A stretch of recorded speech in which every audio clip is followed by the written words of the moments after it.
been like forever of an election cycle. It feels like we've been doing this for literal years, and in some ways we have.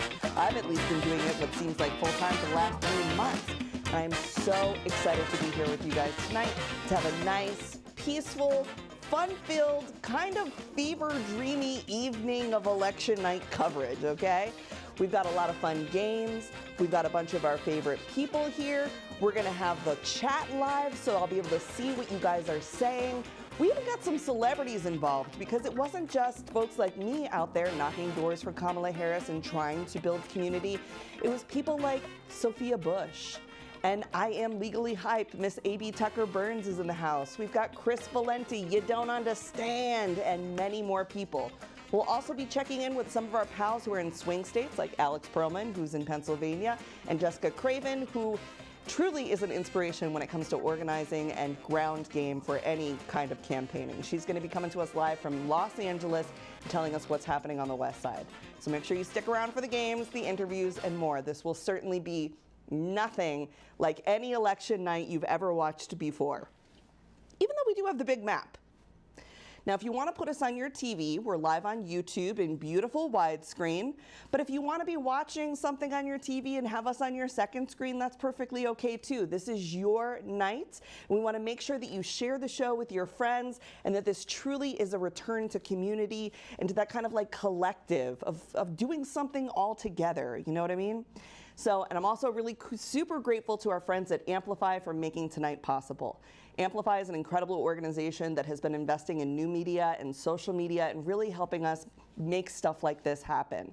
Because all this doesn't happen without a lot of people who believe in you. And so I'm really grateful to the folks at Amplify for believing in me tonight. This is a big responsibility. I'm also super excited. And when I get nervous, I'm gonna turn to the chat because there's nothing that makes me feel better than just going into the chat and reading your comments and spending time with you guys. And so that's what we're gonna do tonight as well. Tonight is also about election integrity. Tonight's about you, your voice, and making sure that your voice is heard. If you are in line and you're watching us on your phone, stay in line. They cannot make you leave the line once you're in line to vote. And while it's fun to vote every 4 years, you want to keep voting, even if your guy doesn't win tonight or your gal. Vote every 4 years for president, every 2 years in the midterms, and we'll work our way up to you voting in the smaller local elections that happen every single year. It does turn out that election season actually doesn't ever end. But your vote is your voice, and it's important that we maintain that power of your voice. Now, it wouldn't be a pizza party without pizza, of course, and our friends at Pizza to the Polls have given us pizza that will be arriving all through the night. And I got a question. Folks were like, V, that's really nice that you're getting pizza, but like, what about us? If you are in a long line to vote, you can check the graphic on the screen right now, and you can report that I'm in a long line and I need some pizza. I need some fuel for the democracy here. And they will send you pizza. Yes, this is a pretty national program. And what I love about it is it brings back that idea of community. So for tonight's pizza, folks were wondering what we had here. I've got a bunch of guests. Y'all know that I have a tomato allergy, so this one's not for me. But we've got a beautiful pepperoni pizza from Pizza to the Polls. You could be eating this right now. Make sure you check them out, and if you have already voted and you're not in a long line, you can make a donation to send pizza to somebody who's in a long line, which is great. So we want to make sure that everyone is, again, really taking care of tonight, enjoying some pizza, and just having a good fun time. One of the things that I loved most about school was my history and civics programs. And yes, I also had the football coach who taught history, but I learned a lot and I really appreciated it. And one of the things I loved the most was when we would have that pizza party at the end of the year and kind of do mock elections. So what we're doing tonight is an election for the kids. We're going to be voting for top dog. Now, you may have heard about this a little bit already. I have 2 dogs. One is Miss Dottie. She is a dachshund, and the other one is Little, who is a Yorkie. Little is 13 years old. Dottie's just a year old, so we're already dealing with an age difference here for who is top dog. We wanted to create something for the kids and for people who are kids at heart to be able to win an election tonight. So tonight we're going to call the winner for top dog, but first I'm going to let you know a little bit about the candidates. First, Miss Dottie Ginger Snap Spear. Dottie believes that bedtime should be before 9 p.m. She also demands daily car rides and is campaigning on a promise for unlimited cuddles. She says that desserts must be 60% the size of dinner, 4 dog walks a day, and wants daily play dates for all puppies across America. She said human food must be split 50-50 with dogs, and she wants to see all doors converted to doggy doors in her term. Well, there's some big campaign promises. Now we've got Little with some more big campaign promises. She's saying no bedtime. You go to bed when you feel like it. This is a free country. Nobody's going to tell me when to rest. She's saying car rides are negotiated. Not everybody likes car rides. And when it comes to cuddles, you only have her consent for 15 minutes before you need more consent. Desserts must always be in the form of crunchy dog treats, and roads must be closed daily for the zoomies. She's also campaigning on a promise that she will mandate that all dogs are good dogs, and dogs get 100% of human food. She's seeking to abolish doggy doors and insists that all human doors should simply be left open for dogs to have free reign of the house. Now, based on our early voting, I'm hearing that 73% of the vote is leaning towards Dottie. 73% of the vote is leaning towards Dottie, but the polls have not closed yet. You can still vote. You can go to the link that you're seeing on screen, or you can go to the link in my bio and vote for our top dog between Dottie or Little. Let's see. Now, I mean, it's difficult for me to pick top dog, but we do have a guest, our first guest of the night, who can help us with the kids' election and with who he thinks should be top dog. This is Quinton Giles. He's going to be joining us. I got to meet him at the DNC. We did a Raleigh house together where we went and door knocked in North Carolina. I absolutely love this guy. You know him perhaps from the show Traitors. You might know him from your social medias. He's a wonderful friend and a great person, and we've got him coming on to talk to us a little bit about kids' election and what he hopes to see in today's election. Arvi, are we ready for Quinton? We are. Okay, perfect. Quinton, welcome to the show. How are you? I'm doing so well. How are you? I am panicking, brother. We're in the first 15 minutes of this live event. I will never lie to you, my friend.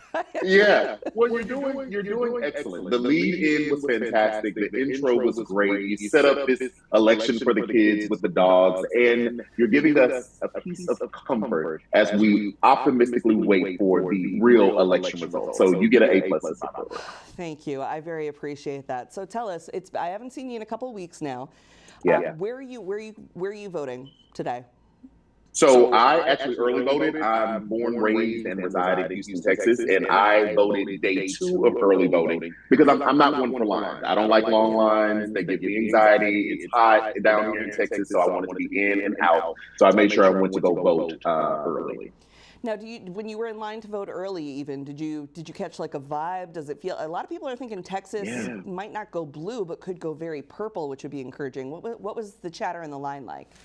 100%. So I think that's the vibe that I've gotten as well. That we are cautiously optimistic that Colin Allred could take the Senate seat.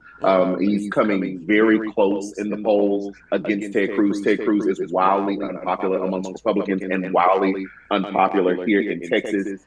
Even more so after. Pretty generally, yeah. Just generally, just across the board. He gets 10s across the board for that mark. But it's particularly after he left us here in Texas when we had that historic freeze and he was down in Cancun. A lot of Texans, Republicans, Democrats, and non-affiliated folks have not forgotten about that. And so that is one thing that is still talked about. So Colin Allred has a really good shot. Yeah, and the dog, yes. He left his dog at home. He did leave his dog at home. So the general feeling is that, Colin is coming in close view, but Kamala probably won't take the state, although we do appreciate her coming down here a week or 2 ago for that rally. They're really injecting a lot of energy. She was at the dance party with Beyonce while he was talking to a half a crowd in a stadium somewhere, I know. Correct. So tell me a little bit more about Colin Allred. What do you think Texans are looking for when it comes to change with this election? Yeah, I think that what we're looking for across the board is just someone who is actually going to do the job. And I think that the way in which Colin Allred is cutting across, let's be honest, he made a lot of Democrats here mad because he was not really playing to the base a lot, which a lot of people expected him to do. I think he was being more pragmatic and understanding the state that he lives in. He lives in Texas. So maybe he cannot come out with all of the most progressive and liberal policies, but he's trying to play to the base that we're hearing. So what a lot of Texans want is someone who can actually do the job and not just a podcaster, which there's nothing wrong with being a podcaster. I have a podcast, you have a podcast. But when it comes to our elected officials, we'd like for them to do the job of government before they go do their podcast gig like Ted Cruz. I mean, he's doing that podcast like 3 times a week. You would think the man had talked enough. Isn't this the guy? This is the same guy who read Green Eggs and Ham to filibuster one time. Like, just tedious Ted Cruz for sure. 100%. I'm hopeful. 100%. We got to interview Colin Allred. I found him to be, again, just a really pragmatic, straightforward guy who, again, I think is taking a page from Kamala Harris's book, which is this idea that I'm not going to be a president for just one side. I'm president for everybody, even the people who don't agree with me. And I guess we're going to find out tonight if that was the right approach to take, to see if you know, sort of like hedging that divide is going to make a big difference for folks. You know, win or lose, I do think, just pragmatically speaking, like I have my own personal opinions and wants and a wish list, right? But pragmatically speaking, I do think it's the right move for Colin Allred being here in Texas, and even Kamala Harris not really leaning into the fact that her candidacy is historic. You know, I think that they learned their lesson from the Hillary Clinton presidential candidacy and understanding just the intrinsic biases and demagoguery that some folks have against other folks. And so just again, from a very pragmatic lens, I'm trying to win. I'm playing chess, not checkers. I think it's the right move. I agree. I thought so too. Oh boy, we'll be keeping an eye on Texas just to see how purple it does end up going. I mean, why not her is what I've been saying the whole time. Obama got crazy numbers in 2008. Why not her? Why not? We'll see. Quinton, tell folks where they can find you. You can find me at Quinton R. Giles on all the platforms, and also the Q with Q on Instagram. As things pop into the Q explains it to you. I love it. And where are you spending the rest of the night tonight? So I'm going to be here with my family. Right before we went live, like my wife had to whisk the kid out of here. So we're watching intensely tonight. We are cautiously optimistic at home because bedtime for the little one is in a couple of hours. Dad duty doesn't really catch a break regardless of whether it's election night or not. So I'll be at home tuning in. I know. Well, I appreciate you, Quinton. It's been such a pleasure getting to know you these last couple months, and I hope we stay in touch. Same. I know we will. There's always more work to do. Thank you, Quinton, so much. Thank you. Have a successful rest of the show. Thank you.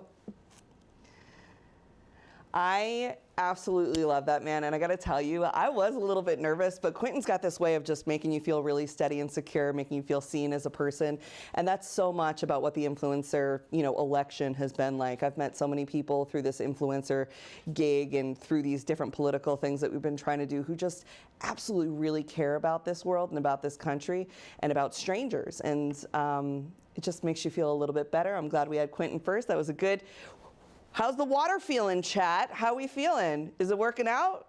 Let's take the next 5 minutes and we're going to talk about the Electoral College, because I know that this is something that so many people had questions about. Why can't we just do a popular vote? What is the Electoral College? Can I apply there? Are they doing student loans?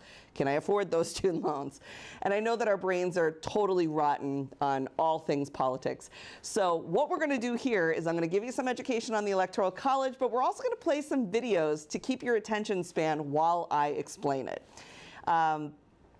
Electoral College History 101. Here we go. Now you might be wondering, why does such a confusing system like the Electoral College exist in the first place?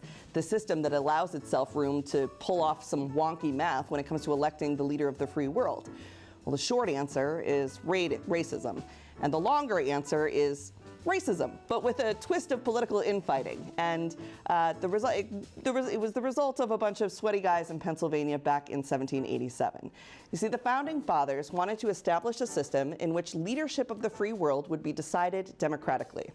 The only problem was they couldn't agree on how. Now, they knew that they didn't want a monarch. They knew that they wanted to have an election, but there was a lot of back and forth as to how that election would go down. So you've got Thomas Jefferson, and he thought that Congress should decide because Thomas Jefferson believed, quote, well-meaning but uninformed people could have no knowledge of the eminent characteristics and qualifications and the actual selection of the decision, which is like old-timey speak for, I think these people are too stupid to vote. And before we reaffirm that Thomas Jefferson is one of the villains of the past, he was meaning that newspapers didn't reach rural areas. And back in the 1700s, literacy wasn't, huge priority for a lot of folks, and even more people were kept from learning how to read. So he was like, how can anybody vote for president when they can't read about the issues and understand the issues? To me, I think that's a little bit more of a cover for a person who liked to impose his will on other people to just be able to impose his will on other people a little bit more frequently. So Thomas Jefferson wanted Congress to decide on who the president would be. And then we had these other founding fathers that had concerns about the fact that if Congress chose the president, perhaps that president would feel that he owed Congress something. What if a certain group of Congress people had like a certain kind of agenda and they said, hey, we're going to vote for you to be president, but quid pro quo, we're going to need some of your executive power? Would the president feel indebted to a Congress? And would that corrupt the system? Now, one of the founding fathers, James Madison, wrote something called the Virginia Plan, and that was meant to be the all-encompassing plan of action on how the U.S. government would be overhauled. But James Madison didn't detail that plan enough. He was more of a big picture thinker, if you will. To give you an idea, James Madison also wrote some other legislation that would turn out to be deeply problematic that we will get to later in the show. So we're in the 1700s and we're like, we don't want a monarchy. What are we going to do? How big should this government be? How much power should the president have? How much power should Congress have? None of them knew, most of all Madison. And then came another founding father called James Wilson. Have you ever heard of James Wilson? I didn't remember James Wilson. I mean, there's a lot of founding fathers, and he was definitely one that I don't feel like I learned that much about. But he had this idea of making the executive branch this thing called a single magistrate. And it was a very clearly defined separation of power from Congress to the other branches of government. Sounds pretty familiar, we kind of got there. And early on, he pitched this idea of a national popular vote, meaning that all people, well, all white people who owned land, who weren't women, would decide the leader through the powers of democracy. And most people think that Wilson should have been a little bit more committed to the idea of the national popular vote, but he compromised on his position really early on, and other compromises that these founding fathers made led to the creation of the Electoral College.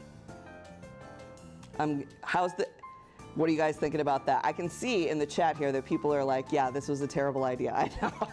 Pretty early on, the United States Congress raised concern about how the electoral system would work in the time of slavery, because while most states had outlawed slavery, many other states didn't. And the big question was, if we're saying one person, one vote, and then we're going to have this suite of electors, what qualifies as a person who should vote? And back in 1787, 40% of people who lived in the South were enslaved.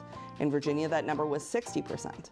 But these southern states didn't want to admit that they had a problem with everyone voting, and they didn't want to lose out on the votes to the north because they insisted that they produced value and thereby it should be weighed more towards them.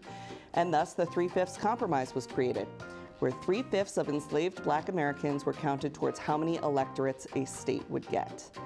I know this is getting very heady. That's why we have the images for you. Now, Virginia, home of Thomas Jefferson. This system gave the state of Virginia, a slave state, 12 electors. And at the time, there were only 91 electors to go around.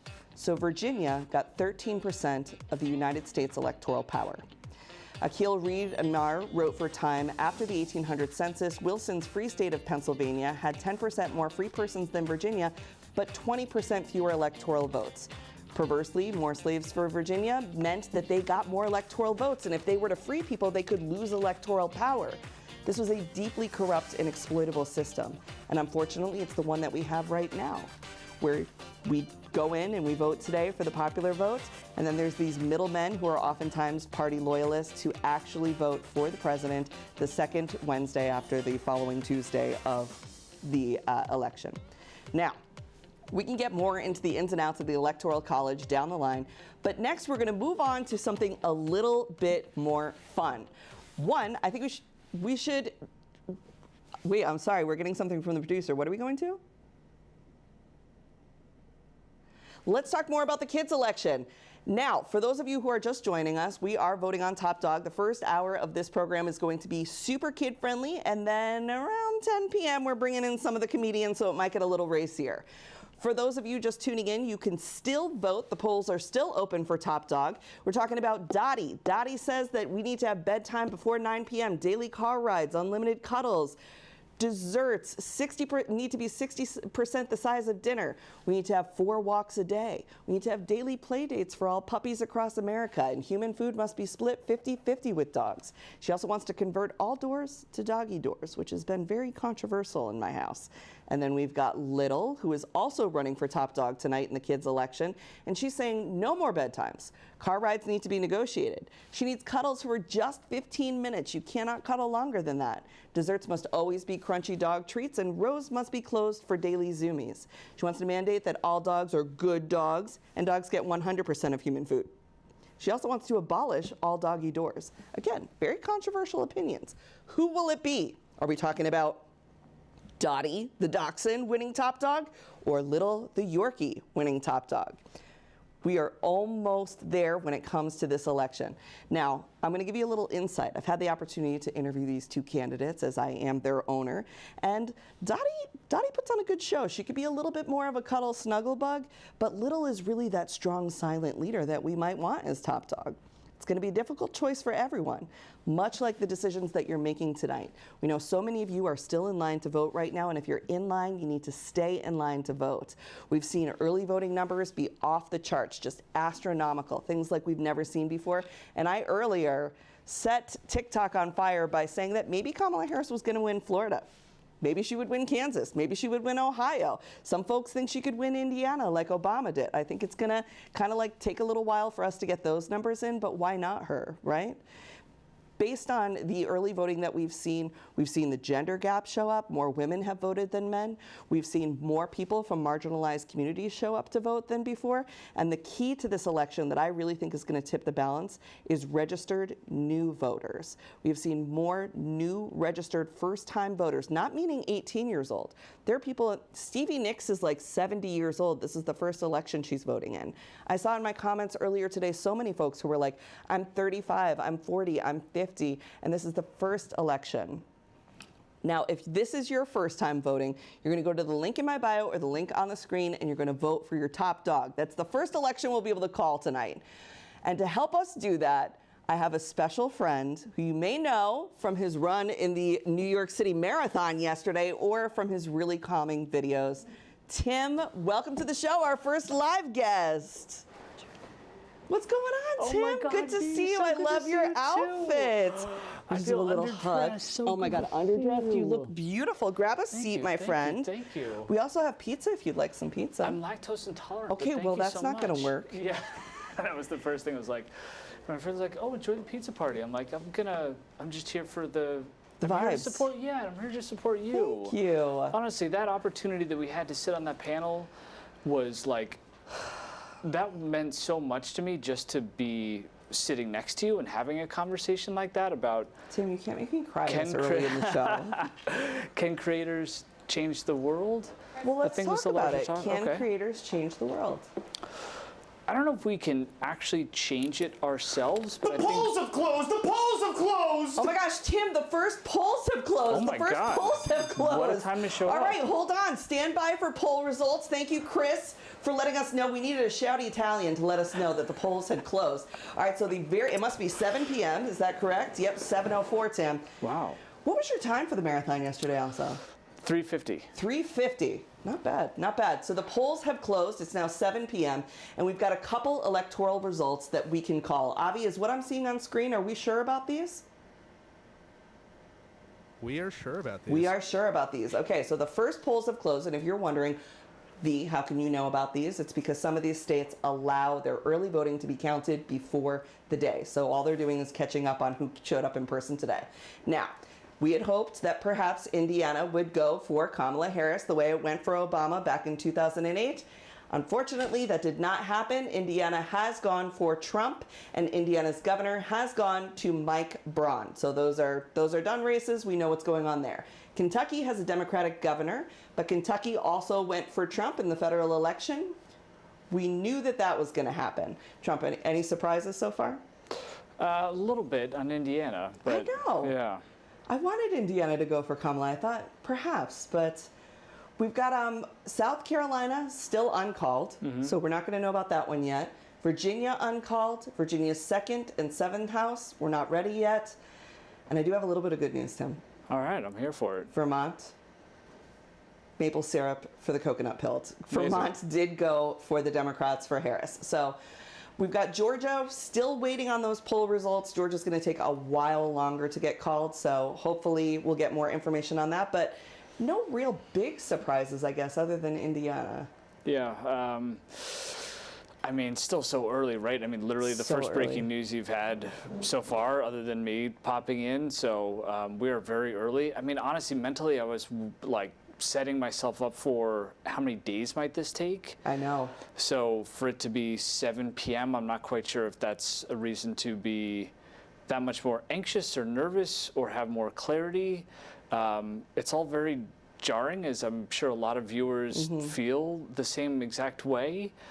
So just digesting it as best possible as it comes in. But yeah, a little surprised by Indiana. I know. I do feel glad, though, that like we've got, we've got some on the board, right? Yep. We have to get all the pieces out. Totally. And as soon as we start sorting some of them out, we know where they're going to go. Yep. And it's really like, I think Florida will be a big surprise, Georgia, Yep. Pennsylvania. Yeah, and I think we might skip that, Avi. I think we're just going to keep chatting. So for folks who this was their first time voting, what can you tell them about the joy of voting in a midterm election? Ooh, in a midterm election. Chaos. Yeah. It's really an opportunity to get educated on both macro and micro levels. And it's remarkable how much of an impact that you can have, especially if you're a first-time voter and you're just wrapping your head around what does all of this mean. The opportunity to have a larger impact than you might feel, even though there might be so much that feels like this is just so specific to us, based off of wherever you live, but then the broader impact that can have. And it really comes down to how much can you educate yourself about the specific policy impact of whatever you might have questions around, what impacts you personally and your family, and obviously just like the greater considerations for your state and for the nation. But really an opportunity to try to wrap your head around a lot, again, both from like a micro and a macro level. As a dad, how have you explained like the voting process and the election to your kids? Because they must be feeling the anxiety of the adults, even if they don't fully understand what's going on. Yeah, it's interesting. So I have a 12-year-old daughter, and her school is very progressive in the sense of putting all the cards on the table. Like she was learning about World War II in 5th grade. Yeah. So from a broader impact perspective, I think that they've done a really good job of getting them to wrap their heads around what does all of this mean, but also not try to scare them in any specific direction, just laying out, okay, here are the facts, this is what at stake, these are the players and what the ramifications of a vote in either direction could mean. But then also kind of to what you're trying to do, just bring some smart and direct education to it and not necessarily make them feel anything other than empowered based off of the knowledge that they're trying to digest in real time.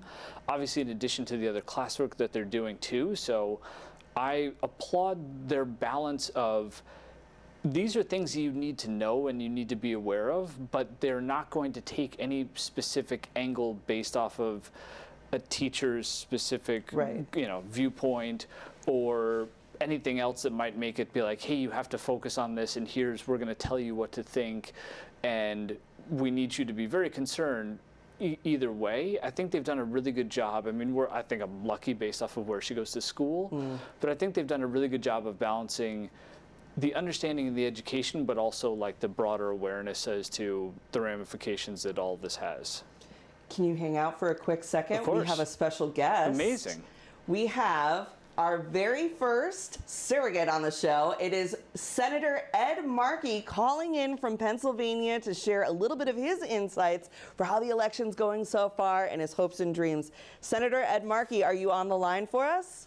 I'm here right now. Good to be with you. There he is. Senator Markey, thank you so much. It's so great to see you. How you feeling tonight?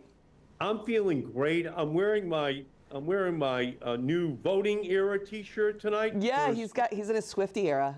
It's a Swiftie era. She's got an era for just so many other aspects of American and global life, and so we're here to just kick off the new Kamala Harris era. I know. I'm so excited. What do you think is going to happen? Fairness for everyone. Yeah. What do you think is going to happen? Well, my first message is, if you're in line out there, stay in line. Don't leave. The polls are going to be open in many parts of America for the next several hours. So just stay in line, because it's going to be a close election and we need people to cast their ballot because honestly, we know what Donald Trump is saying to his supporters, and we know that Kamala Harris is basically a walking, talking antidepressant. I know. America, It turns out joy and vibes is an election strategy. I'm here talking to my pal Tim, and we were just talking about, the next generation and how we talk to kids about voting and whatnot. You had an opportunity to spend a time with a bunch of the influencers and the young people that were helping the Harris Walz campaign. Can you tell us a little bit about what you learned from this new way of reaching people? well, obviously, young people can and I think are going to make the difference tonight. Yeah. So they are interested in issues, they're interested in the future, they're interested in ensuring that LGBT doesn't stand for let's go back in time, like as Donald Trump wants it to. They're the leaders on climate change, they're Green New Dealers. They are the leaders in ensuring that we have constitutional protections for the transgender community. So on issue after issue, it's young people who have been educating our country. And I think it's going to manifest itself in the vote tonight for Kamala Harris. It's that thing like President Biden said, it was time to pass the torch. She says it's time to turn the page. What do you think it means for Massachusetts? Let's say that things go our way all the way and she gets a Congress and a Senate that can back her up. How would Massachusetts specifically benefit? Well, we're going to re-elect Elizabeth Warren tonight. Yep. And we're going to send a message that we are ready with Kamala Harris to continue this inexorable movement towards justice for everyone. Racial justice, environmental justice, healthcare justice, educational justice, justice for everyone in our society. And Massachusetts, who have always been the revolutionary state, we started the American Revolution, we started the abolitionist movement, the suffragette movement, the same-sex marriage revolution, the universal healthcare revolution.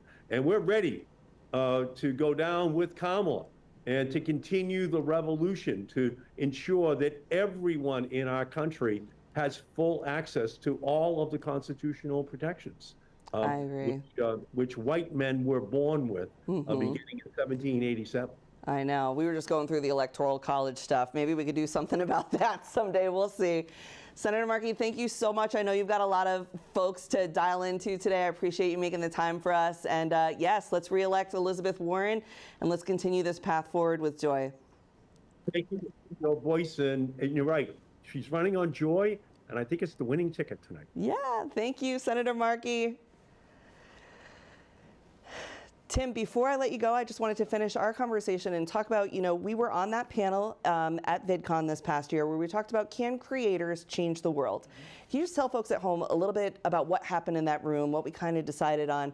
There's a lot of people watching right now that are like, maybe I could do this. Maybe this is something I want to get into.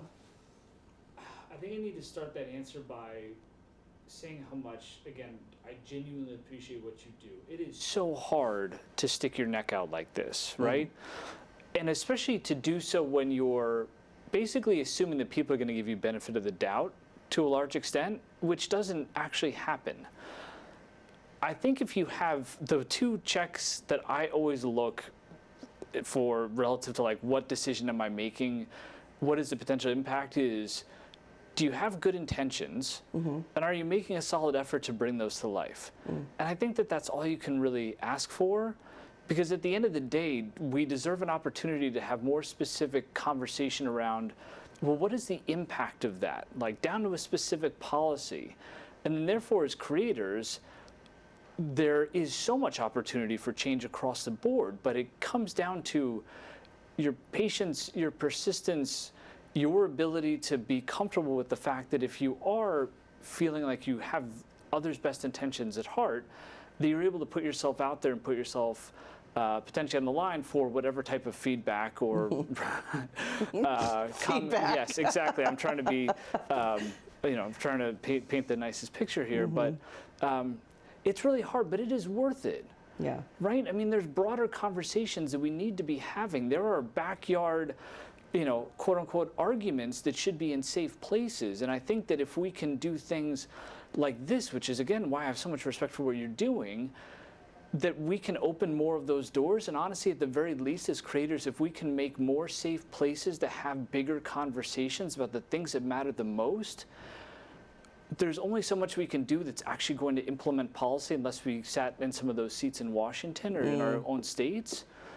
But if we can create open doors for real conversations in safe places to put mistakes on the table, to be like, I don't know 100% of what this topic is, but here's how I feel about it. Can you tell me a little bit more on what your opinion is? And let's just have a normal conversation that way. God, do we need more of that? So if that's even remotely close to how creators can change the world, then yes, all of the opportunity is there. Just be brave enough, be okay to make yourself vulnerable, and hopefully people see this as an amazing place to point to be like, this is the way to do it, the right way to just have a safe space to have a great conversation. Everything that I've ever done, we keep bringing good news into it. People told me, oh, they're not going to take you serious. Look at us now, Tim. We made it. This is amazing. I mean, how fun. What an honor to sit here with you. I appreciate you. Thank you for letting me be a part of this. I got to tell you, when they said you were coming down, I was like, yes. Oh, my God. Just talk about the people that make you feel better. Tim, thank you so much for stopping by. We will check in with you again later. Amazing. Right now, we're going to welcome another friend of the show. We've got Polly from the Pocket Report, my original election night bestie. Polly, what's happening? Lovey, thank you for having me. Well, a lot has happened.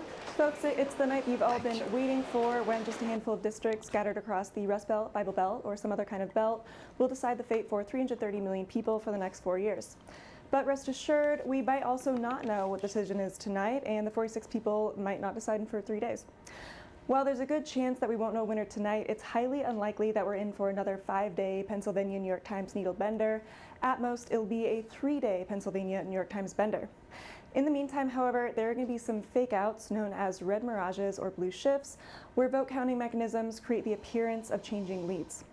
We'll break down why red mirages and blue shifts occur, and what to look for, but it's important to understand that they're not indications of fraud or manipulation, just administration, and also that the media really phoned it in when naming them. Crimson Curveball, Indigo Illusion, Burgundy Bluff, Aquamarine Smokescreen. Lazy copywriting aside, red mirages and blue shifts occur for 3 main reasons.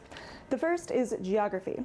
Small rural counties lean red and are usually able to count votes faster than the large urban districts that lean blue. The second is partisan differences by voting method. Mail-in ballots and early voting tend to lean blue, while election day in-person votes tend to lean red. This changes a lot by state.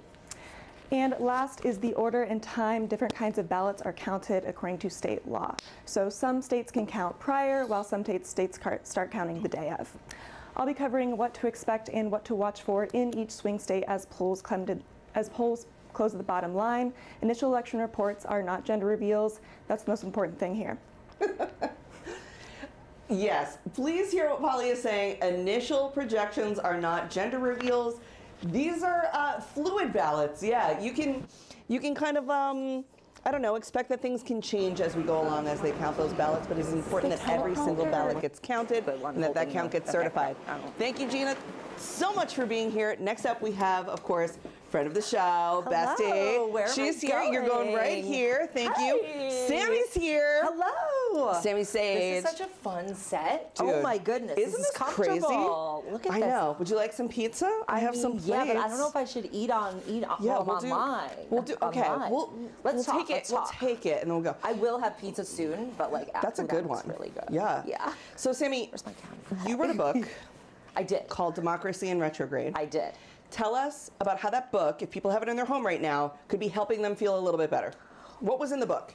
Well, it's basically a guide to everything that you want to know about government. So if this is the first time you're really tuning in and learning about it, we explain how government works. We explain what you can do that is specifically catered to your interests, your abilities, your resources, how much time you have. Right. And figure out how you can get involved in our civic fabric of our wonderful democracy. Because we voted today, but that's not it. Even Voting if Kamala wins. Voting is minimum. Right. You know, and you Table could also stakes. vote more probably because there's all these races that people don't even know are happening a lot of the time. But generally, our government was built to be responsive to us.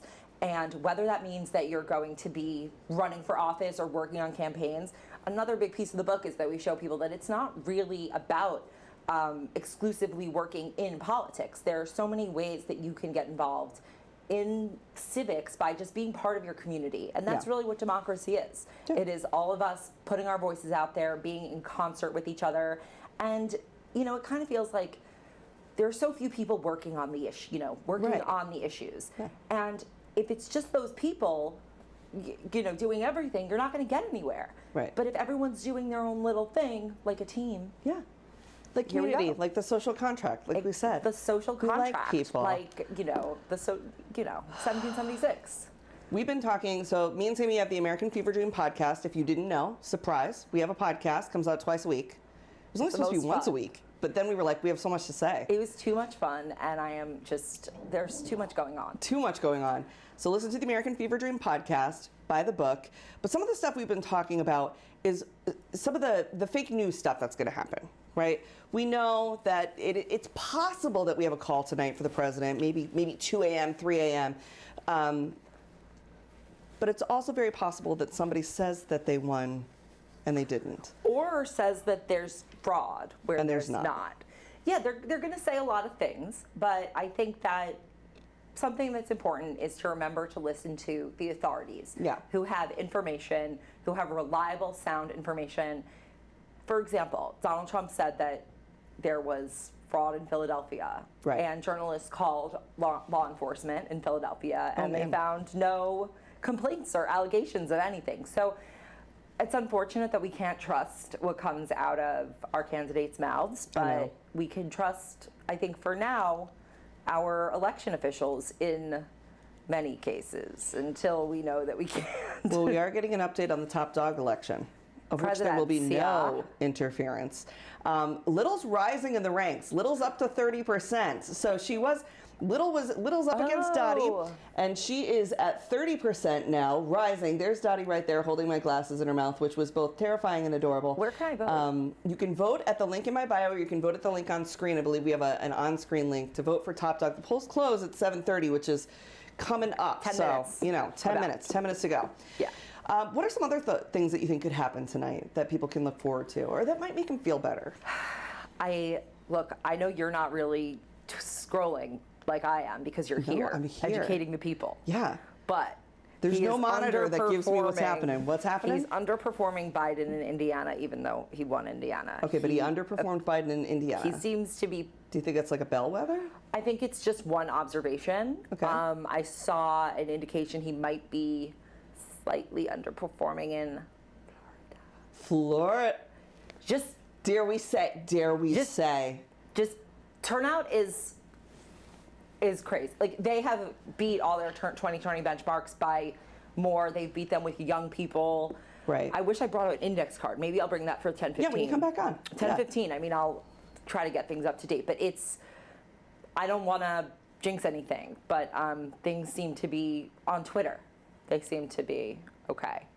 Unfortunately, Do we have room for some negative news? Yeah, yeah. There were some bomb threats called into, I believe it's 5 polling locations in Georgia. Georgia. So no. and there might have been, so there, I think some they extended the voting time. They were able to move them. But this is so dangerous. Annoying. It's so annoying. Just let people vote and do their thing. They got to do all this stuff and make it messy. It's not good. But the polls are supposed to be closed. So it's like, now we're on overtime. Right. Oh, right, because we're on East Coast, polls closed. I think I have said confidently that I think that Florida is going to be one to watch. Everyone's like, no way, no way, no way. I'm like, I think it's one to watch because when I hear things like the villages are holding Harris rallies, I'm like, okay. Yeah. And like the hurricane stuff is bad. It's not just, Trump or not Trump. It's like Rick Scott's on the ballot. A lot of people don't like what he did. A lot of people were very embarrassed by some DeSantis stuff. And it's not even that they like abortions on the ballot. It's not even like that they love the joy and the vibe and they're coming for Kamala. It's almost like a defense vote. I've never really seen anything like this. Tacky V? Yeah, it's a tacky V, a tactical V. Where they're voting kind of to be like, I just want this thing to be over, so I'm going to vote for her. I have some theories, and I hope I don't eat my words. Well, as you're doing that, we can make gerrymandered districts out of this construction paper I have. Oh, if you want to cut some out. Okay. Yeah, because we've got arts and crafts. Oh, do you want the pink or the green scissors? I want the pink. Yeah, of course. Thank you. Okay, I'm gonna make your district. I'm gonna gerrymander it into a V. How's that? Please make a V district. I'm gonna make my own little snowflake here. Because what good is a show if we don't have crafts? No good. So here's what I'm thinking. The story is going to be women, independence. Yeah. And women over 65 too. Yeah. Who were pissed. This is going to be the election of the normies, the revenge of the normies. I have a feeling that even like a lot of those Republicans who return their vote early, maybe some of them just like want to get this shit over with. Yeah. And like they don't want to have to deal with this psychotic man anymore. So we'll see. My mom's a registered Republican. She voted for Kamala Harris today. I think there are more than them than we think. Well, I wonder if that's going to cause him to freak out, though. You know what I mean? Because he's going to be like, he's already they're freaking changing the votes. Yeah, but they're not. Did you see the exit polls that CNN did an exit poll? Voters were cared most about democracy in their vote. More than the economy, they said? Yup. Wow. 35% democracy, 32% the economy. We love that. Okay, it just makes me a little annoyed, though, because all these people were like, democracy is not a winning issue. And they were coming after her campaign for focusing on the stakes and how abstract they were. But look at that. People do want the democracy. They want their rights. Well, we're going to take a quick break. Sammy's going to stick around until after the break. We're going to throw to YouTube, which is new for Under the Desk News. Look at this. I made 2 double districts V's, out of double 1. V's. I know, XX. Look at that. All right, we'll be right back right after this. Yeah. Okay, where do I go? Today, as I stood on my terrace, I had an epiphany. I think I done figured it out, y'all. There is a void, and it's called Schoolhouse Rock. Who I need to call to get it rebooted? They need to come back and teach the kids.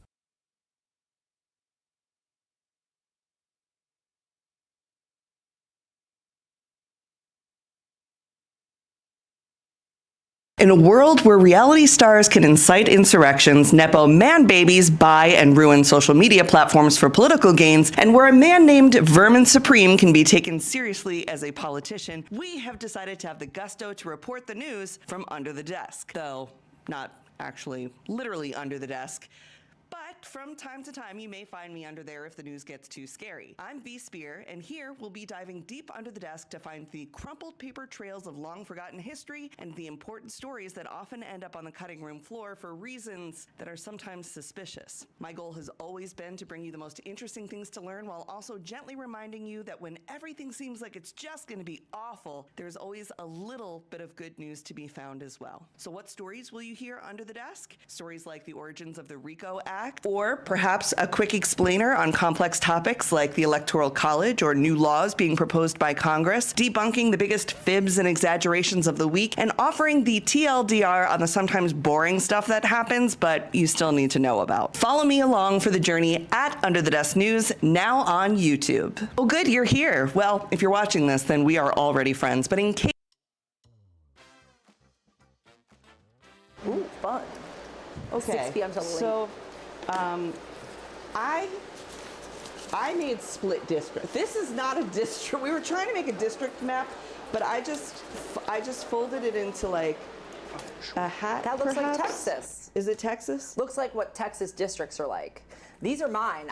Sammy made nice districts. Accidentally made 2 districts. I don't know what kind of constituents these are like. This is kind of like a Florida. I don't know what I did. I am not. You know what? We're gonna try arts and crafts again in a little bit. Back to what we were talking Gerrymandering about. is harder than they tell you. It really is.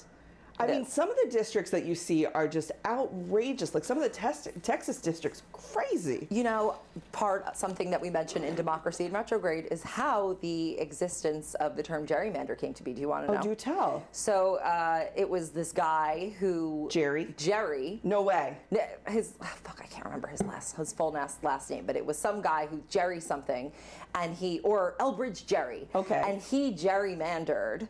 Well, he made. He like kind of invented this idea of designing the districts in such a way that looks ridiculous. Yeah. And he made one that looked like a salamander. So gerrymander. Gerrymander the salamander. What a jerk. Yeah. History is full of like these little weirdos. We have Sharon Says So coming on later, whose book, The Small and Mighty, is like about the great people from history. But there's all these little weirdos out there that did things that like had a severe impact on the electorate. Yeah, she'll tell you about Mr. Jerry. How's Twitter doing? I don't have my phone right now, but it was doing well before I left. If you could get me my phone, if you could tell We're gonna someone have you come to get back. me We're gonna the have phone. Sammy all night, so we'll have Sammy come back in a little bit and read us some tweets and see what's going on with that. The best, it's such a shame that Mr. Musk owns Twitter because I know, it was so good. The best data nerds, the best scientists, just they have such interesting takes, and you're not really going to get them other places. And especially the amount of information that comes hard and fast. We don't have Twitter, but I do have this little earpiece. Apparently, the elections are very close in North Carolina, Ohio, and West Virginia at this point. We're getting some exit. West Virginia. We're getting some. The polls are about to close. Okay. This is a close race in West Virginia. You're telling me elections? Oh, close.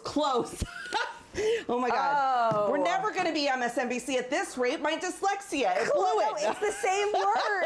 It's the same word. It was Elections. bow and bow. Okay, here's the why. elections are closing. It should say polls Should close. say polls close. I'm sorry. False alarm. Okay. False alarm. West Virginia. But we're going to blame that on the dyslexia and the excitement. wasn't The the elections dyslexia. are close in North Carolina, Ohio, and West Virginia, and the polls have officially closed for top dog. So we're going to stand by as we tabulate those results, and we're going to let you know who won top dog. We've also got a couple, 7:30 poll closings that are happening right now. Now we can see a little bit on screen here that they're updating. I will be reading them aloud as I feel more comfortable with them. And again, thank you for voting in the top dog contest. If there's one thing that we'll have tonight, it is a cute, adorable dog and pizza. And that is the comfort that I can offer y'all. Question V, I see this big map. Yes. Are you going to be standing by that at any point? Gina is going to be standing over there. You could stand over there if you want. We have, when there's more they're coloring it in. Yeah. When there's more to we can do go over there. at the 10 o'clock hour. At the 10 o'clock hour, we'll be at the results. map. They're still updating my screen right here, but it looks like we might have some results from the 7:30 p.m. closings. Yeah. Avi, is what I'm seeing up on here final? Yes, it is. All right, what we're seeing up in here is final. So, Sammy, act surprised like you didn't just see this. Are you ready? Okay. We've got, no. The polls, they've closed! The polls have officially closed. Okay, they haven't officially closed until Chris comes in and cries and we hear the little ringing up top. Is this Paul Revere? This is Paul Revere coming. Yes, this is Chris Revere. I needed a shouty Italian if I was going to do a show in Brooklyn, and I was like, who's the shoutiest Italian I know? Chris Valenti. Okay, so West Virginia has cleared for Republicans. West Virginia goes to Trump. West Virginia's Senate, Jim Justice, is a Republican. He has gained from a Democrat. So that is the West Virginia Senate. That means Manchin is out and Jim Justice is in. More on Jim Justice later. We did expect that. Jim Justice is a very interesting character. I don't know if you've ever seen him before. He's the former governor of West Virginia, right? Isn't that who he is? He's got that weird dog and he used to own the Greenbrier. I don't West know. Virginia, sound off in the chat. Let me know. I'm going to check in. But Jim Justice has taken over a Senate seat, so that is a flip from Democrat to Republican. Ohio, too close to call. Ohio Senate, too close. Ohio's 9th House. North Carolina, too close. North Carolina Governor, too close. We're uncalled, and 1st House uncalled. Florida, just the 13th House, not the full shebang.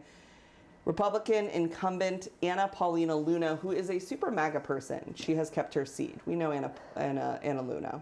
Yeah, she's not my favorite. Yeah.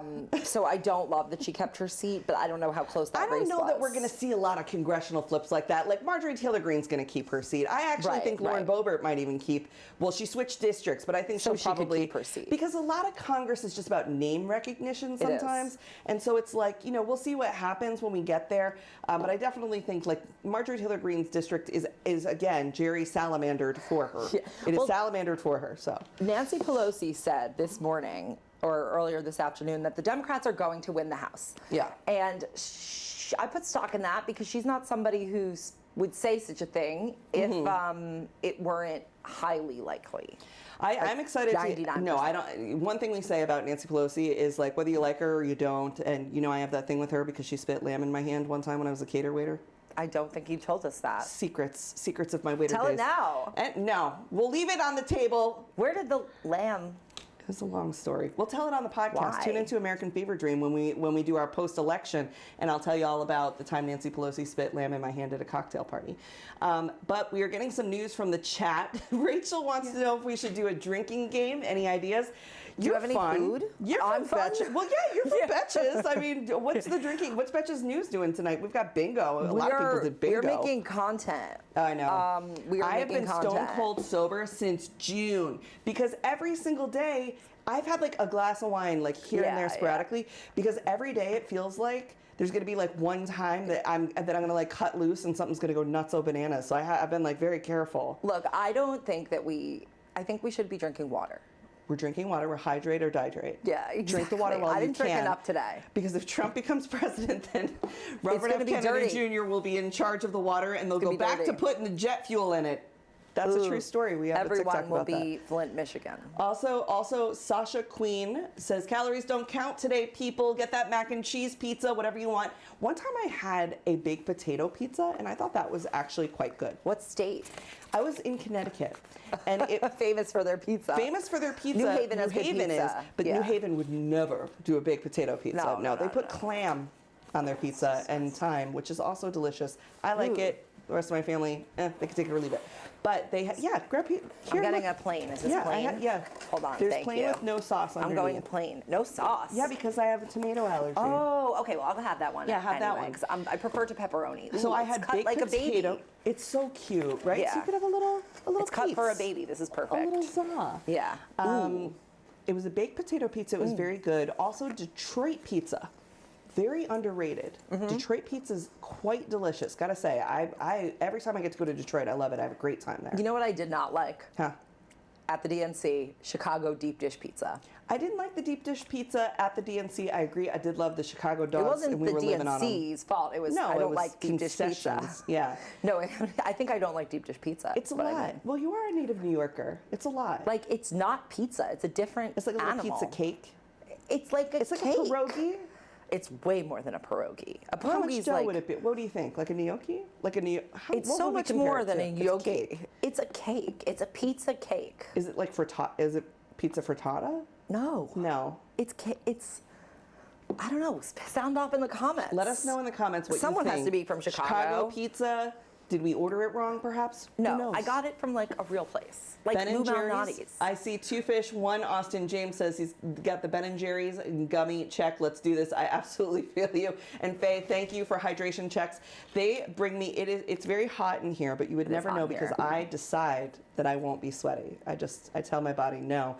And how do you do Danny that? keeps bringing me ice water so that we stay nicely hydrated. Can you teach me how to do that? Yeah, I just decide things. I decide things all the time, and you can decide them too. You could decide tonight, we're going to have a nice, fun time.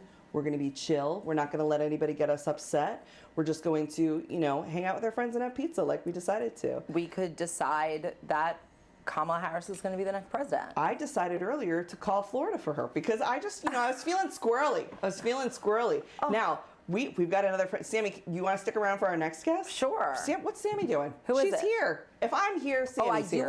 I want to get tweets to read for you. Why don't you go get tweets? Okay. And then how's that? come back in. You call me. You right. tell them. I'm going to ring people. Avi on this phone and be like, send Sammy back in with the tweets. I'm going to get some tweets. All right, Sammy's going to run out, have some pizza, get us some tweets. We've got another fun guest coming up, a friend of mine, somebody that I have tried to work with for so long and I respect the writing of so much, Amber Ruffin. She's coming in virtually because she's a super busy gal and I appreciate her giving the time. Do we have Amber on the line? Is she ready to go? There she is. What's going on? Happening? What's happening? How you feeling tonight? I feel fantastic. Do you? I feel hopeful. We are winning. We're going to win. We must win. We must win. A lot of folks, when I did the teaser about what celebrities were going to be coming on, they were freaked out that you were coming. They're such big fans. The Dust Bunnies love some Amber Ruffin. Oh, that's so sweet. Good. So you've got a lot going on tonight. How's comedy writing in the era of election night? Don't nobody know. No. I have so many things that are due, but too bad. What will America be tomorrow? Something? Nothing? Who knows? So I gotta wait. The next couple days, the second that the verdict drops, I keep calling it the verdict, It and does I'm feel not like a verdict. wrong. It feels like a verdict. Yeah, the second that happens, then I will be off to the races. I know. They wanted me to do like calls both ways so we would have them for social and like I just couldn't do it. I was like I think it's like I'm too close to it to like perform both ways. I was like, let's just wait and see what happens because I just can't put myself through it. No, it's bad enough to have to live through it. It's fine. Did you vote today or did you vote early? I voted earlier. Nice. What was the vibes in the line like? And you voted here in New York? Yes, it was so cute. Yeah. It was adorable. Everybody's old. Everybody's grabbing you by your little elbow, pointing to the next person. And the next person grabs you by the elbow, points to the next person. So cute, adorable, adorable. I love it. What do you think were some of the issues that drove New Yorkers out to the polls this time? There we go, that's better. I feel like New Yorkers don't take any trash. So the second Trump started just going off, I think that really activated a lot of people who were like, my friends and family are not going to get bullied. I don't care for this. So I think a lot of people are stepping in with like big brother vibes. Do you think that Eric Adams and some of the shenanigans that he's been going through and providing over the last year had any impact on people voting, or do you think it's like that's a separate issue? They're not letting that affect them. Eric Adams is his own thing. And if he won't stop being hilarious, my goodness, everything he says and does makes me laugh so hard. I feel so bad for him because he's such a solid, beautiful fountain of a punchline. Yeah. It makes your job easy. Yeah, It's endless. really It's like Trump, though. This is what I was talking to Jen Psaki for the podcast 2 days ago, and I was like, Jen, in the last 10 years when your career's really popped off, like she's one of these people like everybody, right? An overnight success, 20 years in the making, but it's like, okay, now it's her time. What are you going to do when Trump's not here and you don't have to constantly react to him?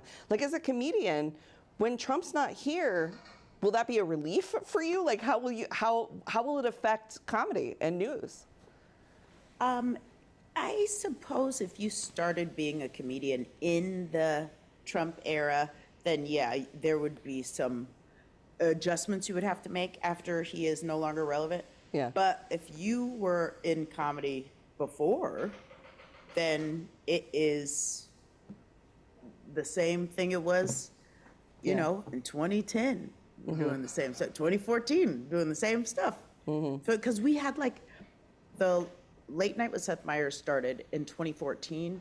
So we had a few blissful years girl, people were dressing up like bears and stuff.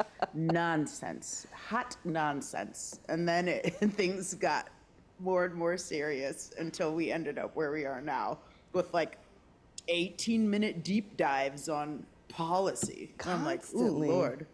Yeah. Yeah, and how do you make that funny? That's why we wanted tonight to be a little bit like that throwback, you know, like, yeah, we're going to tell you what's happening as it's happening. We're going to give you some analysis, but we're also hoping that this is just like a fun place that people can kick back and recognize that they've already done something by voting today. So what's your message to people out there who might be a little bit nervous? They haven't been able to find the funny lately.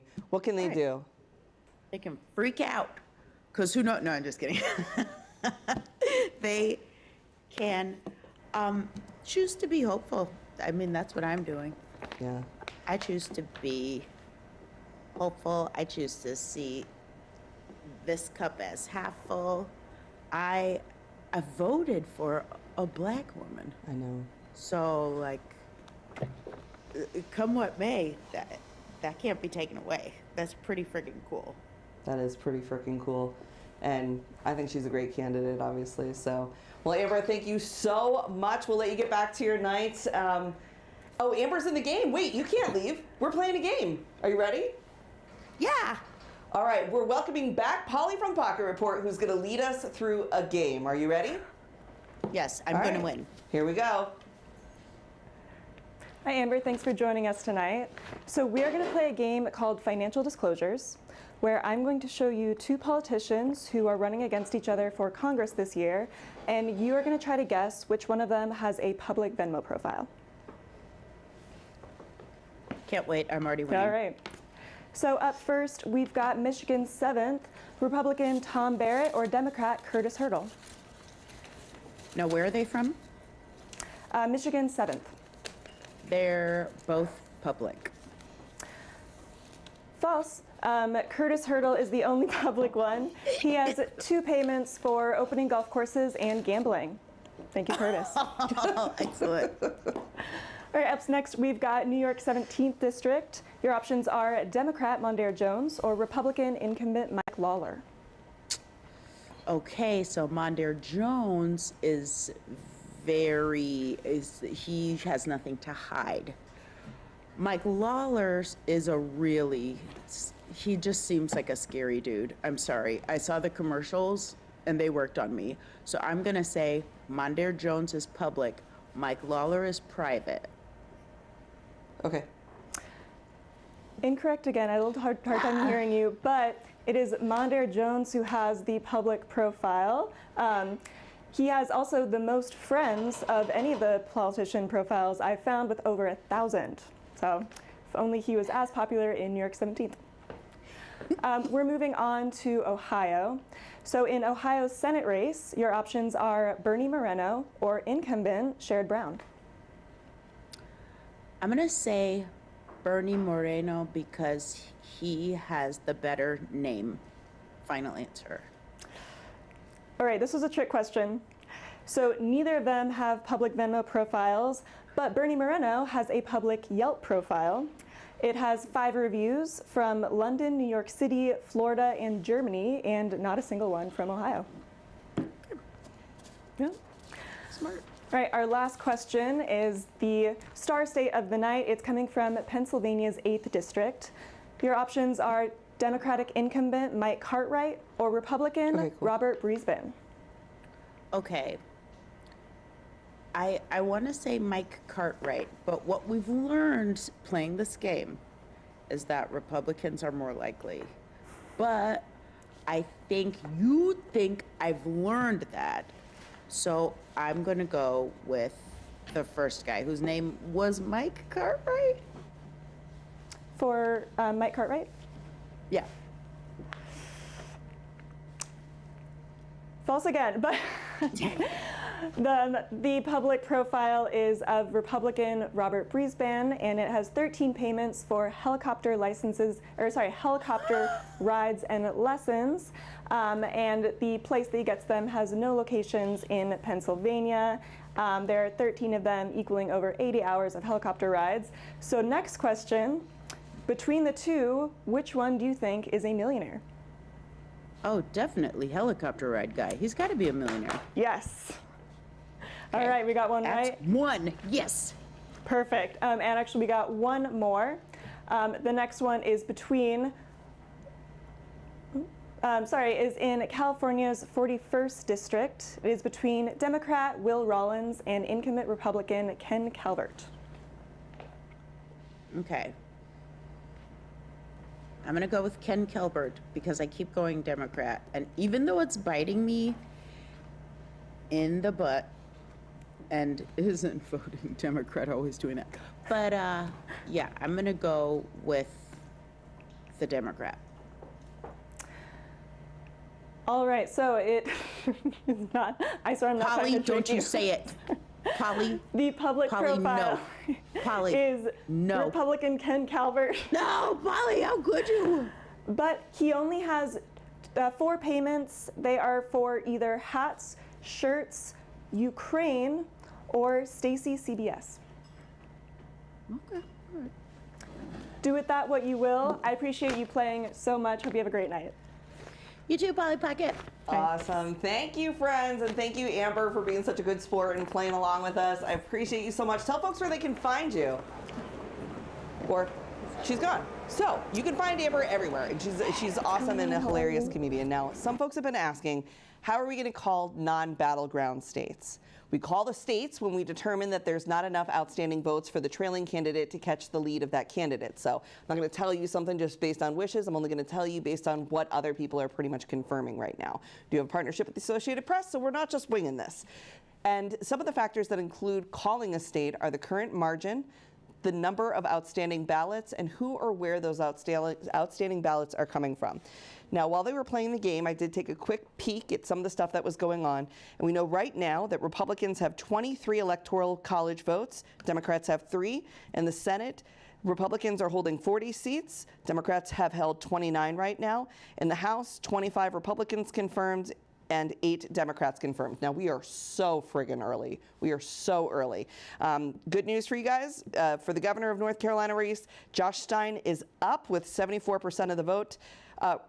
But there's only 2% of the vote in right now, but still doing really well. And Harris is up in Georgia, so we'll see where we land next. Right now, I want to welcome Ossé. He is the New York City Council member for New York's 36, which includes Bed-Stuy and parts of Crown Heights. Come on in, friend. Yeah, grab a seat. How are you? Good. Nice to see you. Good to see you again. Thanks for stopping by. Of course. Thanks for having me. So tell us, Booker's fees.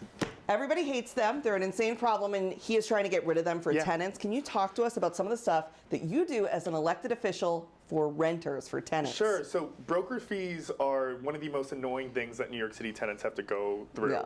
When you're a prospective tenant in New York City, you'll look for an apartment online through word of mouth from a friend. You'll find one, you'll show up, and you have to pay this broker fee ranging from 15 to 30% of your annual rent to a broker that your landlord hired. What this bill, yeah, it's crazy. I did not know that's how that works. It's insane. What this bill I'm like retroactively furious now. It pisses a lot of New Yorkers off, and it holds a lot of New Yorkers back from not only staying within their neighborhoods, but staying within the city. Yeah. So this bill would require that whoever hires a broker, whether landlord or tenant, would pay a broker fee.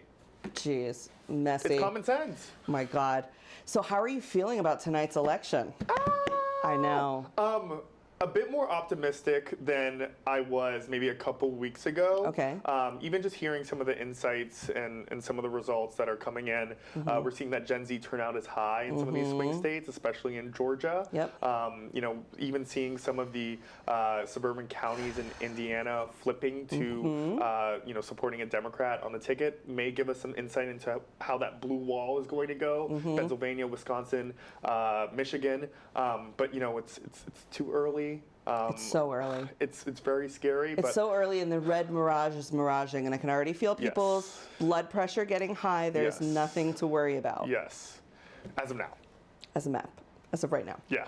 I'm not worrying about anything. Okay, good. Look at this banana wallpaper. We're going to have a good time this anyway. Set is so sick. We're trying to have fun, you know. We're trying to bring the fun back.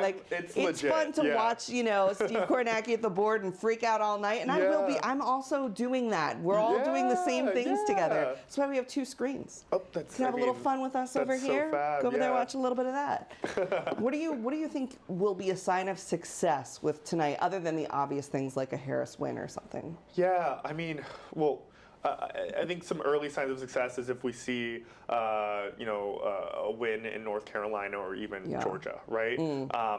I think seeing Ted Cruz potentially lose in Texas, that fucker needs to go.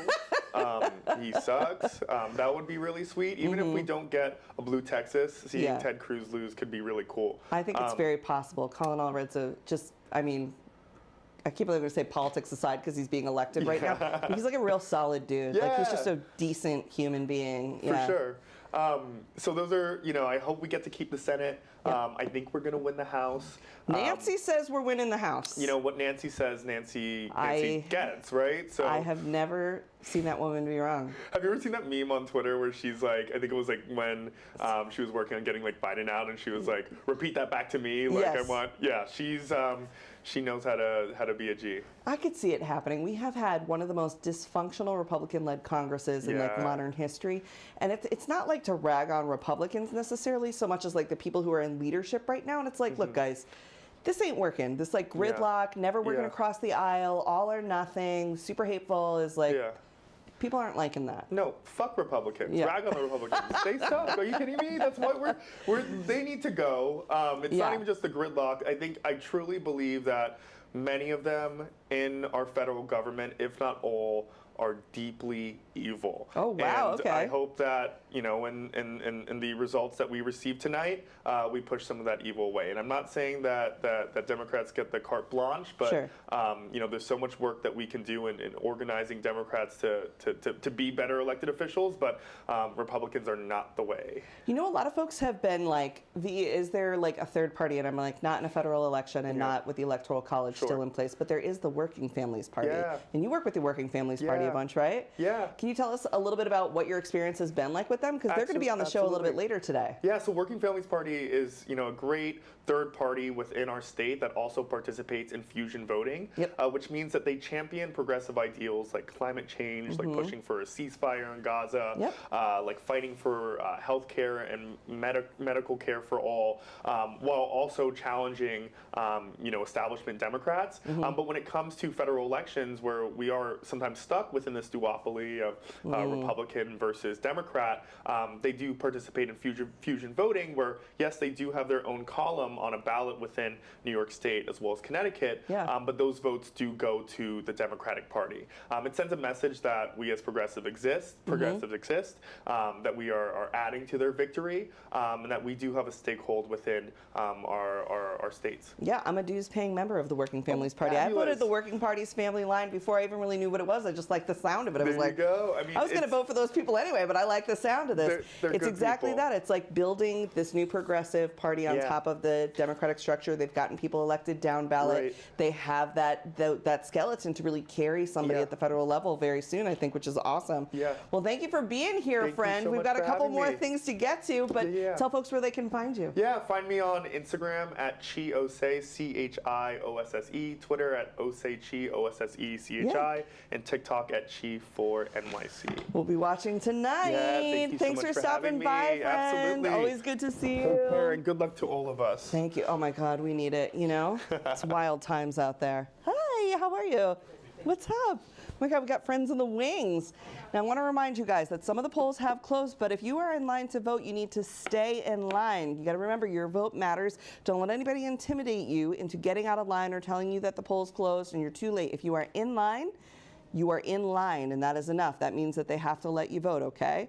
We're going to take a look at a special message from our friends at Amplify, and plus, we've got a little surprise from our friend Kaylin Allen. So I will see you in just a couple minutes. Stick with us till after the break.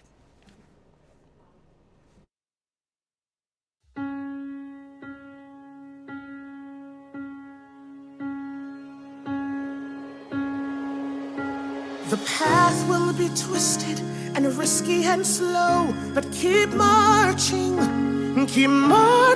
'cause your ancestors are all the proof you need that progress is possible, not guaranteed.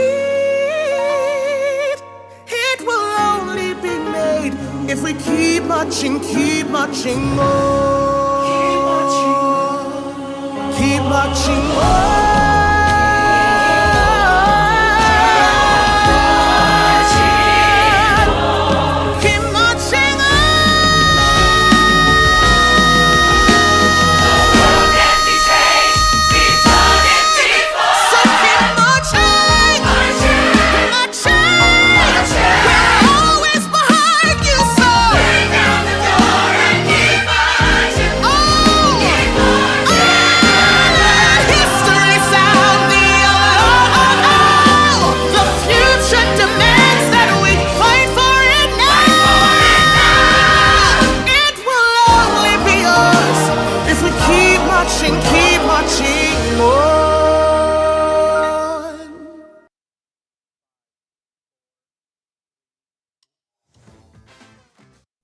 Today, as I stood on my terrace, I had an epiphany. I think I done figured it out, y'all. There is a void, and it's called Schoolhouse Rock. Who I need to call to get it rebooted? They need to come back and teach the kids.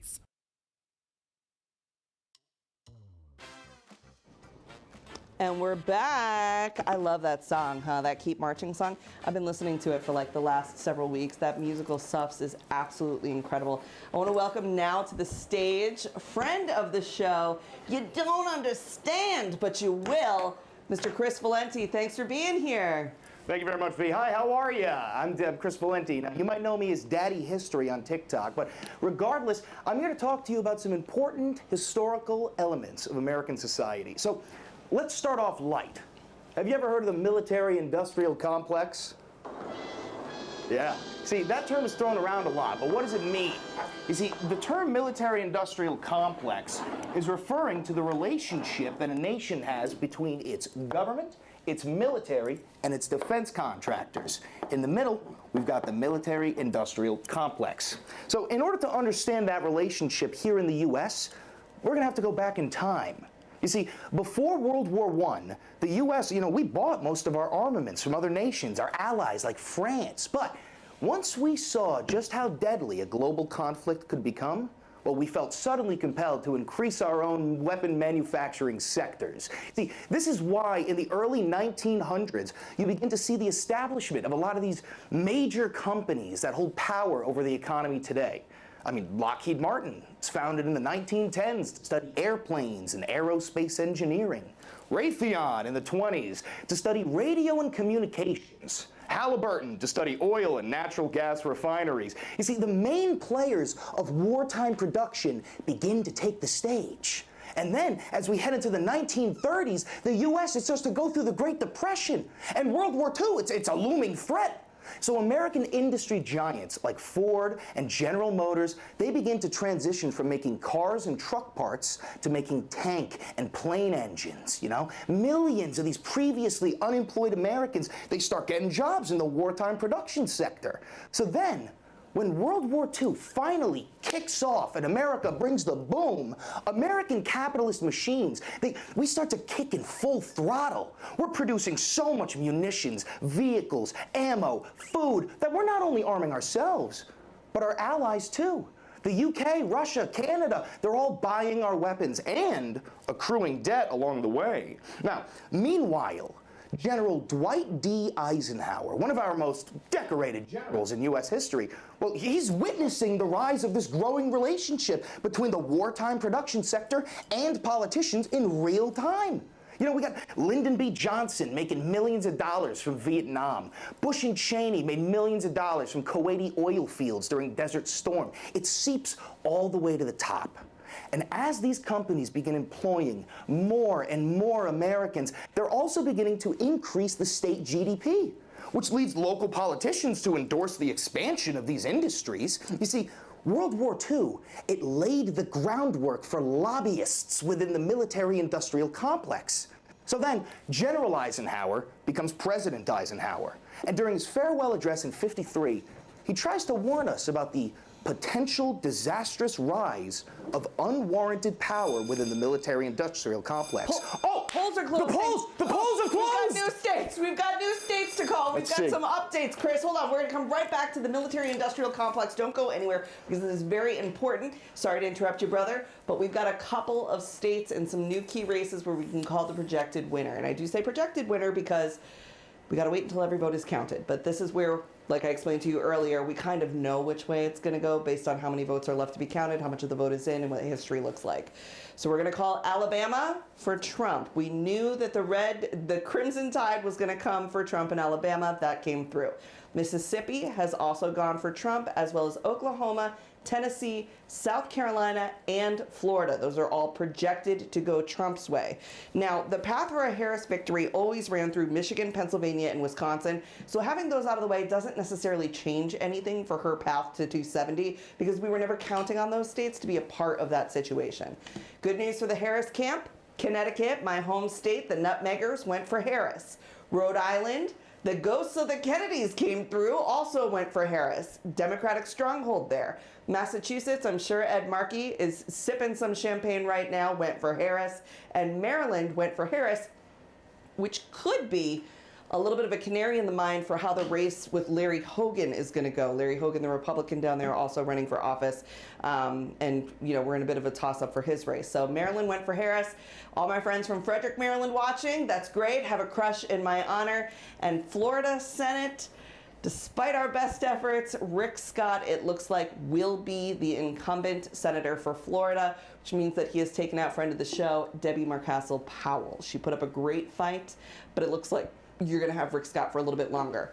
I do have some more good news for you. North Carolina, your next governor will be Josh Stein. That means that a Democrat will keep the North Carolina governorship blue. That's a huge win and a really exciting development for us. So right now, we're going to update the counts so we let you know where we are on the road to 270. Again, remember, we talked about this. I know Lisa the news girl told you about this. There isn't a news creator on here who hasn't talked about what's called the red mirage and the blue mirage. The idea that early voting and some of the ways that we can like easily call certain states make it look like one person is just like shot off to the races.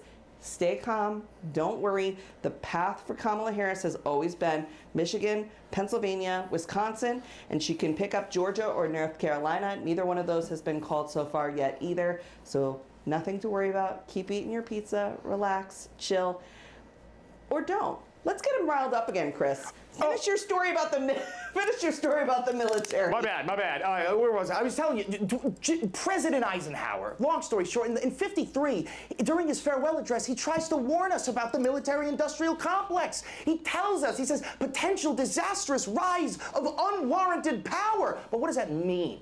You see, if these companies have to sell weapons to make profit, well, then it means they have a fiscal responsibility to ensure that there's conflict somewhere on the globe. Whether we're part of it or not, it doesn't matter as long as we're funding it. But that lays down a problem. Who pays for the consequences of funding wars across the planet? Well, the next generation does. I hope that was nice and lighthearted for you. V, back to you. Thank you, Chris. I got to tell you, I really appreciate that. There's so many things that we hear about, right? Military-industrial complex, we don't understand it, and I'm so glad there's creators like Chris out there who can shout it at us, because you know how I learn? From shouting. So, next up, I want to thank our friends again from Amplify for making tonight possible. Amplify, powered by Way to Win, reaches voters online and on the ground with messages that work, and they've been so incredibly kind to me. I am so grateful to them. Election integrity is also a big deal tonight. Remember, we're going to count every single vote. But next, I think it's time for a little fresh pizza. What do you guys think? Yes, here comes Mary with a little bit more pizza for us. I hope we're getting more guests. That's what happened. Let's see what we got. Pizza to the Polls has been very good to us. And if you are in line right now, and you're in a long line, you can check the graphic on the screen You can go to the link in my bio, look up Pizza to the Polls. They're the ones sending us pizza tonight. They could be sending you pizza tonight if you are in a long line to vote. They do this for years now, and if you've already voted, you can donate to them to make sure that somebody else who's waiting in a long line can have a little bit of a snack.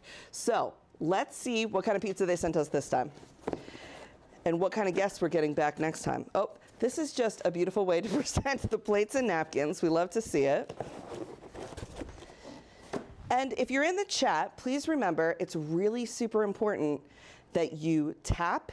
And I never ask for gifts, but if you could send roses or any kind of just like low-level gift, that really does help get the live pushed out to as many people as possible. And I can see right now that we are almost at 1 million likes.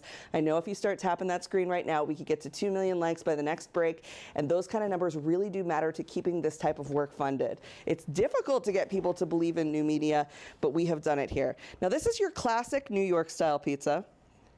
Thin crust, looking good. I hope Sammy comes back out here. I think that's Sammy's favorite kind of pizza. But Pizza to the Polls, doing great by us today, making sure that we've got tons of food for everyone and for you as well.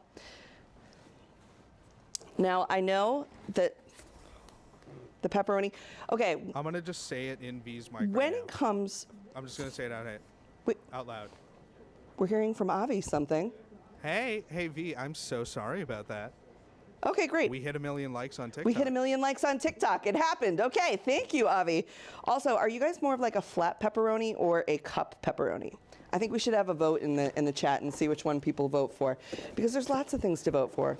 Lots more than just what we're dealing with in terms of the national election, which of course is a huge deal. We've got another beautiful cheese. Delightful. Hopefully we get some guests out here. So far, I've really enjoyed hearing from Ossé. I've enjoyed hearing from Amber Ruffin. We're going to get Sammy back out here. You guys haven't even seen I Am Legally Hype out here yet. She's going to give us the okay, so boom.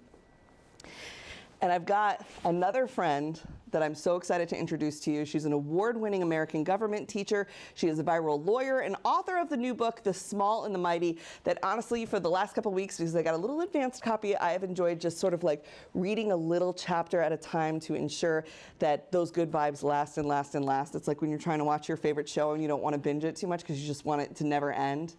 And she's going to be here to talk to us about misinformation and being a teacher. So Sharon, welcome to the show, friends.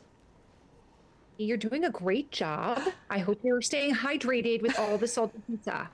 I haven't eaten the pizza yet. We've got the water. Okay. Gotta stay hydrated. Can we see Sharon on the screen? Are you guys seeing Sharon? I can see myself. Okay, good. Well, Sharon, how's your election night going so far? You know what? So far, relatively uneventful because there we go. There's nothing happening that's really out of the ordinary so far, right? Like we don't have any like oh my gosh, shocking news. So you don't need to freak out. No, everything is going basically as expected thus far. Is this how it always is? Some of the southern states come in sooner, or is it because there's fewer people who live in some of these states, so it takes less time to count those votes versus like a super populous state like, New York or something? Well, when you have a high percentage of rural voting districts, those rural voting districts are able to report so much faster, right? Like if you have, I live in a rural area. I live on a dirt road in a rural area. And so there are 4,000 people in my precinct that have to vote over the course of the entire day, plus all of the early voting, right? So it doesn't take nearly as long for those rural precincts to report as it does a huge city with a couple million people. Right. So it makes sense that some of these southern states like Alabama and Mississippi are faster to turn things around than others. It's freaking the chat out, Shannon. So tell them again, we don't need to worry. It's nothing that has happened so far. You can see the map behind V. Nothing that's happened so far is anything that's even remotely unexpected. Like this is all going exactly as we all anticipated it will go. So the polls here where I am in Minnesota have not even closed yet, right? So when you start getting into the central time zone, we still have at least 50-ish minutes or so before some of the polls close in the central time zone. So, and that's going to be coming in later in the evening. So this is all just, nothing is going in an unusual fashion tonight so far. Good. I had high hopes for Florida, you know, on account of the villages and my parents going down and voting and whatnot. But I think what I'm going to be excited to learn about is, even if it didn't turn blue, how much more purple did it get? Like, what was that distribution? Did they gain points anywhere? Is that indicative that people are looking to turn the page, or for younger leadership, or more progressive and whatnot? So I think we've got a lot more to learn afterwards. Now, another thing that folks are going to be faced with a ton tonight, and I know that you have spoken out a bunch about, is the misinformation that they could be seeing online. Can you talk a little bit about some misinformation they might expect to see? Well, of course, the last election cycle was extremely full of misinformation, right? Like, that's how my account even started, was debunking the copious amounts of misinformation online. Namely, I mean, beginning with the idea that somebody won the election who did not actually win the election. So I think it's likely that this type of misinformation of like, well, there was voter fraud, there were irregularities, that's certainly going to happen. That is, I can almost promise you that it's going to happen. So don't be surprised when people start making claims of voter fraud. That is like, that's already just like on the checklist of things for some people to do this evening. Right. You're also going to see other types of misinformation spread in which people are like, oh, well, my ballot didn't count in such and such place. And then that's just going to start to go viral, which is the intent. Of course, you also have to keep in mind that there are foreign bad actors who want to sow distrust in the United States electoral system, foreign bad actors like China and Russia, whose goal is to amplify these kinds of messages, and in some cases to fabricate these kinds of messages, and then through their process of, you know, bot farms, et cetera, be able to grow them in the algorithms at lightning speed. So I would just tell people, expect that it will happen and don't be surprised when it does. And I know you're going to be out here doing everything you can to make sure that people are getting the correct information, verified information. I'm going to be doing the same. All of the other creators that you're working with all have a role in making sure that people have accurate information. But the bottom line is, don't believe random stuff you see on the internet that does not have any kind of verifiable proof that's being reported by multiple trustworthy sources. Don't believe everything you read on the internet. Don't believe your comments. That's where they're doing most of the misinformation now. They've learned that, like, yeah, sure, we can make misinformation, and people are sort of clocking that. So now we're in the comments saying things that aren't even necessarily body comments. Like, we reported on a Russian bot campaign that was just going into creators' profiles and saying, hey, this person used to be good, but now I don't trust them. And it would just be constant on some of, like, your favorite creators, and then other people are like, well, why don't you? And, you know, the bot never responds, but then other people, you know, start jumping in with a new opinion and more bots, and it's mayhem. Something that folks have been asking, though, is like, you know, back in 2020, Trump notoriously claimed victory at like 10:30 p.m. or 2 a.m. or something super early, and it was obviously not true. How is it legal?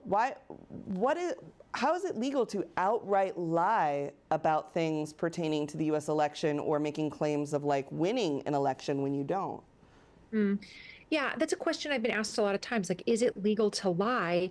And in the cases of political speech, there are very few restrictions on what you're allowed to do. So for example, there's far greater restrictions on if you're trying to advertise a product. You're not allowed to make false and misleading claims about what this product does, for example. That's because we have consumer protection laws. But when it comes to political speech, which is, I believe I won this election, I think that I should have been declared the winner in such and such state, those kinds of statements are generally regarded as protected political speech.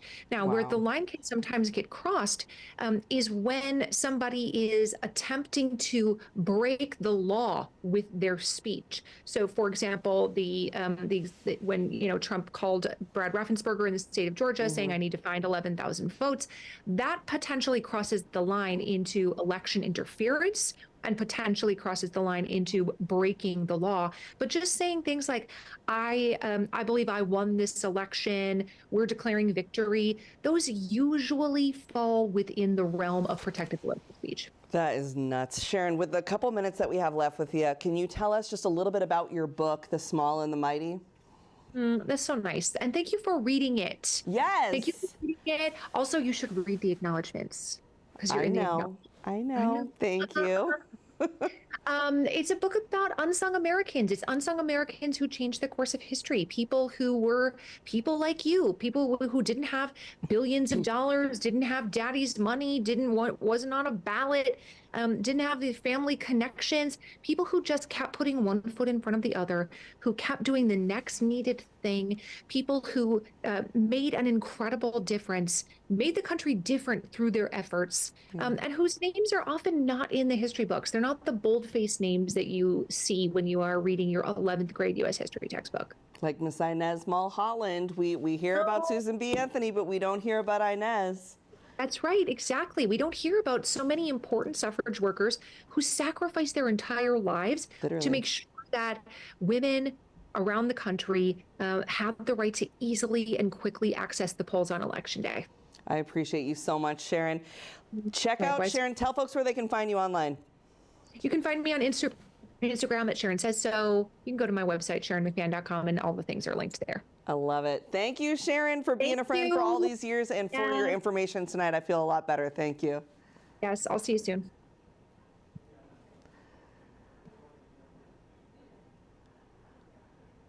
All right, are we going back to the Electoral College?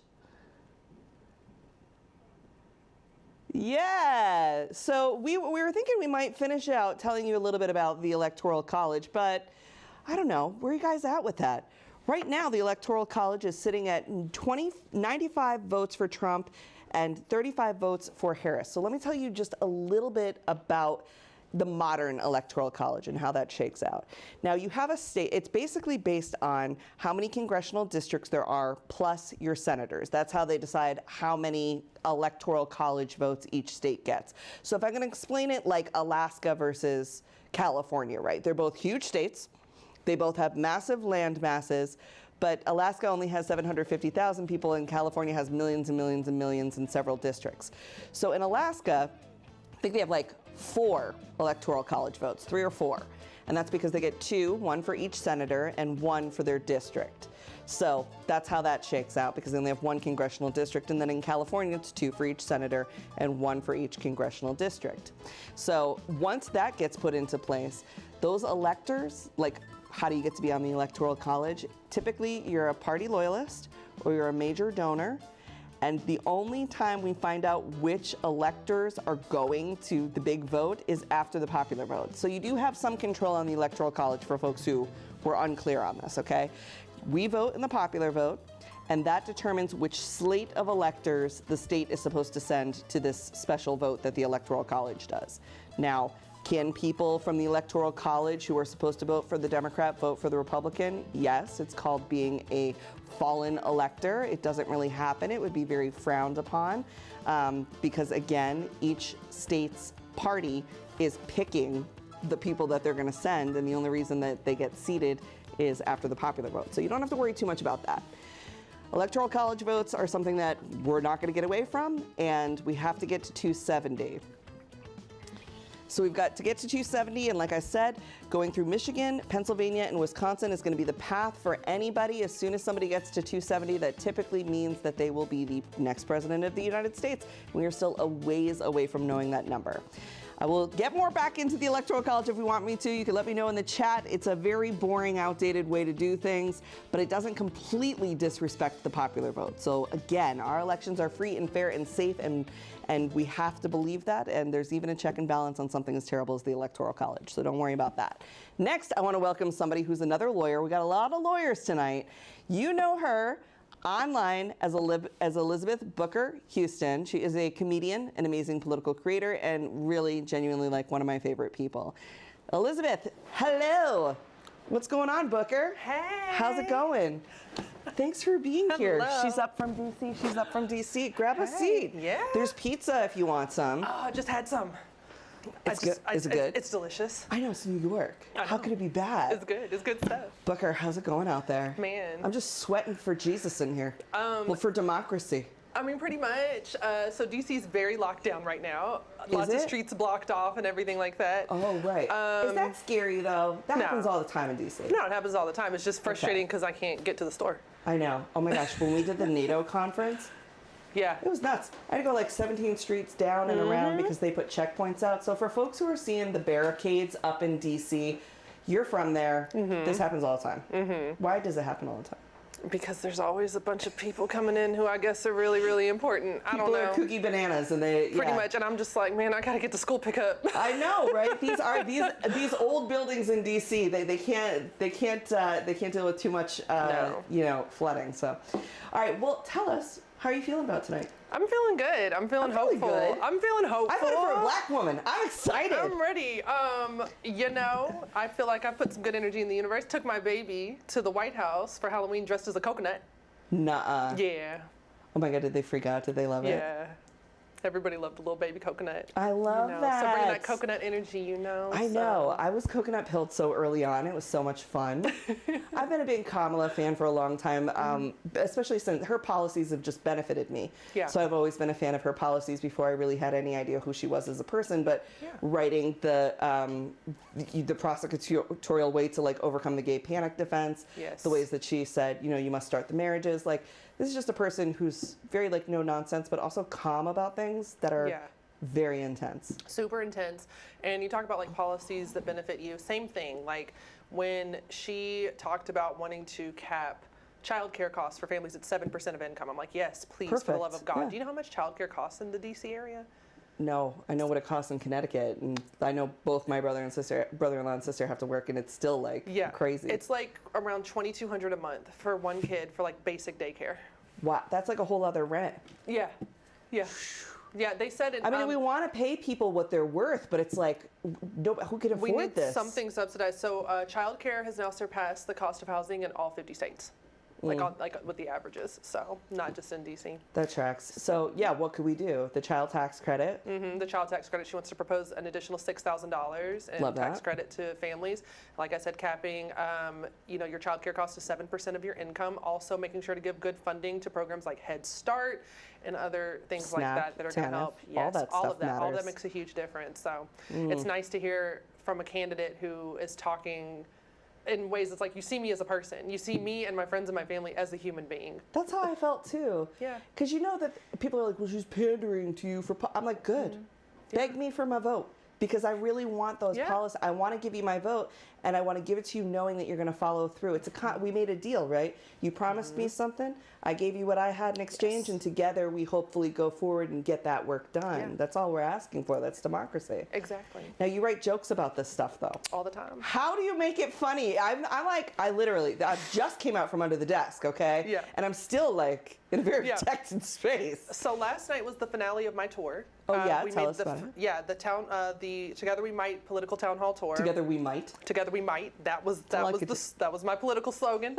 My co-host Jasmine Burton and I. She is also a black female lawyer comedian in the DC area. She is also a Howard grad, and she's really proud of that. She said today, she's like, I voted for another black female lawyer who also graduated from Howard. Some people are trying to get in the Kamala Harris Howard event tonight, and I was like, I have no sway on that. I don't know what to tell you. People were calling me while I was at LaGuardia when my plane landed. I'm like, I'm in New York. I cannot help I'm going to a banana wallpapered set for tonight. Yeah. But we had a great time. We had the finale, and it was in DC. It was almost sold out. It was packed in the room. It was great. We had some interesting guests come. We had in the audience a climate activist from Germany, even Louise Newbar. Yeah, okay. So that was pretty cool. I love that. Yeah. So what makes people want to laugh at scary stuff, you think?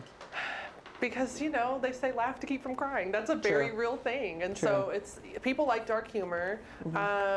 People really like to see folks punch up instead of punch down, and that's why I say that white cis men in power are the butt of most of my jokes, and it works very well. They can take it. The power balance is there. They've been good sports. They're doing okay. I tell a joke about how politics sucks because white men don't die like they used to. And it never fails that there will be an entire row of just old white guys who are like, yeah, they're with you, right? Because we're all in on the joke together. Well, we have a little something fun for you to do. Oh, yeah. We've got a game. Gina's back with a game. Mm-hmm. Tell me, what are we going to do? I think we're doing on, yeah. Go. You're going to go over I think there. you're my co-host for this one. I am your co-host. Okay. All right, it's game time. All right, where do you want me? Oh, you stand perfect right there. Perfect. All right, folks, we are going to play a game called the election the Election Needle Mover Awards, where we are going to commemorate the make it or break it moments that drastically changed the election. Yes. First up, we have Nancy Pelosi for getting someone 3 years older than her to retire. Yeah, allegedly, she's the person behind Biden dropping out, right? Allegedly. Allegedly. And is also being very mob boss about it. Yes. And I think it's great because she's finally getting the credit now that she got for helping the ACA get passed. Yeah. Which was really undone by centrists. As we say in her career history, they're centrists, they're progressives, and then there are winners. And then it's Nancy Pelosi. There you go. So also up for an award tonight, Matt Gaetz's Botox injector for demonstrating that Republicans are not conservative in all elements of life, and also what beautiful gender-affirming care he's chosen for himself. Yep, not a soul knew what he was talking about at the RNC, and that's how we like it. Yeah, public service deterring people from Botox. Look at that. Yeah, a little bit of a Temu Jim Carrey, but it's okay. All right, up next, we have the Kennedy curse for deciding to do a funny one. JFK Jr. in 2010 managed to admit that a worm got into my brain and ate a portion of it and then died. Yeah, interesting. He admitted it himself in a divorce hearing to try to lower the alimony payments. Yep. Yeah. And then New York Times got a hold of it, and the libertarian Ratatouille was born. Yeah. And then also honorable mention for Jack Schlossberg, another Kennedy, for posting his way out of the Kennedy curse so far. Yeah, that's family legacy reverse psychology right there. We think he's going to make it. Yeah.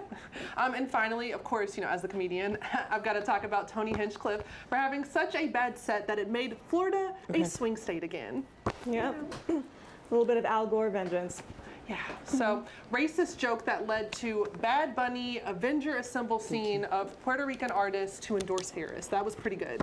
The kicker was this was largely a response to Harris going to Texas and having a very successful rally there, without the fact that Harris was there to support Colin Allred and Trump was in New York for absolutely no reason whatsoever. Exactly. All right. Well, those are the awards. Thank you guys so much. Thank you, Gina. Yeah, it was good. Thank you, guys. That was very awesome. Thank you. I love the games. I feel like the games make it fun, right? It's a little something different. And I love Elizabeth. We're hopefully going to have her back a little bit later in the show.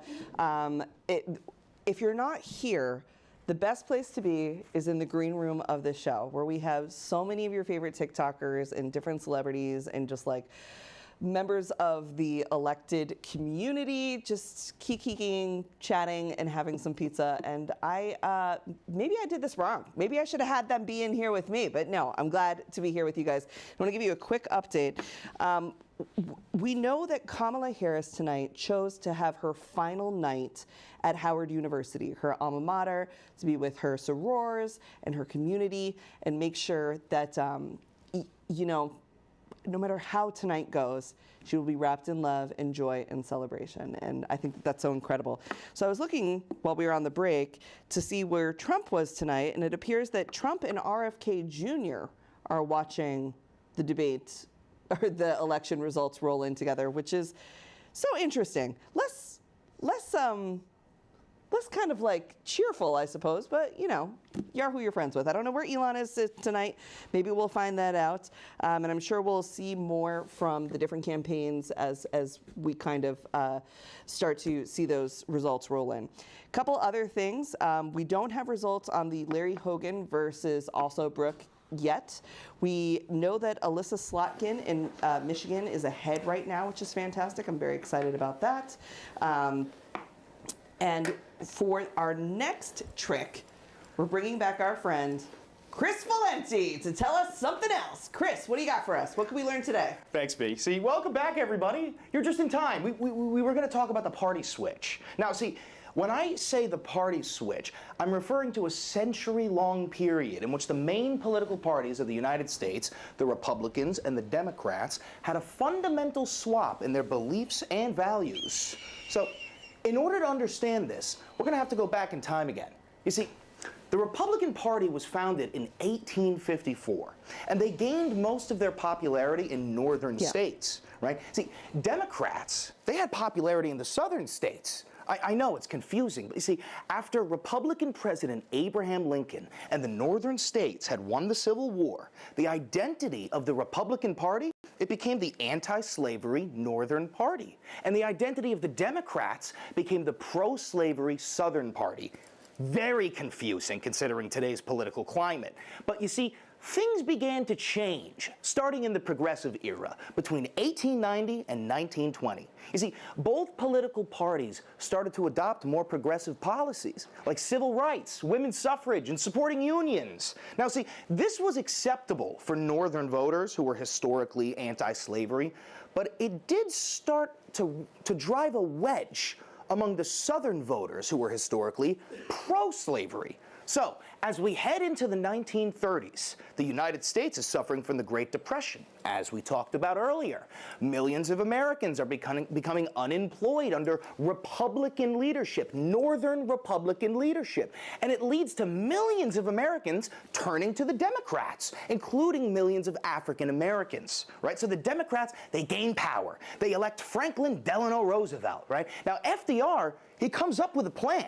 He's going to fix the economy, and it's called the New Deal. He's going to employ millions of Americans across the nation in this Democratic coalition.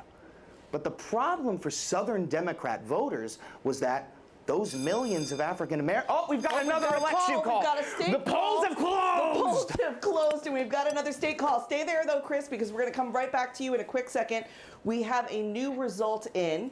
I wanted to let you know that there are two things happening in line right now. The Harris campaign is apparently having celebrities FaceTime folks who are still in line so that they stay in line and stay entertained. There's also a lot of DJs at polling places, making sure that this is a fun and democratic and exciting thing. I think that's been different to this election. And we can also call Arkansas now. We know that Arkansas is predicting to go to Trump. Now, again, like we said, the red mirage was going to come, and nothing has been what we didn't think it was going to be, but Arkansas has gone for Trump. We're also looking at a ballot initiative from Florida. Florida's marijuana referendum lost. Unfortunately, it did not reach the 60% threshold required, so marijuana will have to wait in Florida as it stands right now. We're going to take a quick break, but when we come back, Chris is going to finish his rant. Enjoy a little bit of something different now.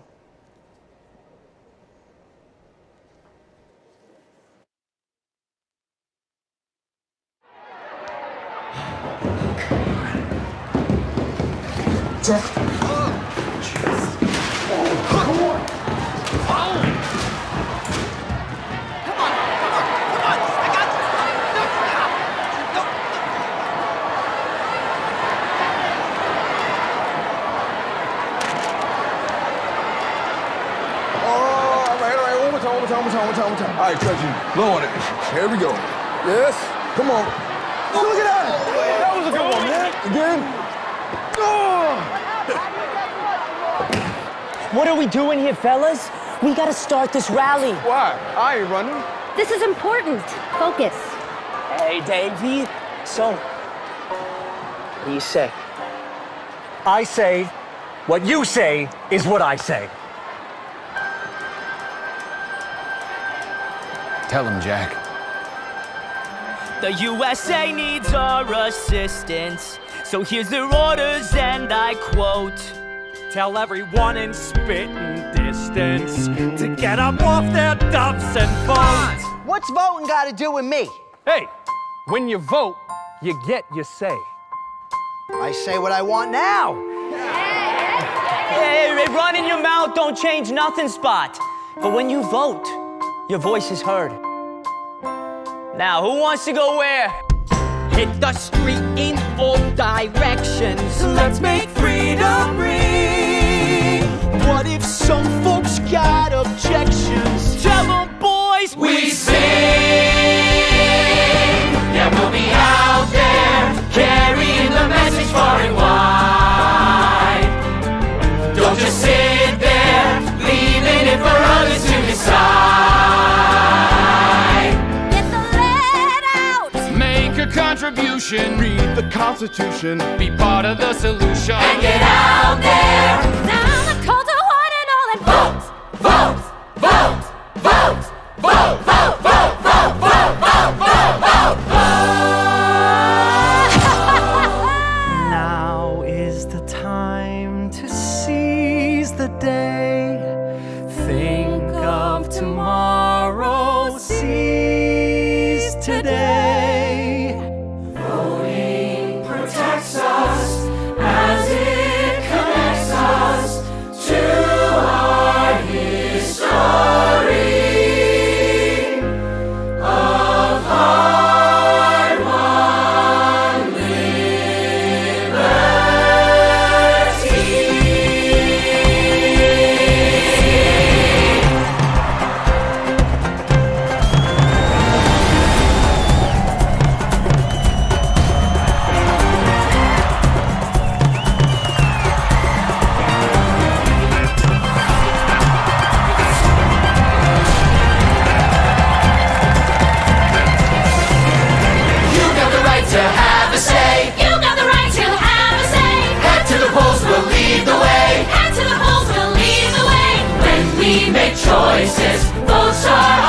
Nachenko Sorio here, Research and Messaging Lead on the Amplify project, here to get you into your election night and week groove.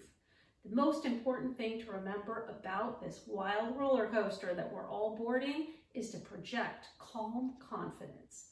We got this. Our messaging goal, as soon as we are done with our GOTV, ensuring every single vote is cast and every single voice is heard, is to repeat loudly and often, count every vote. That's how we ensure the will of the people prevails.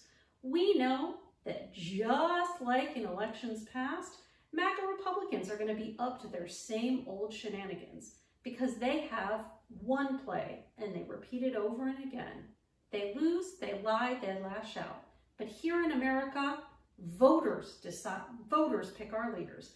Our leaders don't pick their voters. And that's why when MAGA Republicans try to sow chaos and stir up trouble and create fear and spread lies about this election, we never ever take the bait and we don't repeat those lies. Instead, we calmly declare, you know what, toddler's gonna tantrum, but in this election, voters will decide. Remember, we've held elections for hundreds of years, through wars, through depression, before we had iPhones. And every time we manage to cast our votes, have them counted, and ensure the will of the people prevails. This time is absolutely no different. So when you hear anyone preemptively declaring victory, here's what you can say. All campaign long, politicians have their say, and on election night, voters have ours. People have turned out to ensure that Kamala Harris is our next president, and we will swear her in.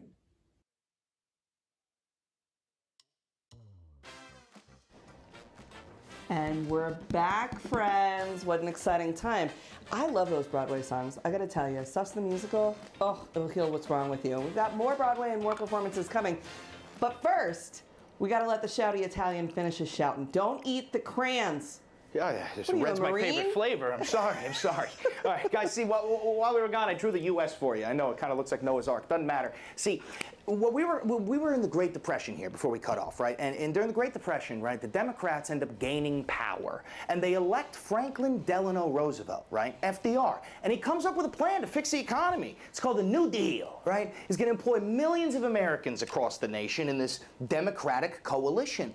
But there's a problem for these Southern Democrat voters who were historically pro-slavery. And that problem was that millions of African Americans were going to be working side by side with them, with these Southern white voters. So that wedge from earlier, it begins to drive even deeper with the Southern Democrat Party. So as we fast forward, we get into the post-World War II era. And this is when we start to see rapid change. I mean, the U.S. is bringing the boom, right?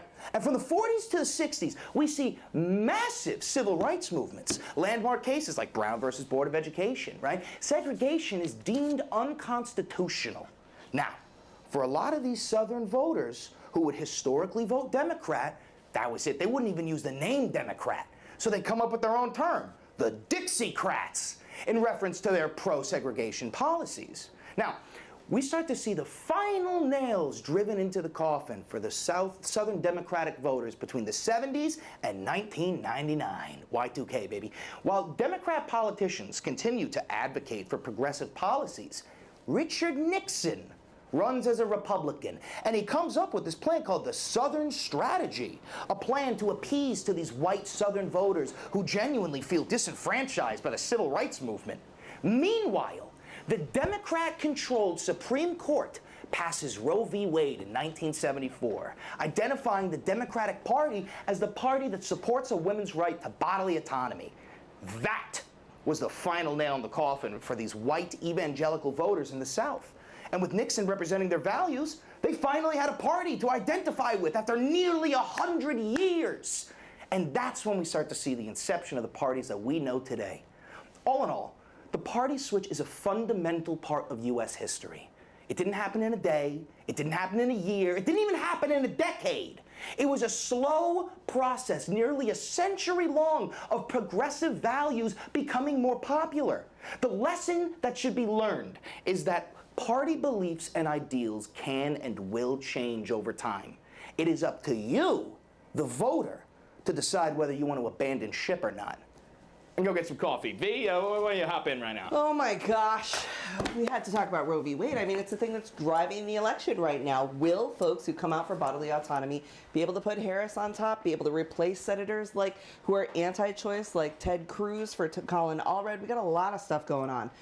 But my favorite thing going on right now is my bestie, Miss AB. I am legally hype. Okay, so Boom is in the house. Boom, what's going on? Hi, bestie. Hi, bestie. I gotta tell you guys, AB was like, look, I've been on the road a lot. You've seen her. She's been working. She's a working girl, working for democracy. And they were like, okay, she's gonna zoom in from Georgia. I was like, no. She has to be here in person.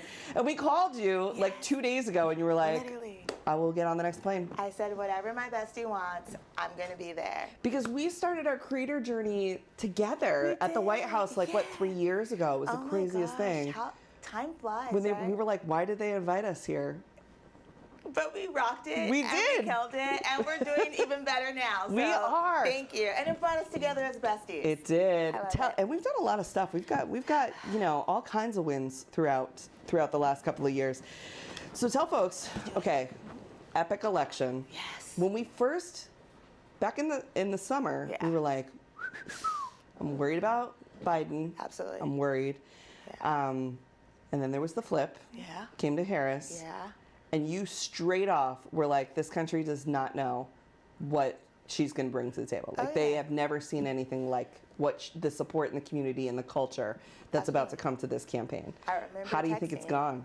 I mean, you see the excitement, you see the energy, right? And I remember texting you like, honey, that's Divine 9 right there. That's what she said, We're yes. pulling up, right? Yes. We're pulling up in Groves, Yeah. right? Like, it's gonna happen. And you don't really know that community unless you are a part of a Greek organization, and specifically in the Divine 9, to know we don't play, okay? When it's one of ours, we pulls up. Well, tell folks who might not know what the Divine 9 is. What is that? So the Divine 9 is basically the collective of the African American fraternities and sororities, right? So there are 9 in total. And so as we've learned, the pink and green, Kamala Harris is a sister of Alpha Kappa Alpha, right? Yep. I happen to be a member of Delta Sigma Theta Sorority Incorporated. Okay, Delta. Right, you know? Okay. So that's why I say, like, even though we're in different orgs, like, it is a community, it is a family, it is, you know, a collective. Yeah. And so I knew immediately, immediately that, like, oh, you know, you got to fan it off. It's getting hot in I here. know. They just brought us a fan. Oh, we appreciate it. I know. So the Divine 9. Yes. So anyways, I was saying, I knew immediately, like, oh, this is our move. And as you see, Kamala Harris had, what, 100 days to get it together? She did. And what They has said she it's done? not going to happen. And then here she was. And here she was. It was like immediate. And it started with those phone calls, right? It was like the Zoom calls, yeah, remember? Black Women for Harris was the first. And then who came next? And then White Women for Harris came. And I remember we were talking and you were like, okay, listen, this is amazing, but they better pull up with some donations, right? Yes. And they did. And they raised the money and they did it. I loved those calls. I really thought, they gave me this fan and now I'm like so consumed by it. They're like, don't put it near your microphone. Honey, I don't know because if you're hot right now. You know how many people watching you live right now? We got a lot of people watching. We could watch me lose myself in this fan right now. And they were like, okay. And then I started to panic, right? Yeah. Because I have been caught being a white lady around you. And I was like, I cannot be caught white ladying around again, okay? Please don't Our be friendship ashy. is based on, we were at the White House and she says to me, do you have any lotion? And I was like, no. And she's like, you don't keep lotion in your day bag? And I was like, no. And you gave me lotion. You were like, do not let me catch you out here Without the lotion. again. I mean that. And to this day, I love when you send And me it like said text charity messages. pot on it. And I was like, of course, you know, we look out for each other. But that's a bomb lotion, though. It's a very good lotion. Yeah, from Lush. It was very high end. I was like, okay, Yeah, this person really wants to be my friend. Girl, because I could have gave you some Vaseline. I know. And then when you were like, okay, look, we're doing the White Lady for Harris calls. Are you going to be on them? Are you going to see what's going on? I was like, I am in fact suspending my gender entirely so I can get on all the calls because I need to know what's going on in all the calls. I was so jealous of white dudes for Harris. I want to know what they were talking about. I was like all involved in everything. And I got to tell you, I think there was so many people who for the first time really felt included and also a responsibility to like complete the assignment. As so many people have said, I completed the assignment. As y'all should, and I hold y'all to the fire. Yeah. Because we talk about women's suffrage all the time, right? Especially speaking of the Divine Nine. My soror stood in the back of the line for women's suffrage, right? To make sure that women had the right to vote. But it was always this notion of like, it's not y'all turn yet. Black women, it's not y'all turn yet, right? So the challenge for me was, okay, it's our turn. We're at the front of the line. That's what y'all gonna do? Right. We helped you. That's help right. us all help each other. That's and right. I think it also shows how powerful just as women we really are, right? When we stand together collectively, or non-binary, and everybody else, don't get me wrong. Everybody's a girl on this show right now. We're all girlfriends. And, I love to text you instead because I have the bad habit of being like, girl, and I'd be like, dang. And I'm like, no, there's nothing better than when you call me sis or girl. I'm like, that's acceptance right there. That's true love. That's bestie friendship vibe. Oh, guess what? We got an update. We do have a race to call. It's the top dog. Dottie Ginger Snap has won with 70% of the vote. It's a landslide. Our top dog is Dottie Ginger Snap, the baby of the family. Congratulations to Dottie. It looks like we'll be splitting 60% of our meals with her, and in fact, bedtime will be 9 p.m. So congratulations to Dottie, and thank you to everyone who voted. Like 500 people voted. Oh, yeah. Isn't that incredible? See? Big wins for tonight. Congratulations to Dottie. So yeah, so what are you looking at when it comes to like now, like tonight? What would be considered a win for you tonight? Other than, of course, Harris winning. I was going to say, Harris winning. I think we've already won, right? And I say that because look at the number. Say that again. I think we've already won. Say it again. That feels... I think we have... Okay, so boom. We have already won. That's right. We've already won. And I say that, though, because look at the number of people who came out to early vote. Right. Right? Look at the number of people who came out who probably normally don't do politics. Right. Have been politicking left and right. Talking to their friends. Talking to their family, right? People who normally... maybe probably didn't vote, or people who normally voted one way are voting another way. So many new voters. So many new voters, right? The conversations are happening. Like the energy is electric, right? Yeah. I think we've already won. So for me, it's like also seeing the American people be politically engaged once again, but in an enthusiastic way, right? Like I feel like we've been kind of dreading it for a little bit. Like it's been a little tired, and people were kind of like, I just have to do this again, right? I know. And this year it's like you see women crying on their videos, right? Like on TikTok, right? Like I voted for a woman and I voted for a black woman, right? The conversation is happening now where like black women, we're realizing like as young as we are the first generation of women in our family to actually have the right to vote. That's right. You know, so many people don't think about that, and you and I have talked about this at length, of course. I grew up in Connecticut, okay, like most people. They spent, like, if you grew up in New England, 90% of your education was on the colonies and, like, Plymouth Rock, okay? We spent a lot of time on the Rock. So much time on the Rock. So much time on the Rock that we never got to, like, the Voting Rights Act. We never got to what a Jim Crow laws or what it all meant. Because they were kind of like, that's the South. And you'll probably never go there. You'll go as far as New York if you grew up in Connecticut, and that's as far as you'll go, or maybe to Boston. They were like, you don't need to know that. Let's talk about how nutmeg is important to our state. Like I feel like my public education was so good on my state. I feel like, you know, and I think that's something that there's room for improvement in now is like, we are a more national public to say like, okay, why didn't black women get the right to vote until 1965? Right. Like when my mom was born, black women couldn't vote. My mother, one generation, when your mother was born, black women couldn't vote. Like that's just like crazy. And they're like, no, they got the vote in 1920. And I'm like, Ida B. Wells has something to say about that. And that is, no, they didn't. So, you know, this was the discourse that was going on online where people were like, you shouldn't vote, you shouldn't vote. And they're like, how are you going to tell people who just got to vote in the last 14 of 52 elections that they're not going to vote? And that are still fighting for an active right to vote, right? Yeah, there's still voter suppression. There's still all kinds of stuff going on. We're seeing it even in the year of 2024 in this most recent election, right? Like I reside in Georgia right now, and we saw people not getting their ballots, right? Their mail-in ballots. That's why Neme's not here. Neme was supposed to be here tonight. She did some pre-records for us because she was like, I want to, you know, I know this is important. She wanted to be here so much. but she's one of the 3,000 people in Cobb County, one county, who didn't get their ballot mailed to them. Right. That's voter suppression. That's Jim Crow stuff. Think about That's it. icky. It's disgusting, and we're fighting against it, but I think that's why our vote right now is so powerful. Matters. And even to talk about, like, you know, your education and where you're from and what you learned about, right? That also shows the power of social media.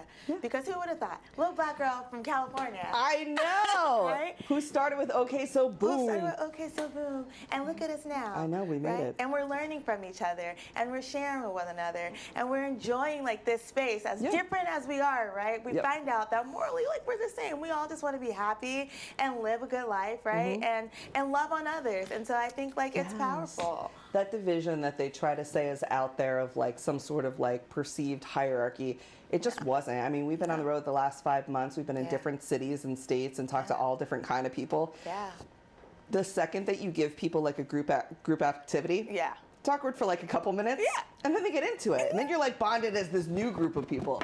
Like, I would have never thought that you and Jolly would be best friends either, right? This big redhead from the Appalachian area who was in the Army, and that's like your bestie. We love you, Jolly. I know Jolly's watching.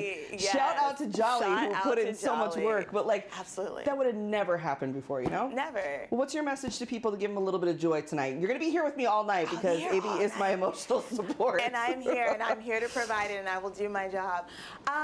Let's see, a little bit of joy. Well, we have something fun. I have something fun up my sleeve to bring some happiness too. Stick around. We've got something fun happening. With that, I mean, this is joy. We're at a pizza party. I know. On election night. I know. Right? You got on your banana tie. We're ready. Like, I know. How much joyful can it get? But also, I want to say, stay positive, right? Yeah. Stay positive. And if you voted, you know you did your job, right? And that's what matters the most at the end of the night. You did your job. Let's just wait. There's rest in that. Rest is resistance. Rest is celebratory. I love it. AB, we're going to let you go grab some more pizza. AB will be back in just a little bit. I'm so excited. We'll see you in a bit. We're going to play some more games with AB. She'll be here all through the night. So, you know, I do think that we're going to get to a celebration point. Now, next, I want to welcome Catherine Markowitz, who is the director of Broadway Votes and responsible for bringing us so many fun things today. So good to see you. How Thank are you. You too. I'm going to hand these to you. Oh my gosh, thank you. Catherine, I love your sweater. Oh, thank you. Can we zoom in on the sweater? Have we seen Catherine's sweater? There it is. Tell us what it says. It says keep marching. And what is that reference to? It is a reference to the musical Stops. My new favorite. It's the best. I'm obsessed. Yes, one of the only shows on Broadway playing tonight. Is it? Mm-hmm. On election night. I know. love that. Of course it is. Of course. Tell us a little bit more about Broadway Votes. Yeah, so Broadway Votes is we're in our inaugural year, nonpartisan initiative to mobilize the theater industry at large across the country to inspire theatergoers and fans to get out and vote. And how has it gone? Great. It's been an amazing first year. I feel really lucky. We've released 2 amazing videos and registered like over 5,000 people to vote this year, and have amazing partnerships, and it's just been like a really wonderful thing, and the industry has really, the theater industry has really resonated with it, and it's been wonderful. I love that. As a former theater kid myself, I always felt like if you saw Newsies as a kid, you're probably a good adult. Yes, I would agree with that sentiment. You learned the lesson, right? Like, nobody sides with Mr. Pulitzer if you watch Newsies as a kid. Everybody wants to be Jack Kelly. So we're gonna play a little song, a little game. Okay. Are you ready? I'm ready. I cannot get over how much I love this shirt. Thank Here you. we go. So the game is called What is This Historical Person's I Want song, okay? Okay. And so, Avi, you're gonna have to give me more direction on the game. First up. You're just here to try to figure out their I Want song. Take any musical you want. Okay. So what musical do you think that these particular presidents would say is their favorite? Okay. So and maybe what song? Ooh. So I guess it could be what musical is their favorite, or what song from a musical might be like their karaoke go-to. Okay. Like when they're Marie's Crisising. That's what they're gonna You know what I sing. mean? They're at the drag bar. It's getting too late, and they're like, I have to sing Broadway. I must. Okay. Like what resonates with them? What would it be? Okay, yeah. great. What do you think it would be? Okay. Okay, So the I'm first ready. one is Teddy Roosevelt. Okay. Teddy Roosevelt. What do we think would be his big Broadway song? So I'm split. Yeah. Okay, on one hand, I think it could be Seize the Day from Newsies. Oh, yes. Okay. Right? I'll Like give you that. as a fair, progressive. Yes. Or it could be somewhere that's green, from Little Shop of Horrors. You think? I think like as a conservationist, national parks. Oh my gosh, like you're that so right. side of him. What if it's like Giant in the Sky? Oh. Or My Own Little Corner. Like it's like a Jack and the Beanstalks. I Into the love woods. that. I mean, anything Into the Woods. There are giants in the sky. Oh my gosh, now I'm gonna start I crying. know, right? Okay, you know what else? Okay, should I save it? Wait, I'm gonna cheat. Should I save my other one? I don't know. Okay, I'm gonna save it. I'll tell you what I think the next one could possibly be, because I think some of the founding fathers have a little bit of crossover with some of the older folks. Okay. Is this? We have some young pictures of some of these people. This is not a picture I've ever seen of him. Is this really Ben Franklin? No way.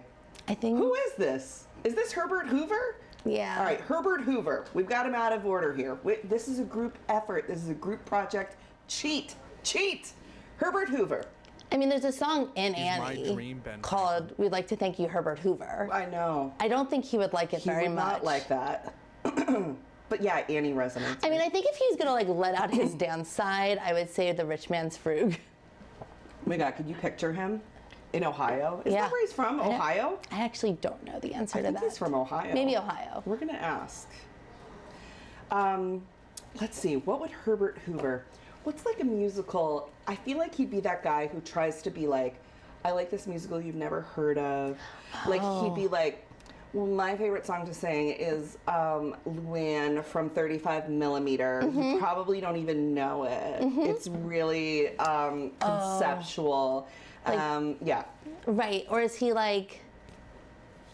Or is he a like, I saw Hamilton at the Public? He's definitely, I saw Hamilton at the Public, 100%. Right. I saw it was before it was cool. Correct. I saw it with Dessa's video. Yes, he knows everything about it.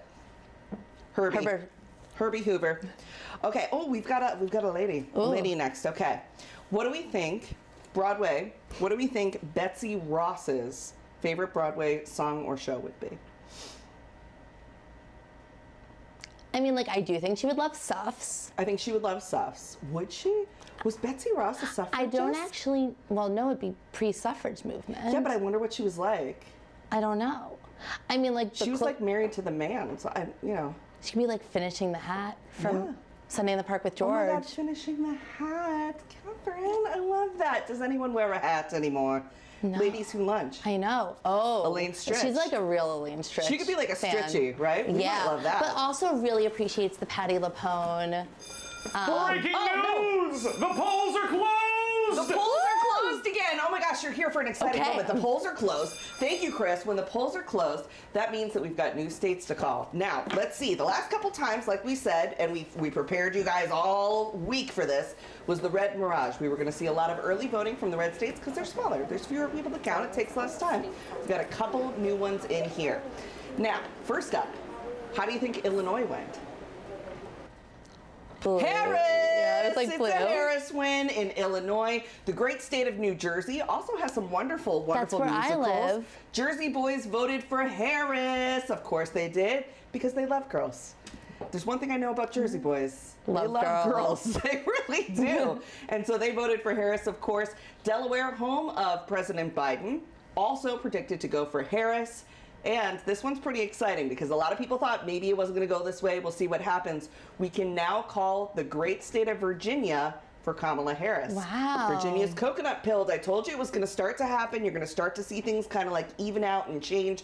That's just the way it goes. We've got a long way to go, but this is a nice positive boost. Okay, New Hampshire. Harris, of course. What's so interesting, because New Hampshire sometimes has a Republican governor but goes federally for Harris. Yeah. Just like Kentucky.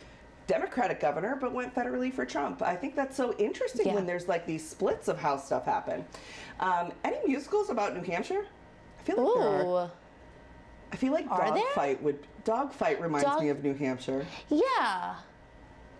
Well, while you think about that, the Big Apple, We can officially call New York my home state for Kamala Harris. I'm excited to see it. Do you know you don't know anything about me. This is our first time meeting. Upstate, I live right? upstate in Rochester, and I live in the most Republican district in the entire state of New York. That's what the governor told me. She was like, do you live on that street? That's so interesting. It's very Republican. I'm going to tell you because I know my neighbors are listening. Hi, Mike and Kim. I love you guys, and I'm so grateful. And I really do think that times are changing, and I think people are just looking to turn the page on stuff and try something new because we didn't have nearly the red signs that we usually do, and we had a lot of like Harris light signs, you know, like a little something up. But New York went enthusiastically for Harris. Good to see it. North Dakota, South Dakota, Wyoming, first state to allow women to vote. Louisiana and Texas all predicted to go for Trump. We knew that was going to happen. Good to kind of get those out of the way and see where it's going. Now, Texas went for Trump at the presidential level. We do not have enough information yet to call the Senate race. So Colin Allred versus Ted Cruz is still in the running. We don't have the information on that yet. We just have the federal for Trump right now. We also have some of Nebraska. We do not have Nebraska's 2nd district. Nebraska does their electoral college weird. They get, is it 4 votes I think they got? 3 or 4? Either way, one of them is what's called Nebraska's 2nd. And we are not sure. That went to Obama. That will probably go to Harris, but the rest of Nebraska did go to Trump. So just to give you a quick recap, if we can come down a little bit, I'm a little teleprompter action. Other way. I love this.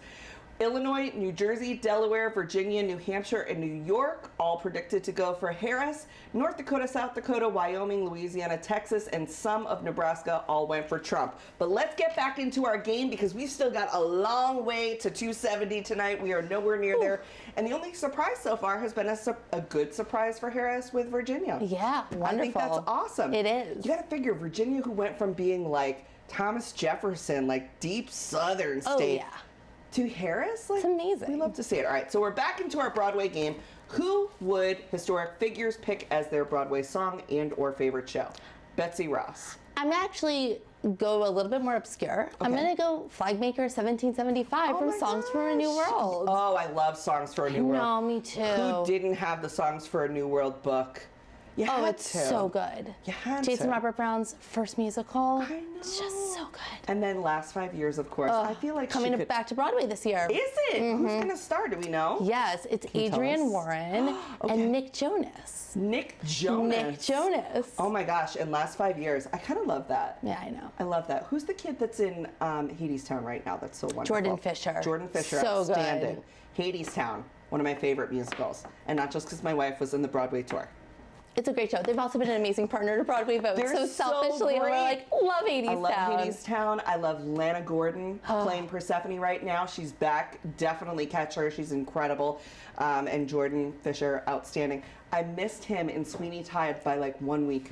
Oh, I saw him. He was great. I'm sure he was phenomenal. He was great. I did get to see Josh Groban though. Oh, so and good. He was phenomenal. Anna Lee Ashford. I mean, outstanding. Yes, I didn't see the replacement cast too with Aaron Tveit and Sutton Foster. Yeah. But everyone also raved about them. I did see the original I gotta cast say, as well. hot take. Yeah. Aaron Tveit is both too hot and too tenor to be Sweeney Todd. Did you see any of the videos? No. Were they so good? They're though? so good. Oh my God. All right. After this, we're going to watch a bunch of more Broadway videos. We will pick up this game in a little bit. We're going to wrap on this right now because we've got a couple other things that are happening. Catherine, thank you so much for being with us. Thank you for having me. Are you hanging around? I think I'm going to hang around for a little bit. I'm telling you, the place to be is the green room. It's like it's so amazing. much fun around here. We're having the blasty blast. We're going to check in with the chat in a minute. Grab some pizza, and we'll see you to finish up the game in a minute. Thank you. Happy election night. Thank you. And I love that shirt. Thank you. Love it. Love it. All right. Let's see who we've got coming back now. You can go either. AB is back. AB is back. What's going on, girl? Bestie. How was it out there? It's not as fun as it is in here. It's fun in here? Yeah. All right. We were playing a game. Are you a Broadway girly? I could be. But wait, I have to share some good news. Oh, wait, tell me. Did you hear the news? No. Rhode Island is blue! Rhode Island is blue! Oh my God, what is this? Look at this little thing. Oh my goodness. She made me a little thimble. Yes, because it's the smallest state. Yes. See? Rhode Island is blue. We're gonna have a bunch of these. We're gonna have a bunch of these very goofy reveals, and I'm so excited about it. I cannot imagine what the main reveal is going to be like. I really hope that we're getting a lobster in here. We'll see. We'll see what they can do. Let's see what but happens. Rhode Island is blue. Big fun times. Yes. I'm going to start collecting them and lining them up here. Oh, I love it. I love it. So we were playing this game, which was like a historical person's like favorite Broadway song, but I think maybe we could change it. Okay. Let's do something a little different because the people who aren't Broadway people just had to sit through that. So let's do favorite popular song. Okay. Favorite popular song. What do you think Betsy Ross would be jamming out to while standing in line to vote? Also, if you're standing in line to vote, remember, stay in line. Stay in line and you can write to Pizza to the Polls. They'll send you pizza. But if you were Betsy Ross and let's say you had to stand in line to vote, what would be in your headphones? All the single ladies. All the single ladies. She'd be Beyonce. Do you think she'd be like into Cowboy Carter's album, or which album do you think she would be most into? Renaissance. She's Renaissance. Renaissance Big all day. time. Yeah, has to. Move out the way. I know. I know.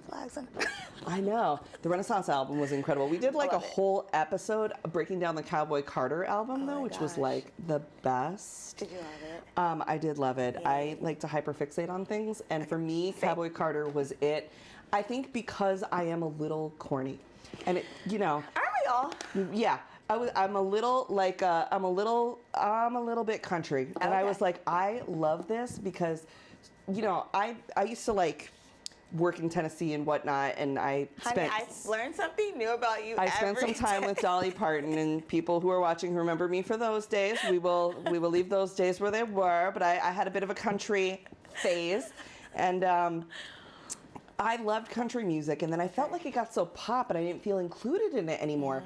And her album, I think, just like the Kamala Harris campaign, was a re-invitation to everyone who wants to listen to this type of music or hang out or learn. You know what I mean? Look at black women doing it again. Always. I told you, every single time I go anywhere, I'm often like the only gay person that goes somewhere, and I immediately look for the other black women, because when we go to stuff, AB knows, it's like they're like, okay, their checklist, they're like, okay, okay, we've got one queer lady and one black lady, and it's us. It's us. It's always and we are so grateful for it, and we're gonna keep doing it. But Yes, I'm always looking for those safe people in the room, and it's folks like us who know how to act and like to watch other people make a fool. Sometimes that's the fun part.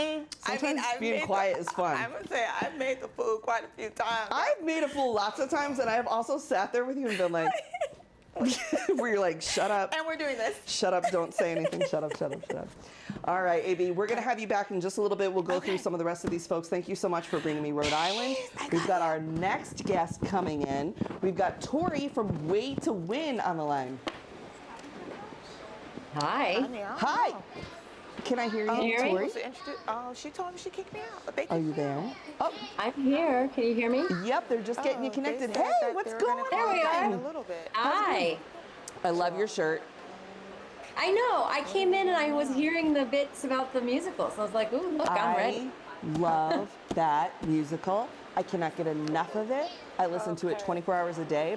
I have like a little Bluetooth in the shower. I put it on and I just listen to Keep Marching and have myself a little cry. It's so good. Keep marching. It's the season. It has gotten me through. The last 5 months are difficult, and that soundtrack for so many of us has just been something that inspires you to be like, it's not hard, it's worth it. You know, even there's a song on the soundtrack, is it worth it? And I listen to that and I'm like, you know what, it really is. It is. It's so worth it. Everything we do is worth it. I know. And we've done a lot. You've done a lot. Yeah. I'm in Austin, Texas tonight, and I just flew in from Arizona, where I block walked all weekend. You know, Way to Win has invested a lot of resources and a lot of time in grassroots organizers across the country that are knocking on every door, calling every phone. Yep. And then, of course, also just investing in social media spaces. We know that more and more people are getting information from different places, and we got to talk to everybody. Talk to me about, you've been in this game for a long time, you know, like, what's different about this year's presidential door knockers and phone bankers compared to like folks in the past? Is there any key differences that you noticed, new trends? I think one of the key differences is the heart that people are bringing. You know, I had dinner with Raquel Terán, who's a former representative out in Arizona, and she was reminding me that even the paid canvas workers have been at it for so long in Arizona that they're bringing so much heart to the doors. There's like a multi-year history of organizing in Arizona. They've been fighting Trumpism since its name was Joe Arpaio, which is of course my gosh, yeah, that sheriff. Yeah, exactly. So they're knocking doors and they're pulling people to the polls based on history, community, just the love for each other. It has, you know, I'm sitting here with my Harris Walta hat on. It has as much to do with protecting our freedoms and making sure that we keep orange out of the White House, but it also has everything to do with just rooting these victories in their communities that they've been fighting for a long time. Okay. Well, I appreciate that. We are now getting the crochet comfort banana because we're getting. I'm going to ask you a question that I need a comfort item for. Should I find a banana? Yes. Do you have a banana crocheted? This is from one of the dust bunnies. I have a yellow marker. Okay, yellow marker. This is from one of the dust bunnies. Kira, thank you if you are listening. Kira is a mom in Bucks County who has worked so hard to, honestly fix the reputation of Bucks County for what people make it seem out to be, which is like this crazy, Republican place. And they're like, no, we are a melting pot of so many people. And she made me this banana for good news. So thank you to Kira. Question for you. What will a win look like for you tonight, other than, of course, Kamala Harris? You know, I feel like we've already got a good one in Stein winning North Carolina, that gubernatorial race out in North Carolina. Huge. Yeah, we have got to get out of the game of inches where it's, a few precincts in Pennsylvania that keep us up all night. So when we see wins in North Carolina, when we see wins across the Sun Belt, it means something's changing nationally. So that's awesome. I know, and I love Anderson Clayton out in North Carolina. What a powerhouse of a person. What an incredible person to have out there working for North Carolina. And only Future of our party. Yeah, crazy. Incredible. Do you think that Harris will take, what I've heard is if Harris takes North Carolina, then, we're looking really, really good. What do you think? Yes. Yeah. If she takes North Carolina, then we're looking really, really good. Do you think that the governor thing will play into this? Do you think people? Of course. Yeah. Of course, because the ties between Robinson and Trump are so deep, and people just want to put all of that to bed. They want to start a new way forward. They want a new chapter. So I think there's an enthusiasm around the state that we've got to watch. What drives you to do this work? You've been here for, in this work, and you could be doing anything else. What makes you get up and say, this is where I want to be? I am a 7th generation Texan. My family is from Brownsville, Texas, which is the southernmost tip of the border of the state. And I think about my own, grandparents and their generation actually having to fight for the right to vote in a place that was actually their home before it was anyone else's. They've lived in Brownsville since it was Mexico. And so that legacy is important to me. I want accountability. I want representation. I want to see all of us, thriving. I love that answer. What do you think about Colin Allred right now? How are you feeling?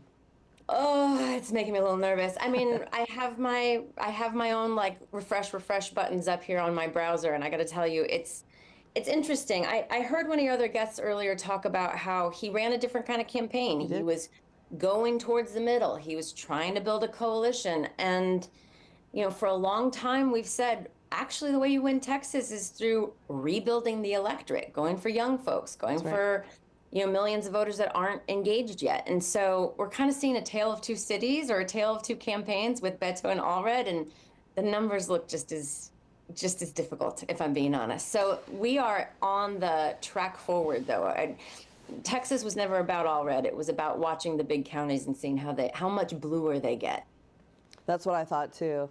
And I've been so incredibly grateful for your leadership and mentorship and for everything that Amplify has done to really believe in new media and new faces and give a chance to all of us. And I just want you to know how grateful I am for that. We met at South by Southwest a year ago. Oh, yeah. And who would think we'd be here tonight? But if there's one thing this election cycle really did, and we've said it several times tonight, it was rebuild community and make friends and do whatever, that no matter what happens tonight, we are more in touch with people who believe the things we believe than we've ever been. And I think that that's so powerful and so interesting. It's the power we're going to need, right? Come hell or high water. It's the power to set a 100-day agenda, or it's the power to resist the bullshit. So these connections are important, and I appreciate you too. Sounds good. Well, thank you so much. I'm sure we're going to be checking in with you again. Thank you to Amplify. And thank you to Suffs the Musical for showing up tonight. I mean, yeah, get your tickets to Suffs. They're only there until January 15th, and then they're going on tour. So you'll be able to see them in your town. But thank you so much, Tori. We'll see you. We'll check in with you guys again. Thank you. Bye, everyone. Oh, man. I love my little, my little crocheted gift. This election is about election integrity. It's going to be a long night, and it's going to be a long week, and there are people that are going to be out there and try to declare early victories, not just Trump, but folks in the Senate races and the state races and all the way down. Many folks are sowing doubts about the results already. Don't let them veto your vote. After this, make sure you call your representatives to pass the Freedom to Vote Act. Because like we were talking about, the Voting Rights Act of 1965, that was something, but they also wrote in there that we had to renew it all the time. And that is not like where we want to be. We want to be in a place where the John Lewis Voting Rights Act is passed, where the Freedom to Vote Act is passed, and where we are not dealing with voter suppression or any of these kind of like, oh, we didn't print enough ballots, all this kind of nonsense that we don't need.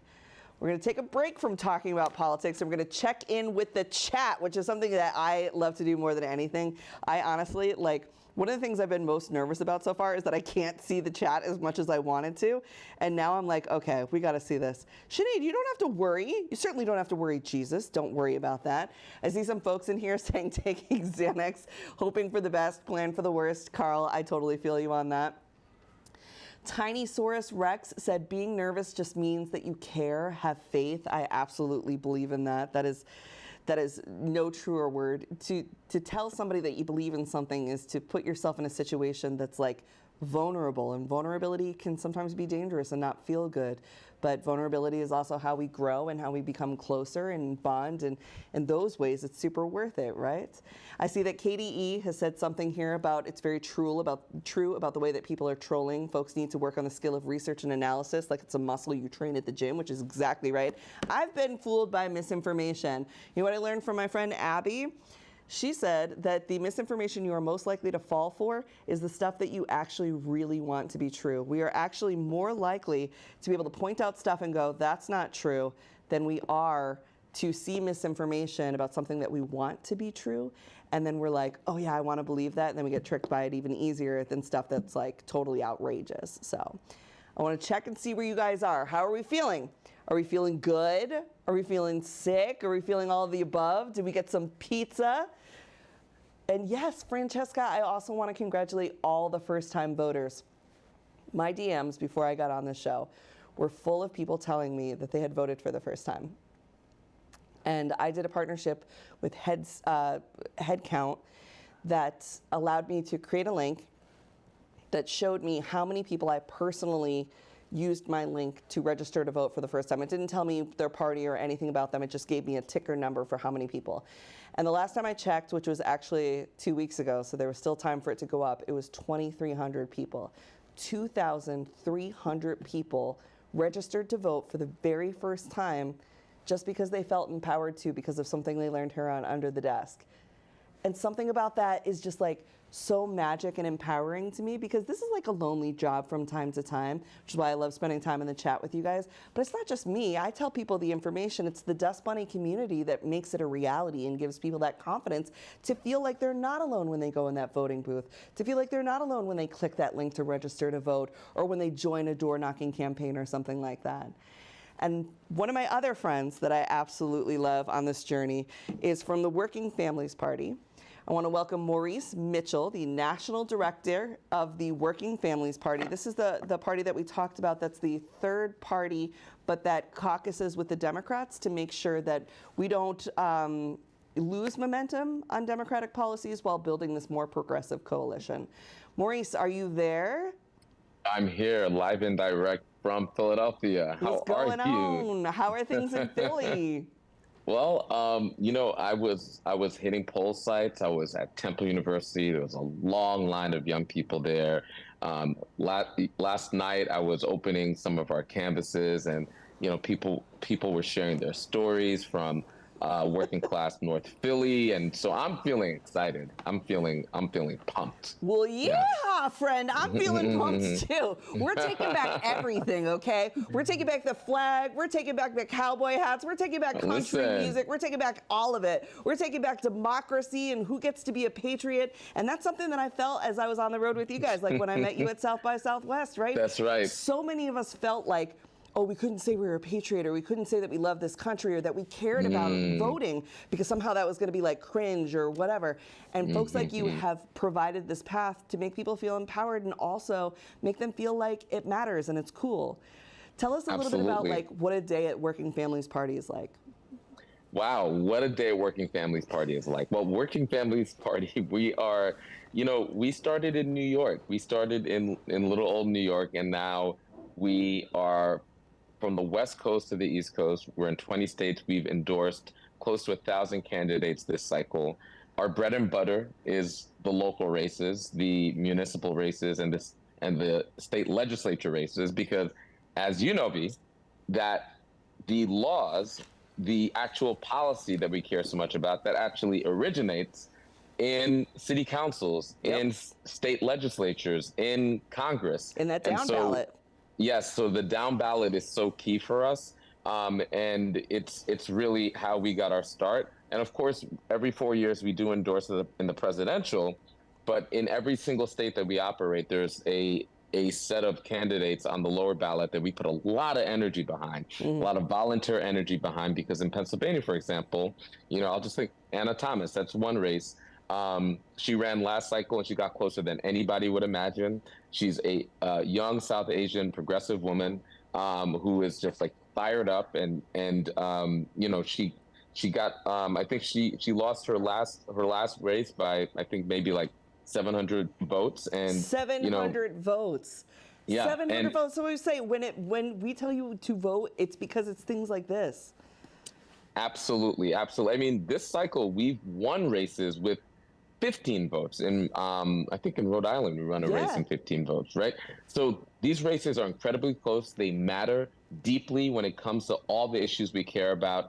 And one of the reasons why we focus on it is that we break the lie that your vote doesn't matter, because when you're volunteering or voting and you're voting for one of these down ballot candidates and they win, I mean, it's transformative.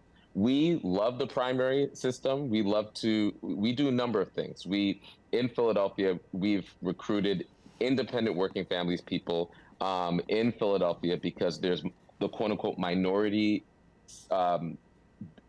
set aside city council district seats. And those have historically gone to Republicans.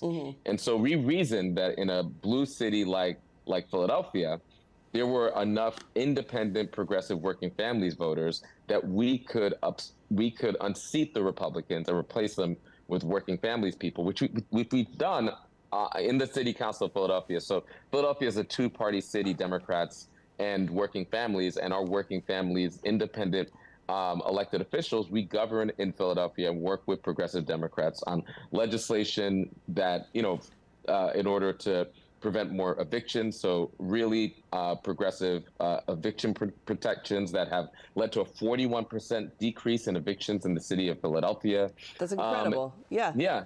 And then in New York, we have our own ballot line, as well as Connecticut, we have our own ballot line, and people could vote on the Working Families Party line. And why that's important, I mean, I did in Rochester, for Samara Brook, Working Party, Absolutely, and why that's important is that the fusion law allows for independent third parties like the Working Families Party to be able to express our independence, but we don't have to get into the spoiler dilemma that often makes third party candidates into in the rigid two-party systems, makes their candidacies kind of problematic, right? Right. When you have fusion voting, like we've cross-endorsed Kamala Harris, but you could vote for Kamala Harris in New York on row D, the Working Families Party line.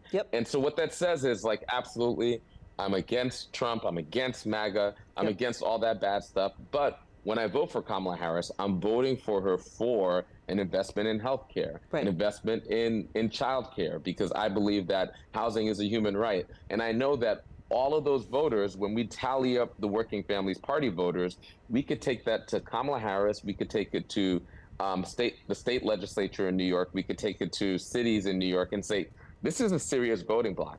And when it comes time to govern, we could leverage those votes in order to advance progressive policies. And we've done that again and again in New York. A lot of people don't remember New York was not always a blue state. New York had a Republican governor, a Republican mayor, Republicans in the legislature. And a lot of the work that we've done over 20-something years, like in New York, had to do with shifting the tide so that we could actually, and in fact, there was a gentleman's agreement between the Democratic Party and the Republican Party, where the Democratic Party said, okay, we'll take the Assembly, Republicans, you could take the Senate, and we won't disturb each other. And the Working Families Party and others broke up that gentleman's agreement, and we started defeating these Republicans. And then eventually, once we flipped the state house from red to blue, we then needed to take care of the corporate Democrats, and we did so, which led to the progressive policies that we see today in New York. Yep. That's the way to do it. I mean, people want a revolution, then you got to pick leaders who know how to lead a successful revolution, and not all revolutions have to be so like aggressive and negative. They can be super positive and work in this way with common sense and courtesy for each other, but also holding people accountable when you don't like stuff. But what I've loved about Working Families Party is the fact that you have got people voted in down ballot. You have a structure and a support. It is what I think a lot of young people especially are looking for, to break up the two-party system without losing, right? Without trying to say something totally different can go on. Parties, one way to define parties is parties help to organize winning. So it's really important for us that we figure out what the path to victory is, right? So if we were to offer somebody an alternative party, but all we did was lose our elections, then that to me would be problematic, right? The other thing is that parties actually should be about governing, not just winning elections, but actually governing, which is why we focus on both of those things. What's our path to victory during election time? And how do we make sure that we're not just electing progressives that will just get marginalized and be gadflies in city councils or state legislatures, but people who actually are serious about governing and that we could help govern and pass policies that would actually transform people's lives. Like a $15 minimum wage is the floor now with most Democrats, right?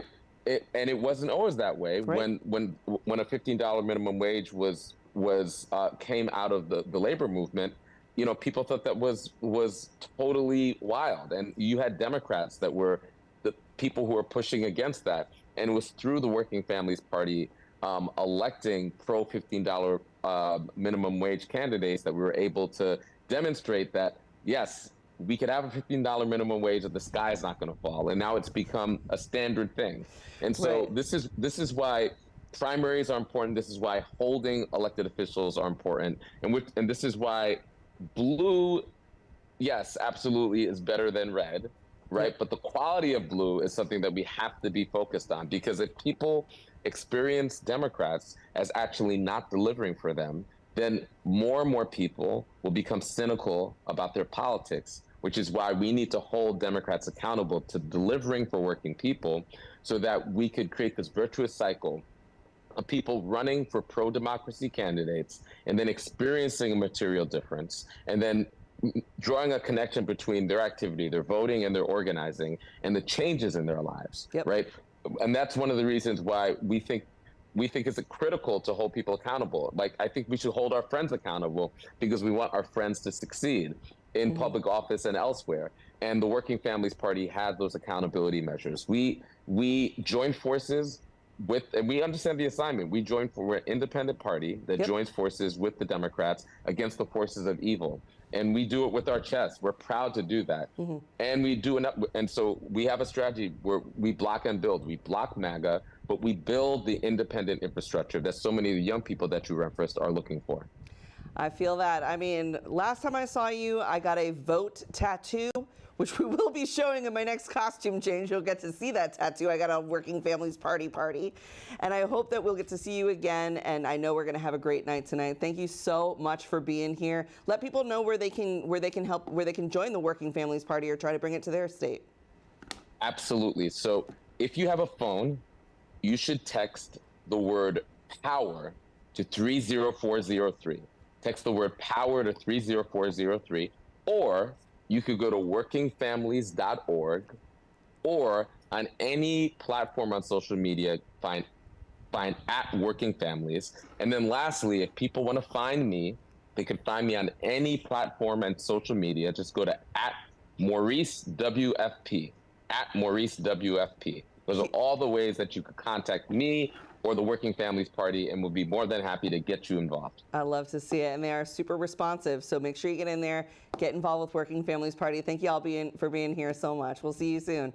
Thank you. Take care. Bye-bye. Bye. All right, friends, we're going to take a quick break. We've got a couple of messages coming up from you. One from a good friend, May, who was supposed to be here tonight, but actually had to fly out to Georgia because her ballot was delayed. That is how important this election is, that May flew from New York to Georgia today to make sure that she was able to vote on Election Day. And we've got a message from, does that say Dwight Eisenhower? I guess we'll be hearing from the former president. We'll see you in a few.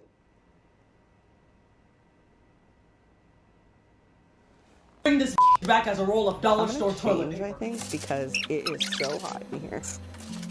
The Electoral College, and if I'm being honest, no amount of political gymnastics speak will make me understand why this is still around. It's like Catholic indulgences, but for politics. It's giving red, white, and blue corruption. I'd make a joke, but nothing is funny about having the popular vote overridden time and time again by a creepy college that's not even a freaking college. Send this the way of the 18th Amendment, a la poubelle. Speaking of people we're glad aren't sniffing oxygen anymore, this guy's at the top of the list. If you've heard of gerrymandering, the political practice of manipulating district lines for political outcomes, this is the guilty SOB behind that. And if by any chance reincarnation is a thing and this guy ends up coming back, which, for the record, nobody is asking for that, may the powers that be heed our prayers. Bring this back as a roll of dollar store toilet paper that will be used to clean a dollar store.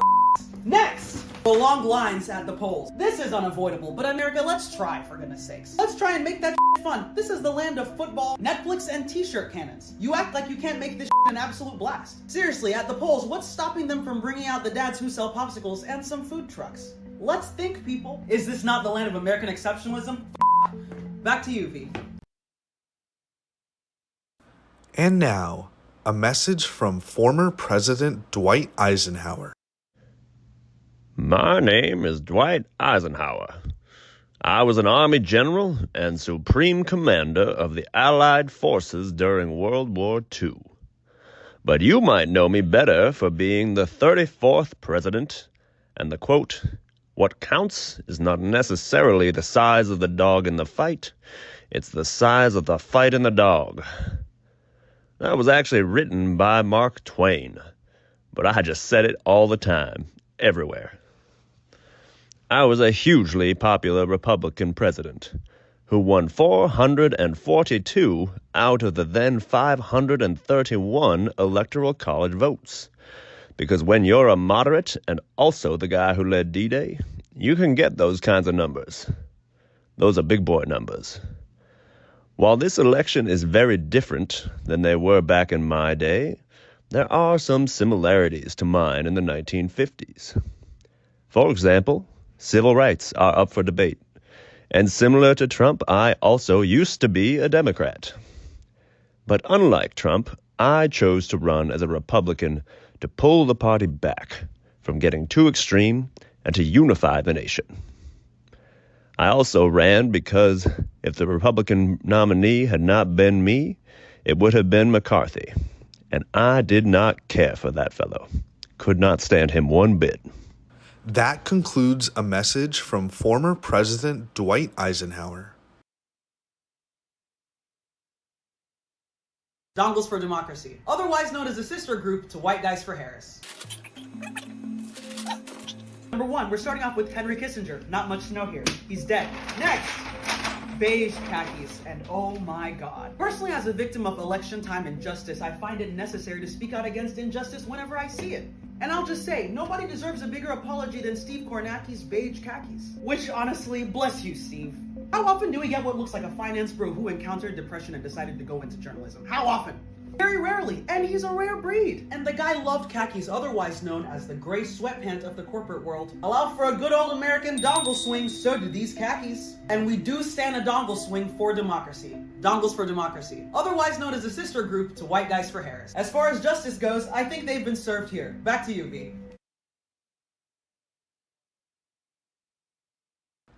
And now, a message from former President George Washington. My name is George Washington, and I was the first president of the United States. I led the country through the Revolutionary War, and in 1787 oversaw the writing of our nation's Constitution, which I did think you guys would have updated by now. I mean, don't get me wrong, it was cool at the time, but, like, most of us owned slaves and had just found out about hand washing. Everyone's concerned about what my teeth were made of and not all the lead that held them together going straight into my bloodstream. Are you really still sticking to something written by a bunch of guys who didn't know about dinosaurs, much less the internet and super PACs? That concludes a message from former President George Washington. Dear Diary, remember when we used to learn about how the government works? They don't teach that no more, because this election cycle has taught me that a lot of people don't know nothing about nothing. And if you ask me, it all started with No Child Left Behind. Yep, I said it, and I'm gonna start asking, you were left behind, weren't you? I'm not gonna judge. Well, okay, maybe a little bit. But, I mean, I know democracy isn't everybody's favorite subject. But we all living in this group project, baby. We can't just leave the voting to people who forgot how it works. And while we're on the topic, I'm still trying to understand how my vote counts the same as somebody who doesn't know the difference between Senate and Congress. Woo! I need a nap. And y'all need to pick up a book. Oh, Lord have mercy. Y'all got 4 years to get it together, okay?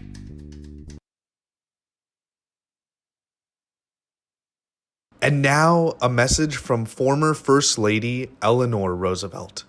I am Eleanor Roosevelt, and I was the First Lady to the 32nd President, FDR.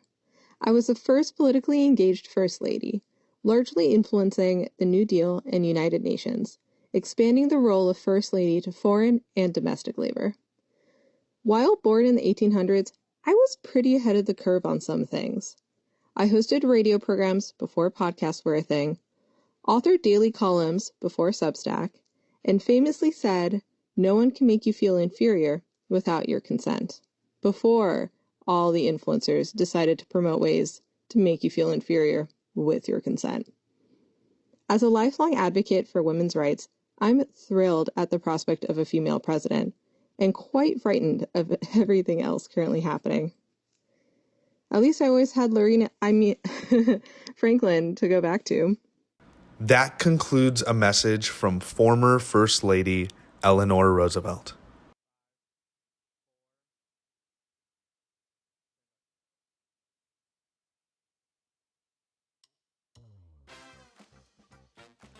Yay! We are back and we are changed because it is getting hot in here and we are feeling a mayor I can. We are not getting down. Like we said, red mirage. No surprises so far. Everything's going okay. Keep it calm. We haven't even seen Central or the West Coast close their polls. And if you're in line, stay in line. Your vote does matter. It counts. We've seen more new voter registrations than like ever before. So I'm feeling super excited about that. Sammy's back. Hello.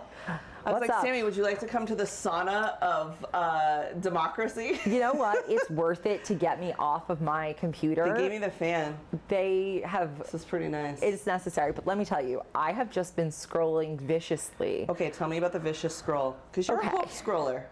Sammy, I'm pretty sure came up with the word hope scrolling. No. That was a collective internet. It was an internet thing? I'm thing. giving it to Sammy. I mean, it could be really anything. Okay, so I took some notes. Taylor Lorenz lets me have that I coined the term trad media, which I'm not sure is true. that was us, though. It was us on American Fever Dream, I Yeah, think. that was definitely That was us. Okay, let me tell you what I am seeing, All right, because I Sammy's- took so many notes. Take us into the scroll. Okay, it looks like we're what it feels very much like to me is a 2020 repeat. Okay. Something that is concerning to me is that the New York Times needle is leading Trump at like 66%. I don't know how I feel about that because I'm looking at numbers, and what I'm seeing is that it's going to come down to the blue wall. It's the blue wall. It's going to come down to the blue wall, and it's going to come down to her performance among the suburbs. Wait, Sammy, what's that sound? I think. Who's knocking on the blue wall? It's Alex Perlman here from Pennsylvania. Alex Perlman, what's going on, brother? Hello. He's coming. Hello, do you hear me? Him? I can hear him. Oh my God, good. Okay, Alex Perlman's here. Hi, how are y'all? Brother, what's happening in Pennsylvania? We were just knocking on the blue wall. We need some answers. Okay, well, Pennsylvania has been a party town. All right, let me tell you that. I have been listening and talking to people all across the Commonwealth because we're a Commonwealth, not a state. That's right. The governor of Pennsylvania loves to remind people about that. And it's been a good day. I spent 13 hours at the polling place after spending 8 hours standing on the Ben Franklin Parkway in Philadelphia to hear Lady Gaga sing 2 songs. Okay. Was it worth it? Was it worth it? Totally worth it. It was 100% worth it. And honestly, if anyone takes any information away from tonight, beyond the fact that we need to get rid of the Electoral College so my vote doesn't outweigh everyone else's in America, we all need to see Ricky Martin live. Ricky Martin live is one of the most transcendent performances I've ever seen. My memories of Ricky Martin dancing with all of his dancers and singing and working up a sweat in front of the Rocky Steps at the Philadelphia Art Museum, the greatest art museum in the world. May Paris burn it's like the Louvre. Yeah, it's better. It's the Louvre better, of Pennsylvania. okay? Yeah, I love it. No, it's even better because so Ricky, you know what? it was You don't Ricky have to go Martin and for talk. you. I Yeah. saw to calm down. I was treated to a performance of Cabaret, the new staging of Cabaret starring Adam Lambert this week. I'd not say that I was any calmer after watching Cabaret, but I enjoyed it nonetheless. It's a little too culturally relevant. I'm not sure why you would I don't know choose if that's- Cabaret. It was a lot. Yeah, I don't know if that's the one to watch like immediately because you get a little heart palpitations. I should've just Like, why did I turn again. on Schindler's List and see how that goes? Throw on Schindler's List to relax. I'm the person who watches like crime shows to go to sleep. Like I couldn't sleep the last 2 nights because for whatever reason the hotel didn't have forensic files. What am I supposed to do? You're supposed to use it watch on your computer. We're a how it's made household. The voice of the man on How It's Made explaining how to make a moccasin. That's you're a good out. one. Okay, you're out. Wait, I have a question for you. Did you want to know about my vote tattoo? I do want to know about that, but I do have a question for Pearlmania 5000 over here. Hit it. What is it like to matter? It's the worst thing in the world. I I'm don't so jealous want of to. you. No, he's been complaining. Let me tell you, we've had beyond our traffic constantly being snarled, and every diner you go to having 3 reporters standing in it being like, "What are your thoughts? What are your thoughts on the economy?" I'm like, "Leave me alone. I'm just trying to get an open-faced turkey sandwich, and then I'm trying to tell people that I'm pivoting to YouTube and I'm doing long-form content now." Like that is. Follow me on YouTube. It's a great Follow all of us on YouTube. I know there's people watching the YouTube live right now that haven't subscribed to Pearlmania or to Under the Desk News or to Betches News. If freedom of the press survives, there are big plans for Betches News in my head. Yeah. But, you know, it's all dependent on how these next few we'll hours see how it goes. I know. I know. You were telling me, say, Alex, you can't watch TV because it's like every single commercial is the worst doomsday. It's the worst. It's not good for the baby. And not only that, I don't know if you guys know this, according to an ad that actually is still running, even though our polls are closed, apparently trans immigrants are going to cause World War III by causing inflation on our guns. That's been a daily here in Pennsylvania. What's the It's been very, obsession? very rough. It's been very, very rough. Elon Musk is here. He's been walking door to door offering people money.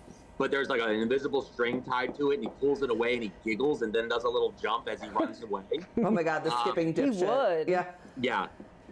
I mean, this is a real problem. The fact that like only 7 states worth of people get any attention or any sort of like any governing, like federal governing is all in their direction. When you think about the amount of time spent on fracking, like that should not be such a predominant conversation, what she said about fracking in 2019. People don't even know what fracking is. I promise you. It's the same thing, and that's why they just lie about it all the time. Think about how much all of the other people in the United States miss out.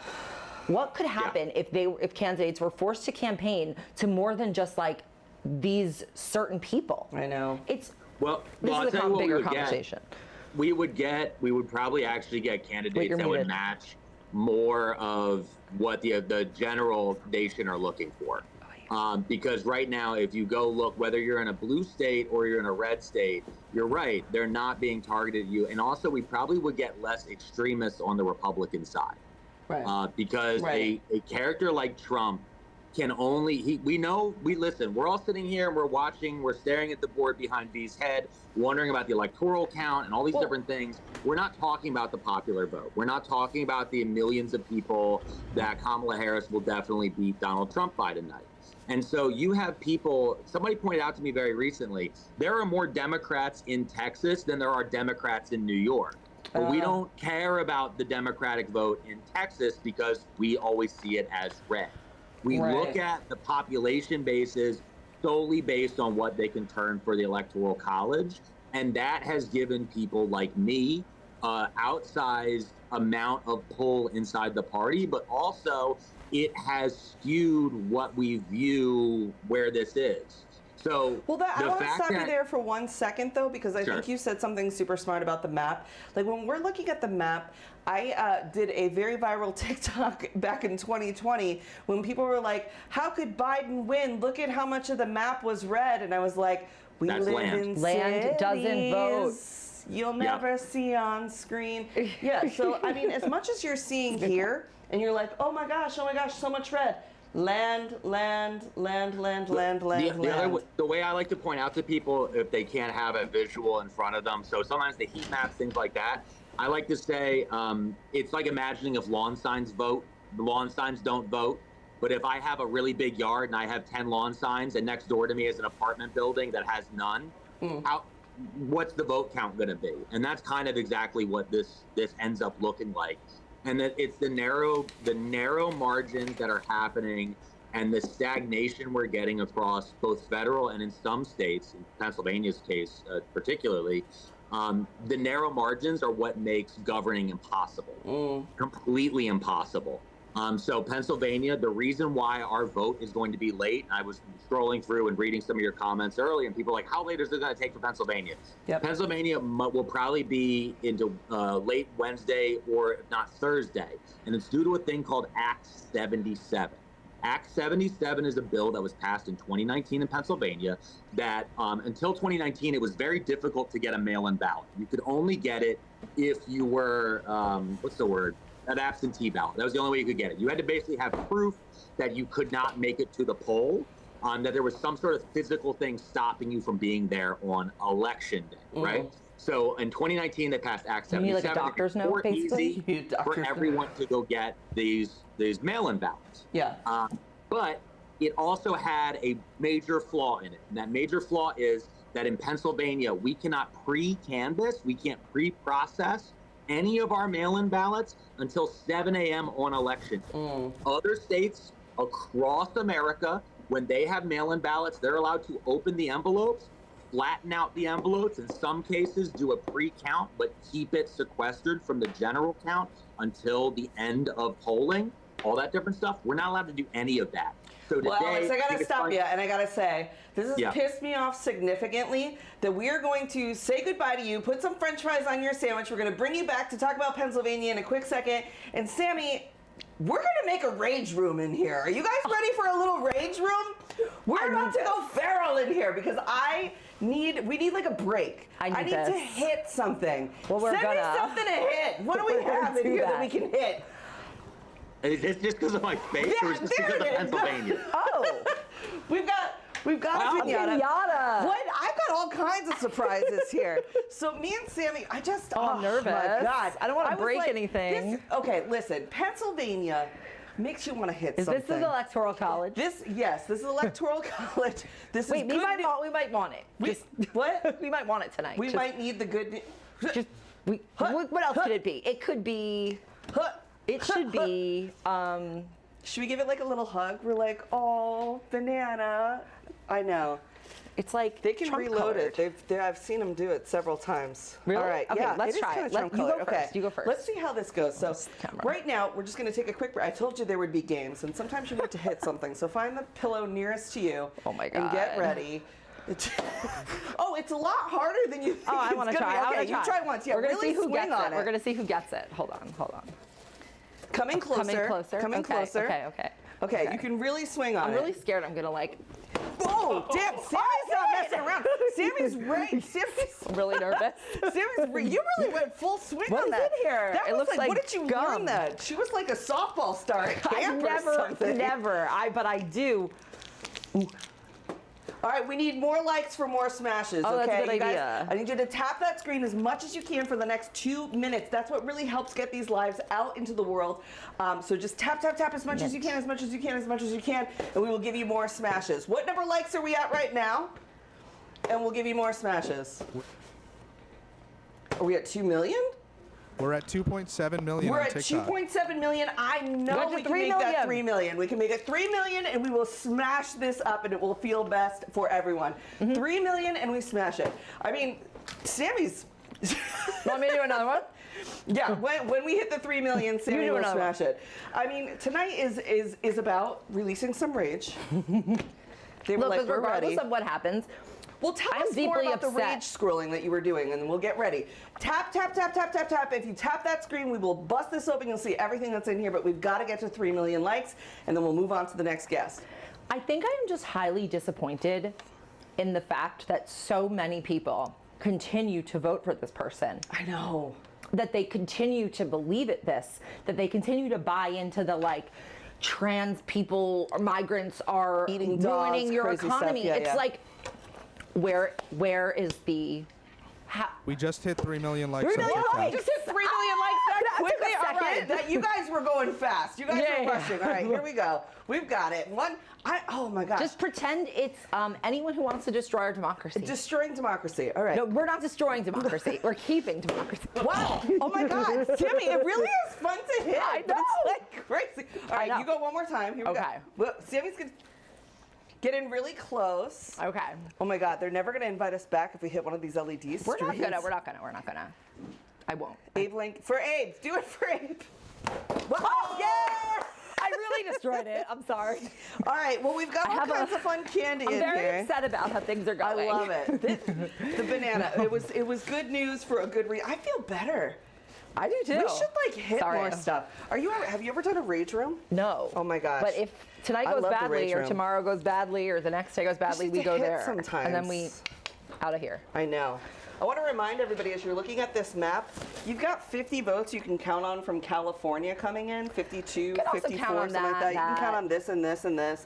I think you can count I'm on pretty sure Nevada. Colorado. I think we'll see something interesting in Arizona. I talked to Megan McCain, my secret friend Megan McCain, earlier today, who wasn't said that friends she with Megan thinks that Harris could squeak out a win in Arizona, but it won't be like the major numbers that we heard some other people say. Didn't we have an inside source tell us We did. the particular number that they thought that they were going to win by? 20,000 votes. Yeah, I mean that could still happen. It could but happen. That was So- a very specific number that someone gave us, and I was like, that's That's very so nerdy. I don't know how they would estimate within that amount. I think there's a chance at New Mexico too. New Mexico's usually blue. I think we've got, Wisconsin, obviously we're hoping for, Minnesota we're hoping for. All right, while me and Sammy clean up our mess here, we're gonna kick it over to Chris to give you another history lesson. Chris Valenti. Sorry. That was fun. Welcome back. Okay, buckle up. Listen, we're going to talk about the stolen Where do you put election. No, not that one. We're talking about the actual stolen election in the year 2000. Put it back in. Oh, come on. All right, listen. For you youngsters that don't remember, I was 3 years old at the time. I remember. The 2000 presidential election was between then Vice President Al Gore and Texas Governor George W. Bush. Do you remember him? You see, this election in 2000, it was a nail-biter, down to the final margin. Whoever won Florida would become the next president of the United States. And on November 7th, it was revealed that George W. Bush won Florida by a mere 900 votes. Now, because that margin was so slim, it automatically triggered a recount within the machines. And this automatic recount, it actually shrunk Bush's lead down to a measly 500 votes. Now, because of that slim margin, Al Gore and his campaign, well, they demanded a manual recount. Sounds fair. But here's where the fun begins. 4 key counties in Florida would be selected for these recounts, about 90,000 votes in total, give or take. And a deadline is set for November 14th. But as the recounts begin, a problem starts to occur. You see, in Florida in 2000, some counties voted using literal hole punchers. And you know how sometimes when you try to punch a hole in the paper and there's a little dangling piece of paper on the bottom? You see, there's a name for that. It's called a hanging chad.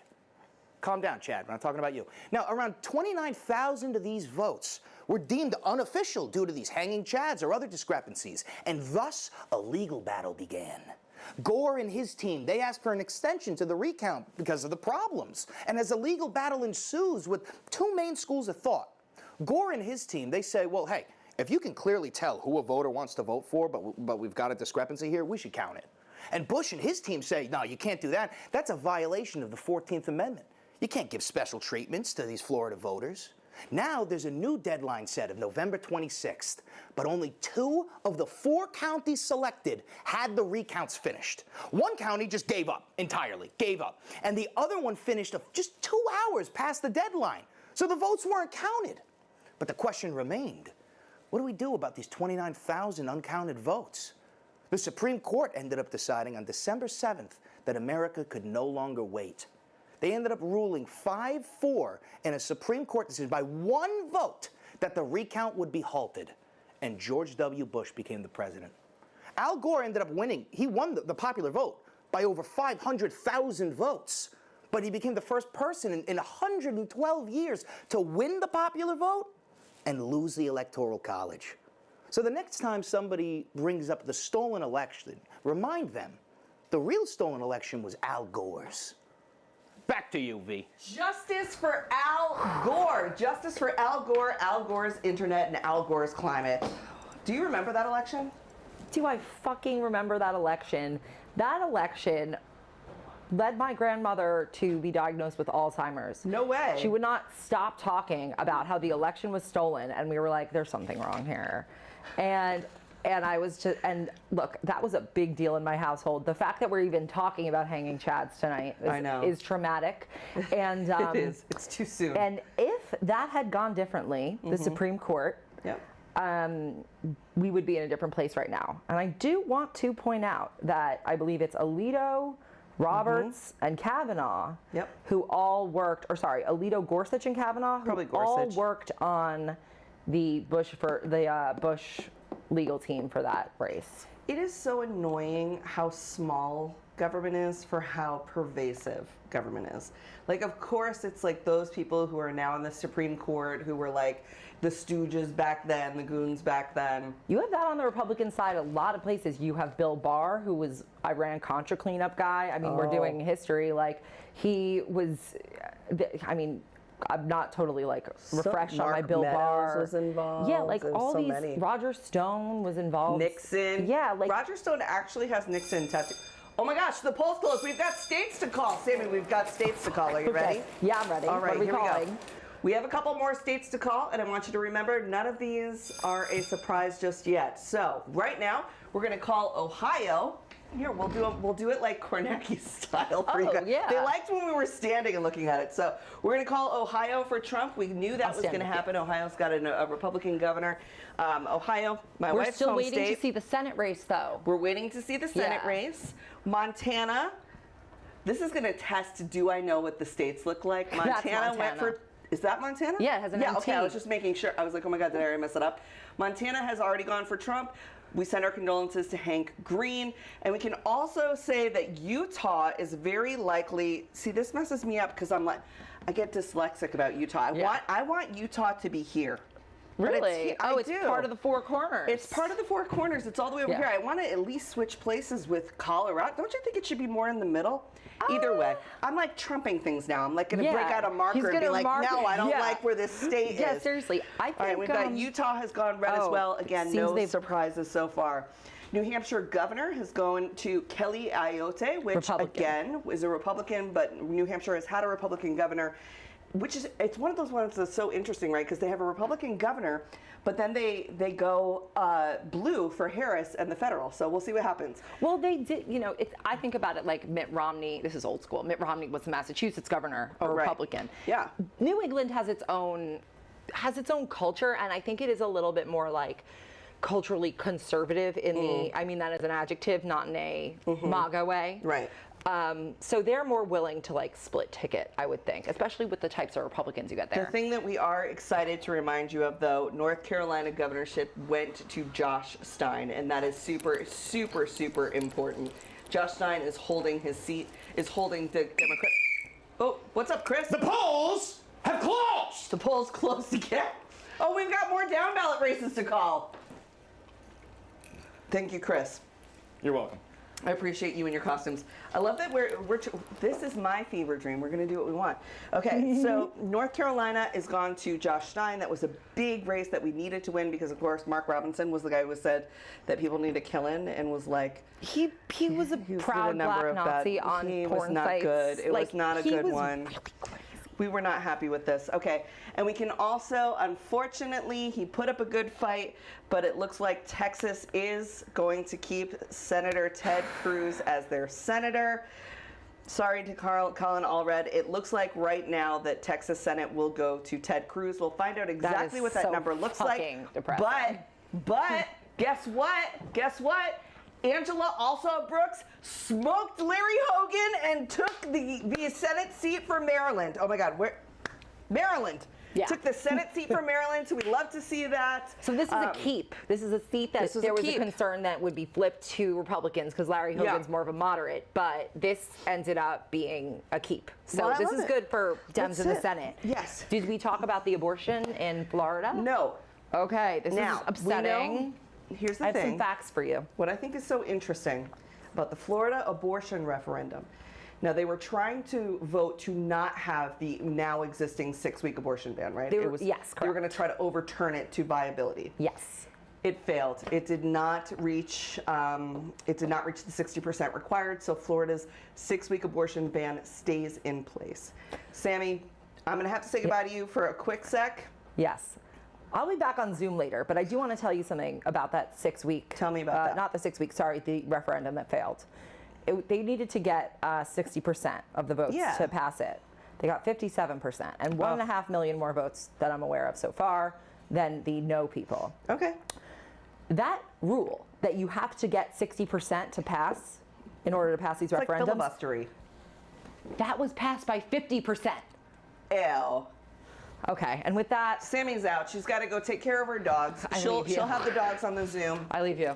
I leave you. Thank you, Sammy. Goodbye. Appreciate you. Buy the book, See you Democracy soon. in Retrograde. We're Yes, going to need please. it. See you soon. We need it. Oh boy. We're going to be right back, but don't go anywhere. We have launched a Substack. Make sure you check out the Substack. We've got a little message from our friends at Amplify. You're here. Well, if you're watching this, then we are already friends. But in case I haven't introduced myself, I'm V, and this is Under the Desk News, where we dive deep under the desk to find the crumpled paper trails and long forgotten history, as well as the important stories that often end up on the cutting room floor for reasons sometimes suspicious. Now, my goal with this channel has always been to bring you the most interesting things to learn, while also gently reminding you that when everything seems like it's just going to be awful, there's always just a little bit of good news to be found too. Till now, I've been doing all of that work in 90 seconds from literally under the desk. But y'all wanted more. So now we are introducing the brand new Under the Desk News Substack, where on Mondays and Thursdays you can expect long-form newsletters that expand on the wildest stories of the week, while also covering a few stories that frankly just couldn't be condensed into a minute-long video. Need to know my hot take on the new staging of Cabaret the Musical in a post-January 6th world? We're gonna have that. Are you curious about whatever happened to the Hells Angels Motorcycle Club? We're gonna have that. Do you need a midnight deep dive on the chemistry of insomnia and how it relates to blue light overexposure? Yeah, you definitely do, and this is the place for you. We'll have all all of those answers for you. You can follow me now at underthedesknews.substack.com for one free weekly newsletter and at least one additional premium newsletter per week for either $7 monthly or $70 a year. Thank you so much for your support so far. I'm hoping to see you more under the desk, above the desk, reading stories that were under the desk. You get it. 60 years ago, this seemed impossible. 15 years ago, this seemed impossible. 10 years ago, this seemed impossible. We decide what's possible.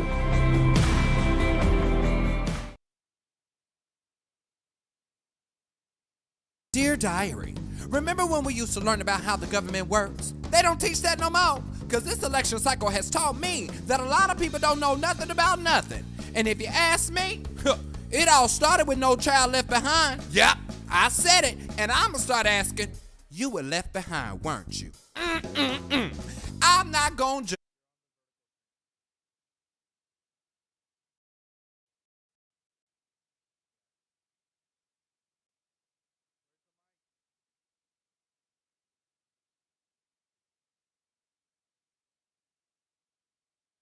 In line to vote, they will take your vote and your vote will count, and I promise you it is worth the wait in line. Also remember, you can write to Pizza at the Polls and they will send you some pizza if you're in a long line. Please check out Pizza to the Polls. Now also, Pennsylvania has agreed to keep their polls open until 10 p.m. because again, it is just like way too much going on. There are too many people in line and they need to make sure that everybody can vote. So we're having a good time. Things are going well. I heard there was a hot mic moment, and you heard me say it's hot in here, and it is hot in here because we're excited. One of the things that I will forever be proud of is having cast my ballot for Kamala Harris. And also for the fact that we've registered so many new voters, people who are just learning about democracy and the processes and their part in it. So no matter what happens tonight, we're going to stay super optimistic. And I am still very optimistic that Harris can pull off a win. I know that it is Trad and Legacy Media job to make you stay super anxious the whole time. We have not gotten into any of the areas yet. And what is this? It's a bonsai. And oh. You water it. It just needs water. Thank you. Thank you, Mary. We have a peace activity, friends. See, I was getting worked up, and Mary's like, I brought you something. Look at this. We have a little watering can and a little bonsai tree. Ask my mom about the last time I had a bonsai tree. Wait, so you water it and does something happen? Oh my god. Oh my god. Can you guys see this? Wait. That is peaceful. Oh. We'll make sure that it's watered on this side too. What's the point in having a class pizza party if you don't have some fun activities? La la la, nothing to worry about. Nothing to worry about, having all of the fun. That's what this show was going to be about, and that's what registering to vote was about. It's not about, like, you know, panicking the entire time, and I know that that is part of the way that people get you to watch their channels. My commitment to you is to never do that to you, and I would tell you if I was worried, I would tell you. We are so early in the night. It is, it's not even close to over. It hasn't even begun in many ways. We knew the red mirage would be a big part of what was going on, and that's because, as we've said many times, in some of the more rural states, it takes less time to count the ballots because there are fewer people. I think they're going to try and clean up my art project. Thank you, Mary. That was so much fun. It was, you know, comforting. It was comforting. I was like, what is this? A little Zen moment. Yeah, we have a Zen moment. This is Danny and Mary, Hi. the best in the biz. They did all the fun props for tonight and set decoration. We've got treats hidden all over the place. I'll give you that. I've got more paper in here. She's got so much stuff in here for me. Actually, my little notes. Thank you. Oh, but we've got a lot more guests too. I mean, we haven't even heard from half of our West Coast guests because a lot of them are either in line to vote or they are still outdoor knocking and working the polls. There's Josh Gad is doing FaceTimes to people who are waiting in line at the polls. And we've just got a ton of people who care about election night and care about maintaining happiness and joy throughout this night. So if you're freaking out right now, let's just take a big deep breath. we are not even to the close calls yet. We are right now in the space that we know always happens the same way every year. And that's, all right, let's throw up the big blue blocks, let's throw up the big red blocks, and then probably closer to like the midnight 1 a.m. time, we'll start to see some of those really tight races. You can go to bed. We're clipping this. You can watch it tomorrow, or you can stay with us and enjoy the night. Now, I want you to just keep a good mentality, though, and I'm so grateful that you're here, because it's things like this that just kind of make all the everyday content really worth it, you know? So much of the time that we're watching TikTok, we're alone, or we're making TikToks or YouTubes, we're alone, and it's just been really fun to like have a bunch of our friends here tonight and have a bunch of you here tonight to try and do things a little bit differently. And I know that we got those 3 million likes. Let's see if we can get to 4 million likes in the next hour, because that is what helps us reach even more people who have never seen Under the Dust News or know what we do. And we're always welcoming new dust bunnies, right? And I know there's folks that are watching on YouTube right now. We just started the YouTube channel with long form content. What you can expect is that we are digging deep under the desk for stories that you might not hear otherwise. Things that get lost to history, end up on the cutting room floor, stuff like whatever happened to the Hells Angels. Haven't heard from them in a long time. What's going on there? Stuff like, what is the Electoral College? Is October surprises real? What is the viability of a third party candidate? I'm sorry, I think we're getting something from Avi. What was that? All right, we've got 2 new friends knocking on the door. Come and knock up my door. We've got Polly Pocket and Laura High here with us tonight. Laura is a comedian and dear friend. You definitely know her as the sperm donor child of TikTok. She does a ton of education on fertility and on the fertility industry. She's also frigging hysterical and brings me great joy. Gina, Laura, hello. Welcome to the show. Oh my God. Hi. What are you dressed at? You're going to go stand next to Gina on the thing that you'll see. stand next to Gina. Like I said, Laura High, iconic donor-conceived person. Donor-conceived person. Thank you for being here. Thank you for inviting me. This is like, so we did say that this is like school. So this is the after-school special. Yes. Where you are going to help us better understand. Well, we have to. It's health class, and we have to understand our health. And what is a better demonstration than to actually, you know, literally show you? Did you make this costume yourself? I did not. This was actually Coney Island Designs. A former egg donor actually made this for me. Yes.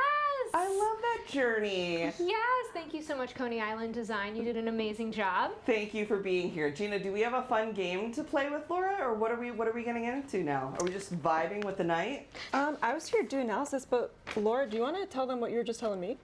Oh, sure.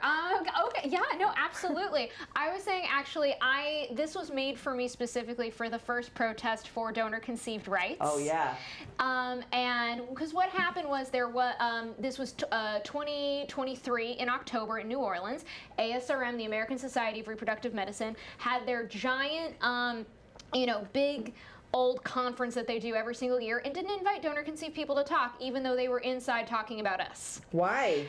Because you don't want to hear from the product. Oh, no, Laura, not the product. We're iPhones to them. Oh, my God. So they even had a conference where they used AI to figure out how donor-conceived people feel, and we're like, we're here. You can, and the thing is, talking to us, we could help make donor conception better. We could help make it more accessible, because, like, we're from it. We understand it better than anyone, and that's the whole point. We want reproductive care to be accessible, to be available, and to be thriving, because it should be thriving. Yeah. Reproductive care is incredible.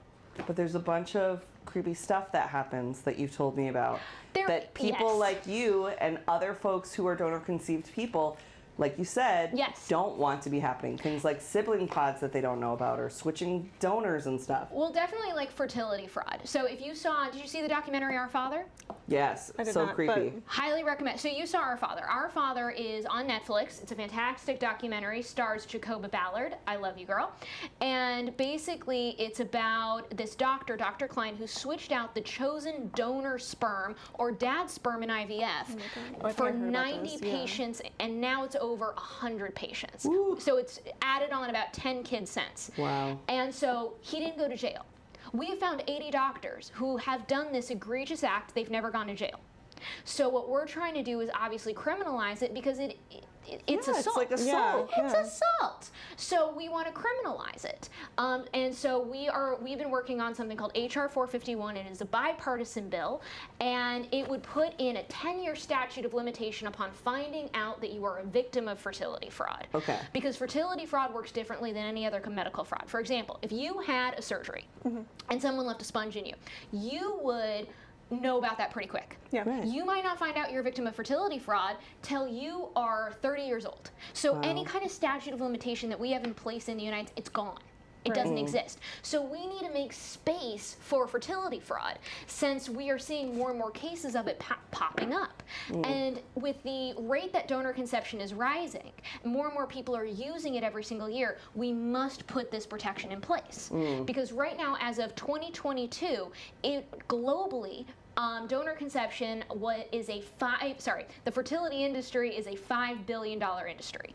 By 2030, it is projected to go up 3.5%. And the fact that we don't have fertility fraud legislation put in place in the United States is not good. So we need that protection for everybody who uses donor conception and the fertility industry, just even as IVF. So I'm sure the Republicans are champions of this, seeing as how much they're so pro-life and they love the idea of bringing children into the world. Can you tell us which Republicans have helped you back this bill? Is this something? So actually, HR 451 has been bipartisan. Good, okay. Very happy to say it has been bipartisan, because actually it's really cool. Both camps are kind of like, yeah, the doctor should be doing. They should be. And we actually have had, when we've been in Washington, D.C. lobbying, we've actually sat down with Republican moms and legislators who did IVF. Yes, Republican legislators, you did IVF. We met with you. Yeah. You did do it. Stop trying to ruin it. Stop trying to ruin it. And they did say this would be heartbreaking if the doctor had done that. And I'm like, exactly. Yep. So support it. So there are cases in which, like, they are supporting us, but more or less, we are absolutely looking to make IVF and to make donor conception more accessible, because obviously the cost of donor conception is too much. It's outrageous. It's do you know how much a vial of sperm costs? $250. Higher. Higher? Higher. $2,000. Yes. $2,000? I know. It can range anywhere from $600 to $2,000. Gina knew that right away. Okay. She knew that. You know your sperm. I love it. Sperm savant here. But yeah, sperm vials can go anywhere from $600 to $2,000 a vial. But that's not where it stops, because obviously that doesn't include it doesn't include, like, if you're doing IUI, IVF, ICSI. Not to mention, they're also going to not just charge you for a vial of sperm, they're also going to charge you extra for a photo of your donor, to hear a voice recording of your donor. Some of them require you to buy 3 vials at the time. Most of the banks require you to do a subscription service. There is, if you actually go check it out, Seattle Sperm Bank, they make you pay a subscription service in order to be able to see the genetic test results of the donor. Whoa. You have to pay extra to see that. That doesn't include in your vial of sperm purchase. Laura, that is nutso bananas. I want to take a quick second to ask the folks who are tuned in right now. We are so close to getting to 4 million likes. If you can tap that screen, it helps us keep this live stream going and helps us reach more people. Also, we never call for gifts, but we're calling for gifts this time. Little things. You send roses, stuff like that. The smallest gift you possibly can. At the end, we will decide who we're going to donate the gifts money to. Maybe to things like fighting fertility fraud. I mean, this is like nutso banana stuff that so many people agree on. But those kind of things, sending roses and different kind of gifts, also helps push the live out to more people. So if you can, please do that. And at the end, we'll make sure that those gifts go to a very worthy cause that supports democracy, the right to vote, and the right to life, which is what we're really all about. Absolutely. I love you in this costume. About your life. Thank you so much. It's, you know, it's Do you ever filled with perform life. in this costume? Because you're a very successful stand-up comedian as well. I actually performed in my old sperm. I've seen that one. This is 2.0. This is 2.0. Yes. We've leveled up. This is my couture look. This was handmade for me. I sent in my sizes and everything so to make sure that the sperm cup would fit. I'm sorry. I did this before JD Vance's followers did. I was gonna say. No, I did this before his followers. They copied me and they bastardized it, okay? That is not, no, this is the look, okay? It's very classy. It looks Thank so good. you. And we're going to have some jokes tonight because you're with us for a while now, right? I am here with you as long as you need me. We love it. because we need to stick together right now. Literally, we need to stick together. We do. And we do indeed. Yes. We're gonna play a game. We're getting another. Wait, what do you have for us, Polly? What was going on? I've used all of your government names so far tonight. Did you have a little analysis? Or we have another guest. All right, we've got A.B. Tucker Burns back. Burns Tucker. It's the dyslexia girl. I cannot. It's out of control. All right, you hang for one quick second. What did you have to update us with? Anything? Well, do you want good news or bad news? Give us some good news. All right. She's so like, I'm we leaving. talked- There's no good news. We're in some tough races. We do have, we're going to take a look at Virginia's getting close. Georgia is still close. Pennsylvania is right on the cusp. I do want to remind people that we are going to be in it for the long haul. And something that is happening right now, we saw some initial blue shifts because several states were counting early mail-ins and early ballots prior, which gave Democrats a bit of an advantage. A difference between these blue shifts as opposed to the red shifts we saw in 2020 are that there aren't as many people mail-in balloting, so we saw those smaller blue shifts compared to what we're now seeing, which are these larger red shifts that happen because of the geography we were talking about earlier. So small districts can count a lot faster. Right. Where large districts, so particularly we're going to see this in Milwaukee, we're going to see this in the Atlanta, those are taking longer to come in, particularly in Wisconsin. Milwaukee did have some issues later, so they're doing a 3,000 vote recount, which is also going to We'll see take what a while happens to there. tackle. So, but how come some of these are dark blue and some of these are light blue? Does that mean it's sort of leaning blue and then we're waiting to see what's happening, or was blue before? I believe the dark blue ones have been called. And I believe the light blue ones are leaning. Leaning, okay. Right now we're kind of seeing a shift from not enough information to too close to call. Okay. Which is a difference there. All right. We still got a long way to go. What time is it? It's like 10 p.m. It's party time. It's party time. I know. It's like 10:30. We've got so much longer to go. Because we've got things like, we know a lot of the races in Virginia did go to Democrats. We're seeing that North Carolina, while it may go to Trump, we got the governor's race there, which is fantastic. And we'll see what happens with the splits in Nebraska as well. Avi, I'm hearing that you may have some more information for us. Avi's our producer, for those of you just tuning in. Well, we have a little fun thing for you. What do we have? Look up. Is this? Are we dropping in? Oh my gosh, we've got all kinds of gags going here. This is good. You're doing perfect, Danny. This is perfect. This is what we were hoping for. Oh my God, we're losing hats. We're losing everything. All right, we're gonna play a little game quickly. If you guys all want to play a game, are you ready? Absolutely. Okay, this is the scavenger hunt. So hidden throughout this entire place are candy bars. Okay. That's pretty motivating. Yeah. They're not just candy bars. They're Tony's Chocolonely custom candy bars for tonight's election. The first one says, it's curtain call for the Garden State, but the puppet show must go on.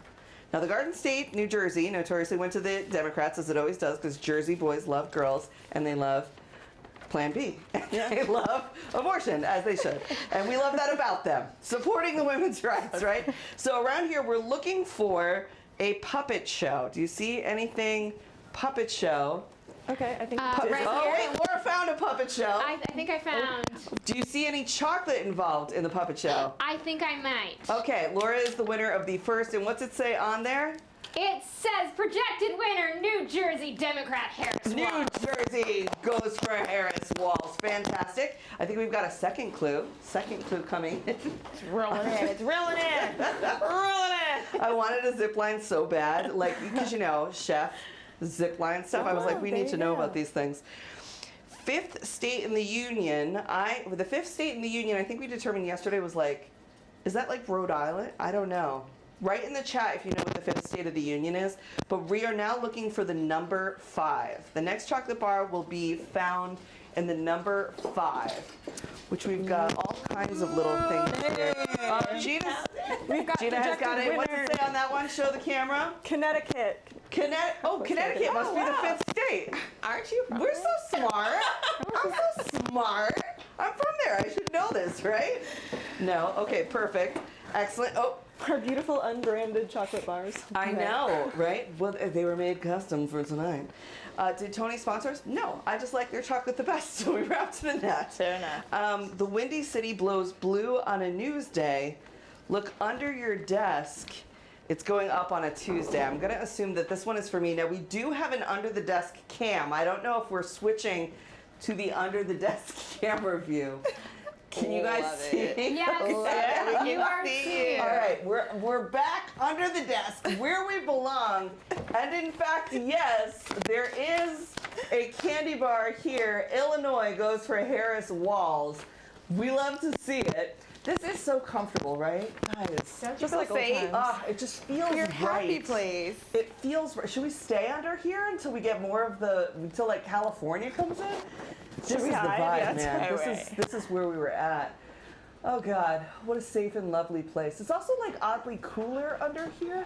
I don't know if it's Are like you gonna go back under the desk? Am I gonna be back? I don't know. We might have to go back under the desk. It's so comfortable and cold under here and protected. No, we have to get back to the show. Okay, but we'll come back to the under the desk camera in the future. All right, last one I think we've got here. Let's see what we've got for the last scavenger hunt.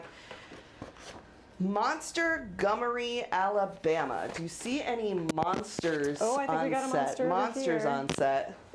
Oh, there we go. AB, what we got? Come show them. Show them in this camera here. Oh, we got to be nonpartisan. We got to be nonpartisan. You know, Alabama went red for Trump. That's okay. We knew that would happen. Chocolate caramel sea salt. I'll take it. That's a good one, right? Yeah. If you found it, it's yours. Oh my goodness. Do we need a snack? We have this joke where my mom, because I have like a candy drawer in my house, where I just stand in front of it and like eat one M&M at a time, like in a panic mode. And my mom is like, "Oh, are you in front of the candy? Is it going bad? What's going on in your life?" But yeah, let's try it. Almond. And then I got let's try dark the chocolate. 70%. And then let's chat. See, if you guys want to sit at the desks, you can. If we have anything else to say, I don't know. There's no camera that way. We might have to switch them around. Bring your chairs over. We can hang. Yeah. Sitting chairs over. Let's hang. Let's hang and have some chocolate. Check in with the chat. Laura, can you sit in that? I think we can make I it think work. she can. Yeah, we're doing it. Okay. We're doing it live. Let's do it. Gina almost broke the teleprompter. Perfect. Yeah. Excellent. Look at us at this little table. Make it happen. What do we think? Well, how are we feeling? Do you have other news? Should you tell us? I mean, I can tell you about Nevada, some things to expect there. We can talk about Arizona. What's happening if you in want Nevada? some specific counties to watch. Yeah. Also, Nevada's interesting. We're all just gonna have snacks. Because what else is there to do? It's candy chocolate time. It's dessert time. If you're watching at home, get your dessert out. It's a little melted, isn't it good though? I have a 70% dark chocolate if anyone wants some dark chocolate. Oh yeah, I have one. What does this have? It's caramel sea salt, if you're interested in this one. That's the same one I have, Bessie. Sit, Bessie. Look at us. Should I eat chocolate on a talk show? Why not? Oh wait, the polls are do we have more? We have more states to call? What could it be? Colorado has been called for Harris. Yeah, we knew it was happening. We just learned where Colorado is, right? It's on this side of Utah, not the other side. So we've got Colorado for Harris. That is where it's at. We will take it. Thank you, Denver. Thank you, Aspen Ideas Festival. Also, guess what else got called? What? Washington, D.C. For Harris. So where they went 98% for Hillary in 2016. I saw D.C. coming. But that's so exciting. All right, so see, we're putting numbers up on the board. You guys were starting to panic. There's nothing to worry about at all. We've got Colorado, which we're excited to see. Another Dust Bunny, somebody who works on our forthcoming movie project. We're going to have a movie club on the Substack for Under the Desk News. Dr. Shannon Nankis, who is a doctor of film and environment. It's going to help us with our movie club. It'll be super fun. Will you be watching? Of course. We're going to break apart like things like why Who Framed Roger Rabbit is actually about redlining. Whoa. He was trying to put his highway and break up the Toontown and everything. Oh my God. So we're going to that be learning makes fun sense. stuff. I know. It's going to change your life. I mean, anything involving Who Framed Roger Rabbit, I'm like, yes, let's much dive fun. into it.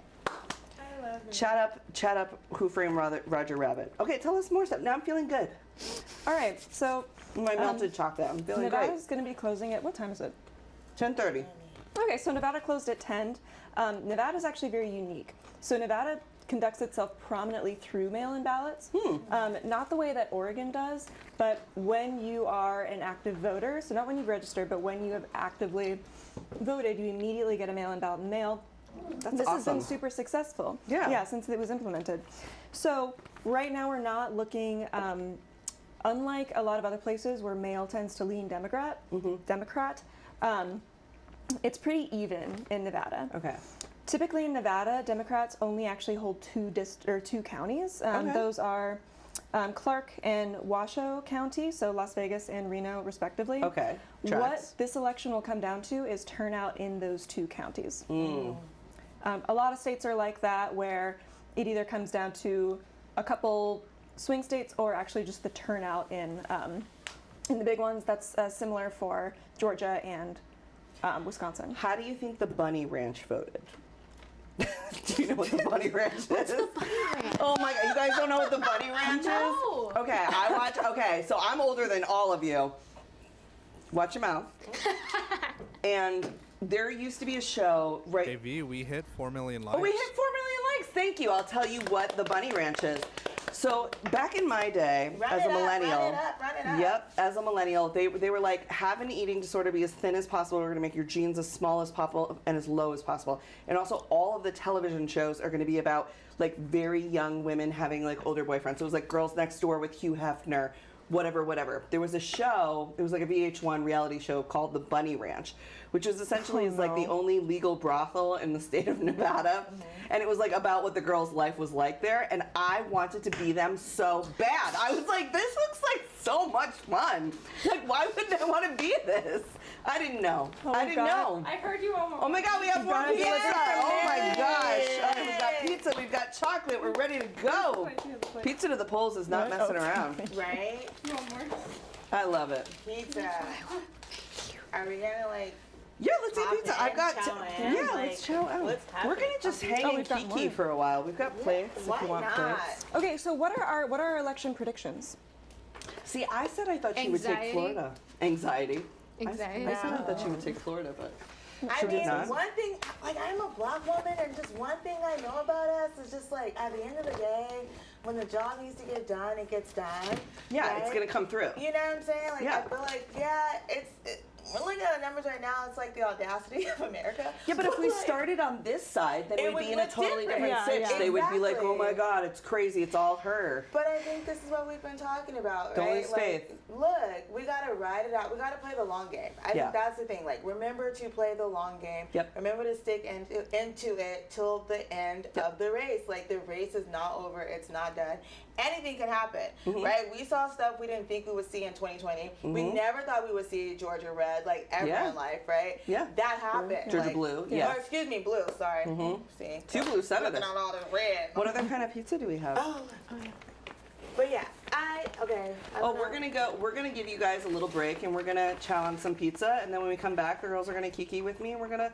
Oh, we got white pie! Yay! All right, we'll take a quick break. You guys can watch some more fun content and some hellos and guest shout outs from folks who wanted to be here, but oh man, it's a rough night, and people stayed out there door knocking and making sure that they were campaigning, so we appreciate that. We'll be back in just a couple minutes.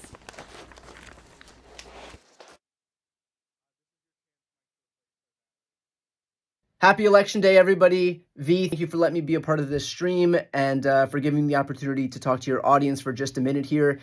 I don't know what's going to happen tonight, but I can say this, insofar as this is useful. I would much rather be Kamala Harris than Donald Trump, and I say that with absolute honesty here. Just in terms of the way that these two campaigns have closed out these last couple of weeks offers a little bit of insight. I don't know that Donald Trump's closing message was supposed to be the size of Arnold Palmer's anatomy, and also that Puerto Rico is a floating island of garbage. If that was planned to be his closing message, then more power to him.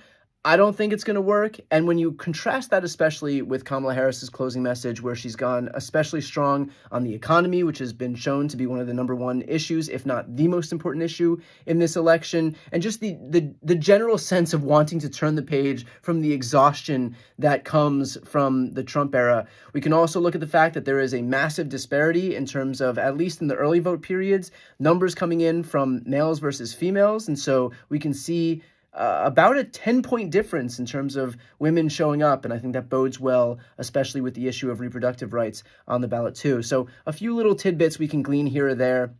But at this point, really, we're at the point where we're going to see the actual votes come in, and that's the most important thing here. But one quick note, and that is just to say thank you to everybody here who's watching this stuff, for being involved, for paying attention. This makes our life so much easier in terms of making sure that people know what's happening in these elections, making sure that people are engaged and informed so that there can't be these disinformation campaigns that so easily manipulate Americans. So again, thank you so much for taking the time and being involved in the political process right now. Good luck, everybody. Deep breaths. We got this. And let's turn the page on this nightmare era of Trumpism once and for all. See you on the other side. And now, a message from former President William Henry Harrison. Yes. Thanks for having me on on the show. My election was the election of 1840, and I was proud to rise to my station after being Senator of Ohio.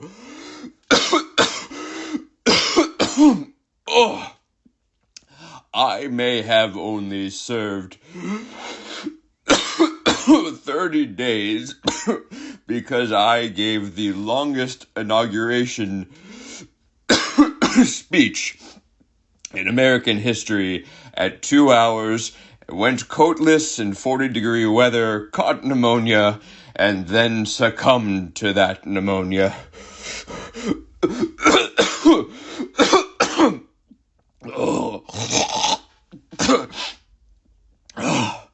But even if I spent every single day of my month-long presidency stricken with sickness, I believe in the power of the American system. The American system. A system that has lasted. That concludes a message from former President William Henry Harrison.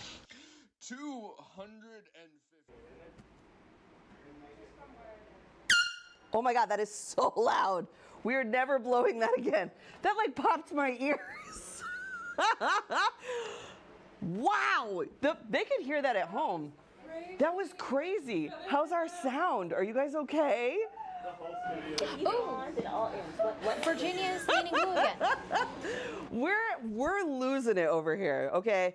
That really was like kind of nice. Honestly, it popped and 71% like my entire sinus. Okay. Did you guys almost hear 1 that point at above. home? Yeah. Chat. Okay. How loud was that at home? The entire studio just like hit the ground. I love an air horn. We also have like a digital air horn. We might use that one next time. Am I what? Yeah, I'm live now. Okay. All of that aside, we're having a blast here tonight. We're having pizza, and great things are starting to happen because we're going to start to fill in this part of the map, okay? And that's what y'all have been waiting for. We knew that if we had started in California and gone to the East Coast, it would have looked like she was ahead the whole time. Now, Speaking of the West Coast, I want to welcome my good friend and one of the absolute most iconic campaigners that has ever campaigned, Jessica Craven, who is out right now in the swing state of North Carolina. Jessica, what's going on?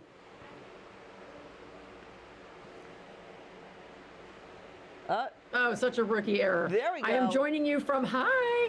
You are in North Carolina. Now, you're a resident of California. You already voted. I am. Oh, voted on day one. Have to. Yeah. I love that. Voted on day one and came out here to North Carolina because I felt like this was a really exciting place to be on election night and that I wanted to help knock doors here and see if we could flip North Carolina blue on election night, which still remains to be seen, of course. But well, we got Josh Stein. Yep. I mean, that was really important just to securing like the general health and safety of North Carolinians. I mean, obviously we want to see the state go blue for Harris, but just having Josh Stein as the governor alone, I think, for me is a big win. I mean, and I think for a lot of folks, that's something really worth celebrating. What have the vibes been like in town? What are people saying? I mean, the vibes have been fantastic.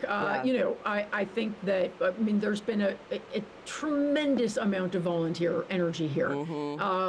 People from out of town who have been here for weeks volunteering. I canvassed today with a guy who was from Connecticut and has been here for 3 weeks on his own dime. Yeah. Just came, put himself up in an Airbnb, and he has canvassed every single day.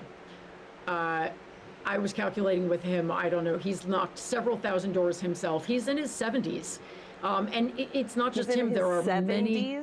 Yes, yes. Bless him. Yeah, and there are many, many other out-of-towners here as well. And then obviously tons of locals. It's an amazing team. It's a huge team. I was actually at their party earlier tonight, but it was too loud, so I decided to come back. But yeah, the vibes have been amazing. People have been working really, really hard. If we don't win, it will not be for lack of effort. People have been breaking their backs. Such a good point. And you've been in this work for a long time. You've seen some big wins and some big losses. And you keep at it. I mean, you could be home in California just chilling, and you're in North Carolina even to tonight, making sure that people are out there voting and feel, you know, taken care of and that they've got all the information they need. What's something you could give people advice-wise? I mean, it's like 11 o'clock now, almost 10:45 on the East Coast. People are freaking out a little bit. What can you tell them to make them feel a little better? Well, you know, I mean, I think we have a lot of PTSD from 2016, so it's really hard to separate out what is 2016 PTSD to what is happening now. It's extremely early. Votes are just like, polls are not even, poll 8, 9, 10. I don't even know that polls are closed on the West Coast yet. Like, things are still, you know, there's a lot of votes to be counted. And as we have been reminded over and over again, the red mirage is a real thing. Red counties come in first because they're smaller. Red states come in first. So was I hoping we would win Florida? Absolutely. Was I hoping too. I really thought we had it. I thought we had it. I know. And it's a bummer. Like, that's a bummer. It is a bummer to see the misogyny and the racism that still exists in this country. But I'm certainly not, you know, it ain't over until it's over. And we have so many votes left to count. I don't think that we don't know anything right now. We don't know that, anything. You know, it's not a landslide. We know that. What I know, and some of the polls I saw that I loved coming into this weekend were, you know, the talk has been the whole time, she's got the youth vote, she's got the culture, she's got the queer vote, she's got the this, she's got the that. She got the people over 65 leaning towards her. She got women over 65 leaning towards her. Can you talk about what may have been driving that? The fact that she wants to expand Medicare and Trump wants to privatize it is a huge part of it. And also, I think older people are just, I mean, they've been more steeped in the concept of decency and integrity and these ideas of like, and also they were around to see, or, you know, some of them were around to see World War II. They know what fascism looks like. They know not to take all of this for granted. And so they are, for all of those reasons, I think going her way. And also abortion rights, I think, are very, very, very important to women who lived before Roe v. Wade. No, I absolutely agree with you. I think that was like the thing of this right now. Something I want to give folks hope for too. If you want to start pre-counting your chickens, some of the chickens you can count on are California. How many Electoral College votes does California have?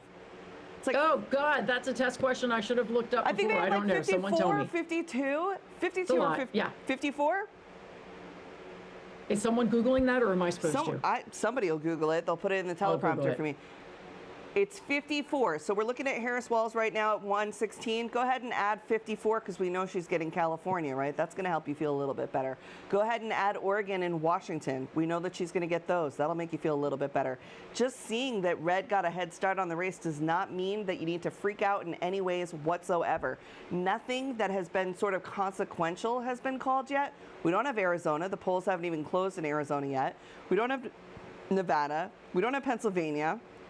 We don't have the finals on North Carolina or Wisconsin or any of these other places. So if you want to start counting your chickens, Jess, where could we start counting chickens, do you think, so that people could just, they're not going to see it yet because the West Coast hasn't cleared, but in your opinion, where do you think we're at? We've got 54 coming here.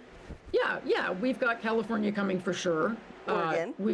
We've got New Mexico, I would say, coming for sure, right? Yeah. I mean, I hate to say anything for sure, but I would assume Colorado, New Mexico, California. Right. Those are all for sure. You know, yeah, the rest of them, I'd like to think that Nevada and Arizona are for sure, but obviously at this point we don't know that they are. We'll give them a 70%er. We'll give them a 70%. We'll give them a 70%. Yeah, it sounds like Nevada turnout was really strong today. Yes. But yeah, there's some unknown. I mean, it's just unknown at this point. Don't freak out. Don't freak out. I promise you, if it was time to freak out, I would tell you. I've never lied to you guys before. If shit was going really bad and Jess was here, I'd be like, Jess, it's going really bad. What do we do? Contingency plan. But that's not even where we're at yet. When it starts to get to be 1, 2 a.m. and we've seen a little bit more of the maps and we've seen a little bit more of the exit polling, and it's maybe, you know, we'll deal with that when we get there, but we are not there. So chat, do not give up hope. We're not even we don't even have the whole map colored in yet. Like polls are still open. People are still waiting in line to vote. We can't give up on them. Yeah, and don't forget, I mean, the last time it was also a very close election, and we didn't know results until Saturday. So we knew that it was very, very likely we weren't going to have results tonight. Yep. Of course, we all hoped that it would be such an overwhelming landslide that we would have results, but look, the polls have been telling us that it was close, and apparently it's going to be close. Yep. And this is why we go out and knock on every door and, you know, talk to every voter, which, look, we've all been doing it. I drove a guy to the polls tonight at 6 p.m. I saw that. I mean, you know, you fight for every single vote, and then the rest of it is, you know, it's in whatever. It's in the fate's hands. I mean, all we can do is what we have done. We've all worked really, really hard. What do you think about Nancy Pelosi saying that we'll take Congress back? God, I hope so. I cannot imagine that we wouldn't. I can't imagine her saying something if she wasn't so dead-ass serious, like, ever. Nancy Pelosi is not to be trifled with. If she said we're going to win the House back, yeah, I would imagine we're going to win the House back. She's got it. Yeah. Yeah, I have not given up on the Senate at all. I mean, I think that, you know, Texas and Florida would have been great, but ultimately we can still hold Montana. We could flip Nebraska. We have roads. So Bob Casey won, I think I heard, which is great. Oh, great. Great, Bob Casey. I heard that I heard we're that. projected. We think you, we're not going to know until this is finalized. Right. Elsa Brooks won, which is great. That is great. That puts out Larry Hogan, which to me, that's a big one because Larry Hogan is really liked as a Republican in the state of Maryland by many other Republicans, and he was really liked by a lot of Democrats. So for a newcomer to beat him, I mean, that was really saying something. And I think that's the hope we'll have in the numbers when we get them in the end, is like even in a state like Florida that we didn't flip, Rick Scott only won, I think he ended up at like 55%, and we don't have all the votes counted yet. So I think we're inching closer and closer towards taking some stuff back, even if we don't win it this time. We, of course, do hope that we win the presidency this time. We're seeing a lot of wins along the way, and we are nowhere near finished. So we're going to check in with you again, I think, a couple more times just to see how things are going. But one more time. One more time. We're checking in with you one more time. But what's your parting word for right now? Breathe. Breathe. Stay in line. Stay in line if you're at the polls, and just breathe. We don't know anything yet. Right. And we're going to be okay no matter what. I believe it. I know we will. Yeah. We always are. All right, Jess, thank you. I want to see you for Fairer Skies in a couple hours. Yes, you will. I'll see you then. Thank you. Jessica Craven, such a... Oh, the poll. We've got more states to call. Okay, we've got a couple more things that we know are going on right now. So let's see what we've got here. We've got Colorado went for Harris. D.C. went for Harris. New Mexico Senate went to the Democrats. That's Heinrich. That's fantastic. And Virginia Senate went to Tim Kaine, which is also fantastic. Great. So we're holding those Senate seats that we knew we wanted to hold. Fantastic, easy, breezy. Now, they are projecting that Trump has taken Iowa, Kansas, and Missouri. Again, I'm sorry, Chapel Roan and Chapel Roan fans. We thought that maybe Missouri, I sort of like, I don't know, I'm like a wishful thinker. I was like, maybe Missouri will go blue or purple. You never know. They've got abortion on the ballot. Now they've got Chapel Roan. Perhaps it's going to happen. But those three have gone for Trump.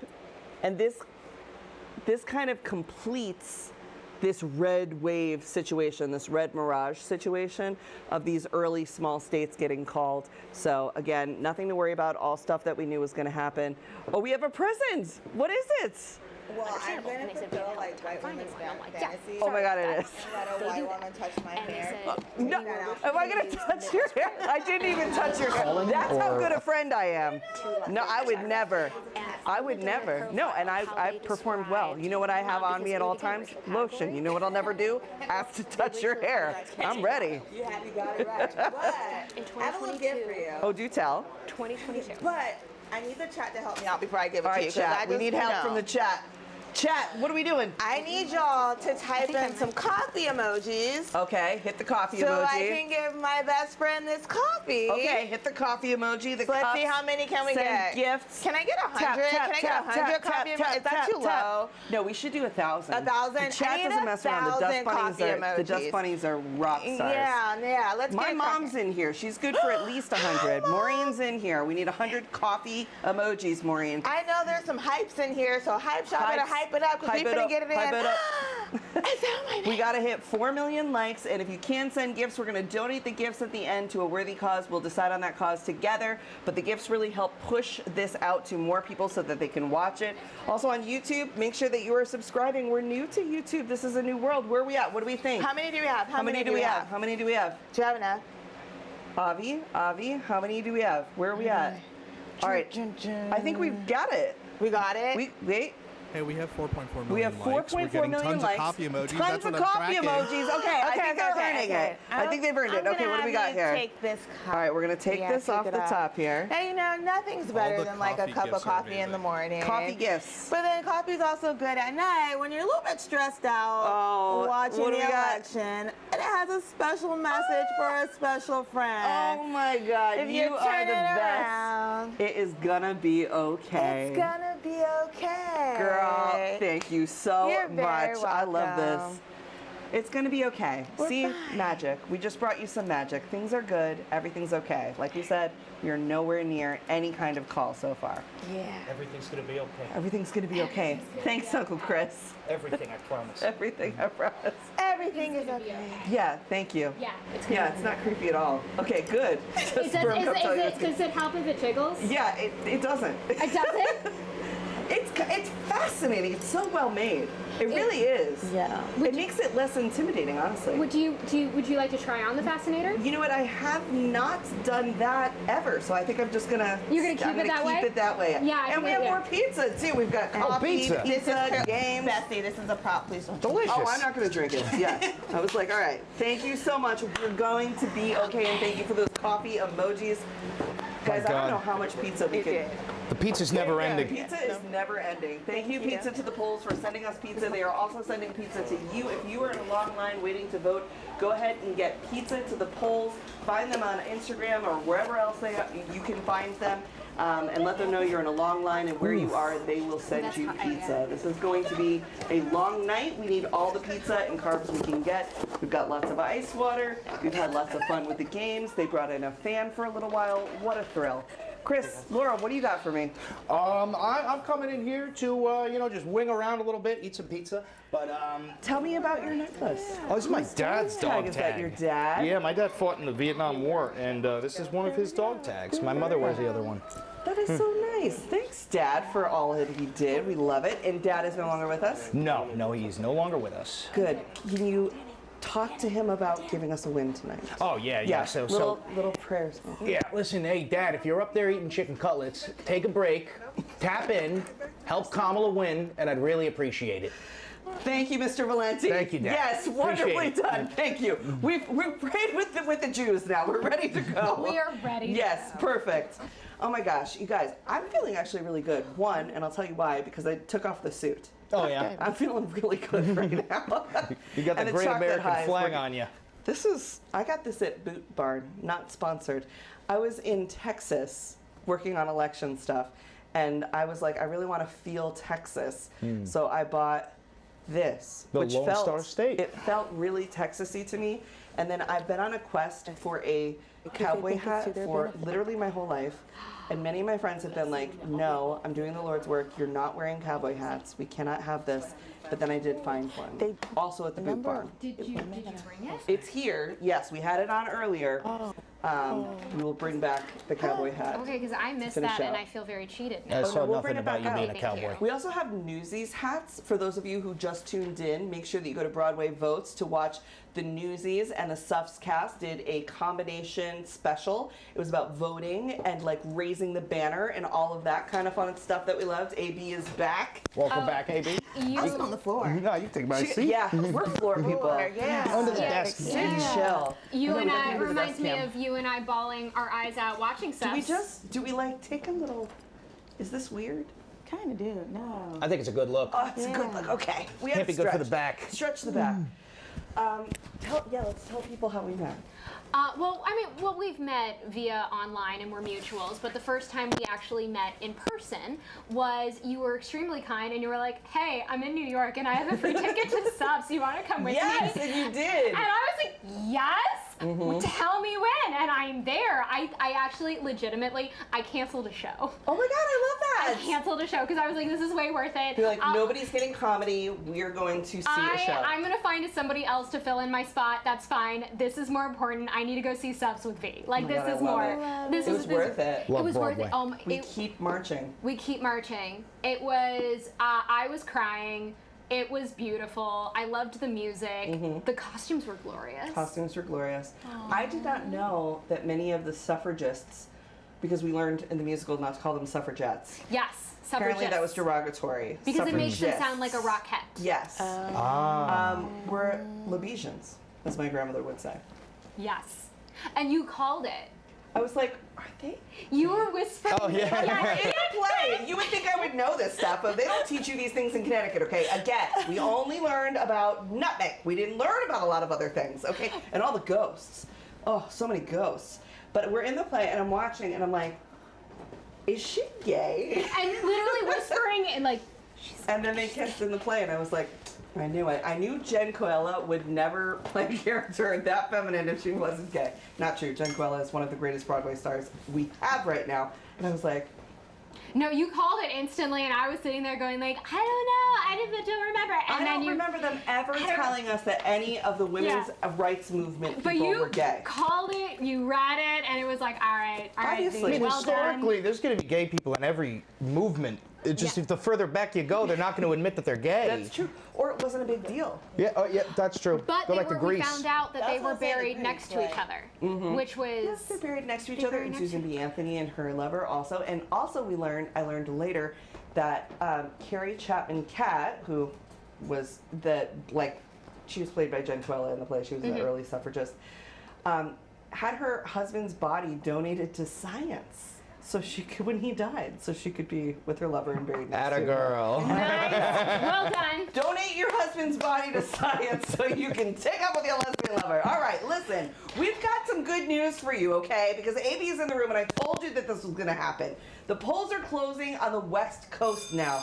The polls have closed! The polls have closed. closed, all right? There is nothing to freak out about because now we're going to start to see that blue wall build, okay? We're going to build the wall and we're going to make Trump pay for it. And the first one... Love it. Hey!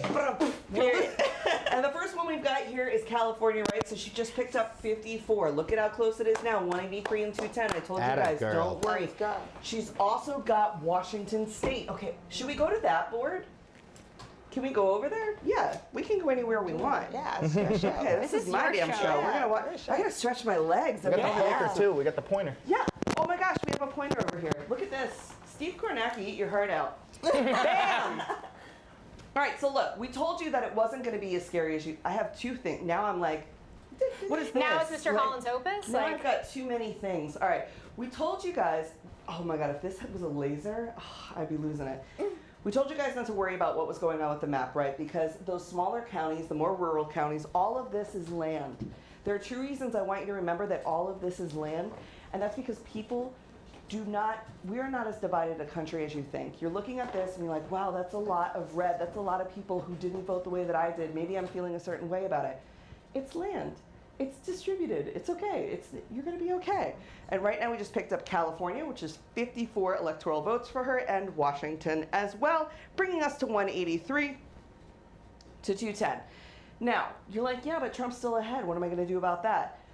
We know that Nevada is more likely going to go for her. We know she's going to pick up Oregon. Look at New Mexico is coming in blue, light blue. That means it's leaning blue. That's really good for us. We've got Michigan up here doing a light blue action. Michigan is one of the states that she has to win. It's like Michigan, Pennsylvania. What's the other one that we said? Michigan, Pennsylvania. Chat, who's the other one we want to win? North Carolina. North Carolina? I think we said it was Michigan. Minnesota, blue wall, right? Washington? I don't know. Yeah. She's doing okay, but we've got enough here. We've got enough here. So we're going to take another quick break, and then we're going to fill in more of this here, and we'll come back to you. You got nothing to worry about. Either way, everything's going to be okay. We'll be back right after this. This election day, voters in 4 states and 4 cities will be voting on an opportunity to give third parties a real chance. However, while RFK Jr., Jill Stein, and whoever the hell Chase Oliver is make third-party bids at the top of the ticket, the biggest opportunity for progress will be found down the ballot. Believe it or not, TikTok comment section activism and a candidate that pops up every 4 years with no tangible organizing between to raise money as the only ethical choice despite having $8 million personally invested in everything they claim to be against and a whole lot of support from right-wing organizations is not our best bet at dismantling the two-party system. Ranked choice voting is. Why? Because it creates the risk-averse infrastructure necessary to expand third-party coalitions by eliminating the spoiler effect. To explain why ranked choice is a vital step, we have to back up a bit. In the US, a vast majority of elections use a plurality or winner-takes-all system. There are many flawed elements of plurality voting systems, but they can all be summed up with the fact that it's British. It formed as a colonial hand-me-down of the first preference plurality system used in the UK, also known as the first-past-the-post system, which is a very fitting reference to gambling on horse races. Everyone votes for one candidate. The candidate with the most votes wins outright, no matter how small the percentage that supports them is. But while the UK's more representative parliamentary system has sustained multiple parties, the US's presidential system devolved into a two-party system by the 1860s. And this winner-take-all approach makes it really hard to break from that by creating what's known as a spoiler effect, where the greatest impact a third party can realistically have is hurting the major party it's most aligned with. One example of this effect being Ralph Nader's 2000 Green Party candidacy, which is largely believed to have cost Al Gore Florida and thus the election, despite Al Gore being a notably big climate guy. In ranked choice, or sometimes called instant runoff voting, voters rank candidates in order of preference. If no candidate gets over 50% of first preference votes, which happens in a majority of competitive races, the candidate with the fewest first preference votes is cut, second choices are bumped up to first, votes are counted again, and lowest performers are cut until one candidate gets over 50% of the vote. By lowering the risk of a non-major party candidate splitting the vote with the closest aligned party, more people who might otherwise have a harm reduction voter mindset would likely be more comfortable supporting a third party that more aligns with their values. However, ranked choice supporting third-party viability by eliminating that effect isn't its only benefit. It also discourages a focus on negative campaigning against opposing parties, incentivizing politicians to run on their own policy platforms. By providing more choice, it would also likely increase voter turnout and reduce the need for additional runoff elections, which is probably why it's endorsed by back-to-back runoff champ Raphael Warnock. Nevada, Colorado, Oregon, Idaho, Washington, D.C., and several other cities will be voting on whether to enact ranked choice voting, while in Alaska, one of the few states that uses it, will have a ballot initiative to repeal it, likely due to its tendency to turn the state blue. We'll be keeping tabs on these ballot initiatives and more.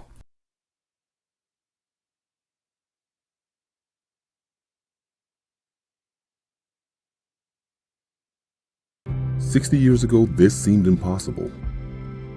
15 years ago, this seemed impossible. 10 years ago, this seemed impossible. We decide what's possible."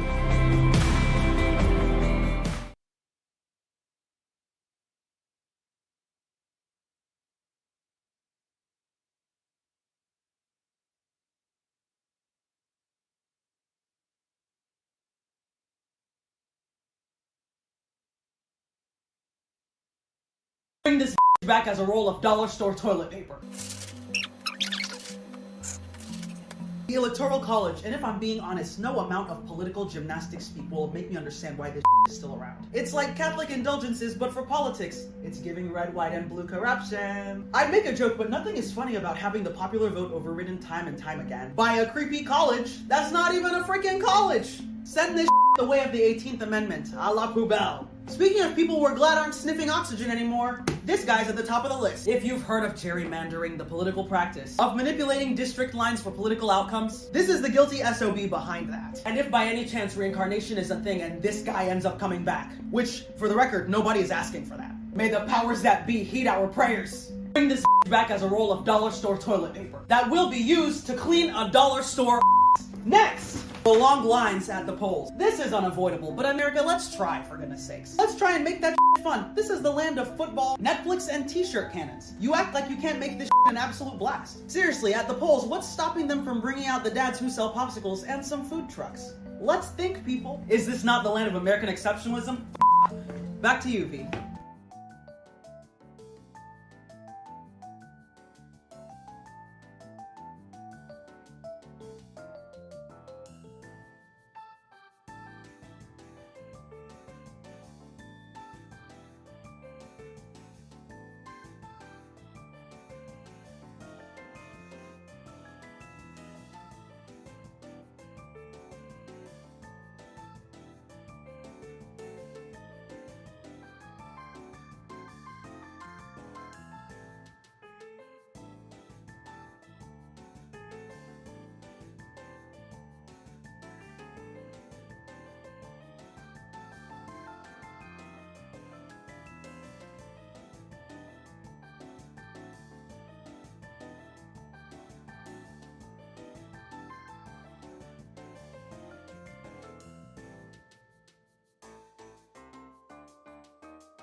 Jack. Come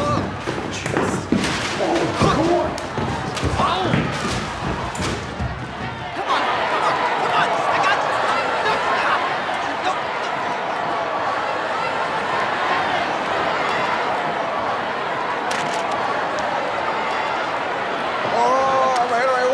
I got All right, Trudgy, blow on it.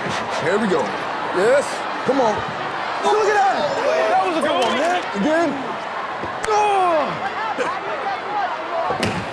What are we doing here, fellas? We gotta start this rally. Why? I ain't running. This is important. Focus. Hey, Davey. So, what do you say? I say, what you say is what I say. Tell him, Jack. The USA needs our assistance, so here's their orders and I quote: Tell everyone in spitting distance to get up off their duffs and vote. What's voting got to do with me? Hey, when you vote, you get your say. I say what I want now. Hey, running your mouth don't change nothing, Spot. But when you vote, your voice is heard. Now, who wants to go where? Hit the street in all directions. Let's make freedom ring. What if some folks got objections? Tell them, boys, we sing. Yeah, we'll be out there carrying the message far and wide. Don't just sit there, leaving it for others to decide. Get the lead out. Make a contribution. Read the Constitution. Be part of the solution. And get out there. Now the call to one and all and vote. Vote, vote, vote, vote, vote, vote, vote, vote, vote, vote, vote, vote. Now is the time to seize the day. Think of tomorrow, seize today. Voting protects us as it connects us to our history of hard-won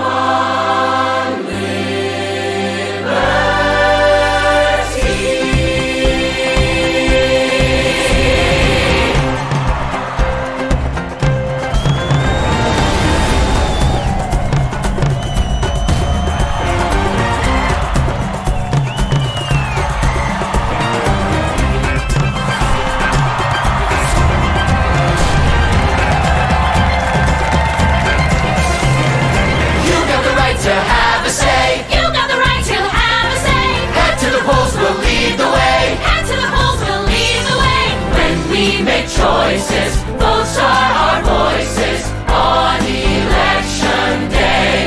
Help write the future. And when we're done, out of many will be out of many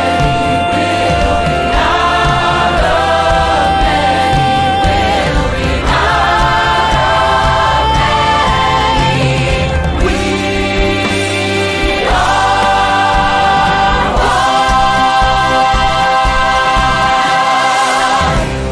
vote!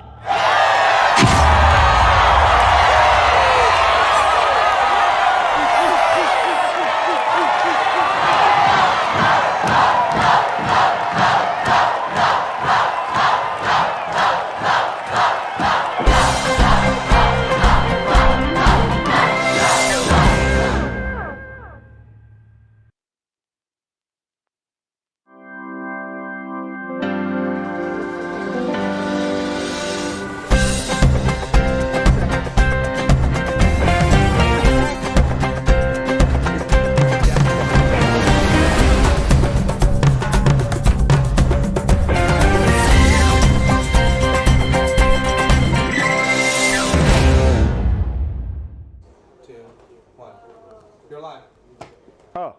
Oh, hey there. I didn't, well, it's me now. You see, I wanted to talk to you guys about unhinged presidents. Because, you know, nowadays, there's a lot of talk about politicians being crazy or unhinged. But if you want to see some truly unhinged politicians, well, you got to go back in history. Andrew Jackson, for example, the 7th president of the United States, the guy on the $20 bill. Yes, that guy. Did you know that he was a serial duelist? Duelist, like, draw! Yes, see, back in the day, dueling was actually much more common than you'd think, right? And Andrew Jackson, oh, he loved to duel. He participated in somewhere between 13 and 30 duels in his life. But one duel in specific is known as being the most famous duel in American history. And that's his 1806 duel with Charles Dickinson, an attorney and slave trader. See, Jackson was already known for being a fearless leader. And Dickinson, well, he was known for being an expert marksman. The two of them decided that they would have a duel because Dickinson's father-in-law accused Andrew Jackson of cheating during a horse racing bet. See, some things never change. Now, these two men, they met up for a duel with witnesses, right? Now, this is what happens. They stand on their marks, right? And they're staring each other down. It's a tense moment, right? And then Jackson, he says to Charles Dickinson, he goes, "You go first." I mean, that's cocky, right? It's also not normal for a duel, especially when you're going against an expert marksman. But Jackson, he's a fearless soldier. So he stands there. Dickinson lines up the shot, fires, and narrowly misses Jackson's heart. I mean, he hits his ribs. So Jackson, he keels over. He pulls out a little handkerchief and he blots the wound. But that ain't it. Then he stands up straight, pulls out his pistol, lines up a perfect kill shot, and shoots Dickinson straight through the heart. Okay? Now, this establishes Jackson's reputation as someone who doesn't just talk the talk, but he walks the walk. All right? 20 years later, he becomes the 7th president of the United States, and he's arguably one of the most brutish leaders that we've ever elected. Now, let me tell you about one more unhinged president. Abraham Lincoln. You probably know this. Lincoln was 6'4" in the 1800s. That's like 6'8" today. All right? And he was freakishly strong and smart as a whip, just like me. Now, when Lincoln and his family moved to this new town in Illinois, Lincoln caught the attention of this local gang leader named Jack Armstrong. Great name, by the way. But Jack, he didn't like that Lincoln was known as the biggest and the smartest in town. He didn't like that very much. So Jack Armstrong challenges Abraham Lincoln to a wrestling match. The two of them, they meet in a clearing, right? And Armstrong's gang, he's there to watch. According to witnesses, Lincoln's reach was just so much that he was dominating Armstrong. So Armstrong, he resorts to a dirty move. Gets low, grabs his leg, and he trips Lincoln to the ground. But this is where it gets goofy. Lincoln rises, filled with unbridled rage, and he picks Armstrong up like he's doing a deadlift, and he tosses him to the ground. And the Armstrong gang members, no, they don't like that very much. So they swarm Lincoln, and they start pounding on him. But Honest Abe is 6'4". They can't hit his face. He's laughing and he's joking with them as they're trying to hit him. And eventually, because of his demeanor, the whole gang, including Jack Armstrong, begin to respect Lincoln for his sportsmanship, raising his arms up, and he's tanking the blows. There is a literal mural of this in the Wrestling Hall of Fame, which, by the way, Abraham Lincoln is a part of. So, next time somebody says that a presidential candidate is acting unhinged, just remember, Jackson shot a man through the heart and Lincoln body slammed a gang leader. Let's move on, shall we? I was doing some reading on this U.S. Constitution here, and, believe it or not, I think slavery might still be legal in the United States. I'm not fucking around. No, I'm serious. It's written in here in the it says it. You see, here, it says it pretty small. See, the 13th Amendment, it says that slavery shall be illegal, except for a punishment for a crime. So wait, doesn't that mean that incarcerated people can be enslaved? Wait. Doesn't the United States have the largest prison population on Earth? Hold on. And don't we have a private prison industry that profits off of the amount of people incarcerated? Oh no, this seems like a problem. Because, according to what I'm seeing here, it says that in the 1980s, under Ronald Reagan, the government decided to privatize the prison industry. Quite literally paying companies per prisoner to take them off the government's hands? Maybe this is why we started to see an increased rate in incarceration right as we privatized the prison industry. Almost as if there's a prison industrial complex. But how do they use the 13th Amendment to profit off of these people? Well, one way that they do it is through a thing called wage slavery. See, these prisons can sell the materials that their prisoners create, and those prisoners are paid literally dimes on the hour, making large profit margins for these businesses. I mean, prisons, sorry. See, another way is these large government contracts that these companies are getting.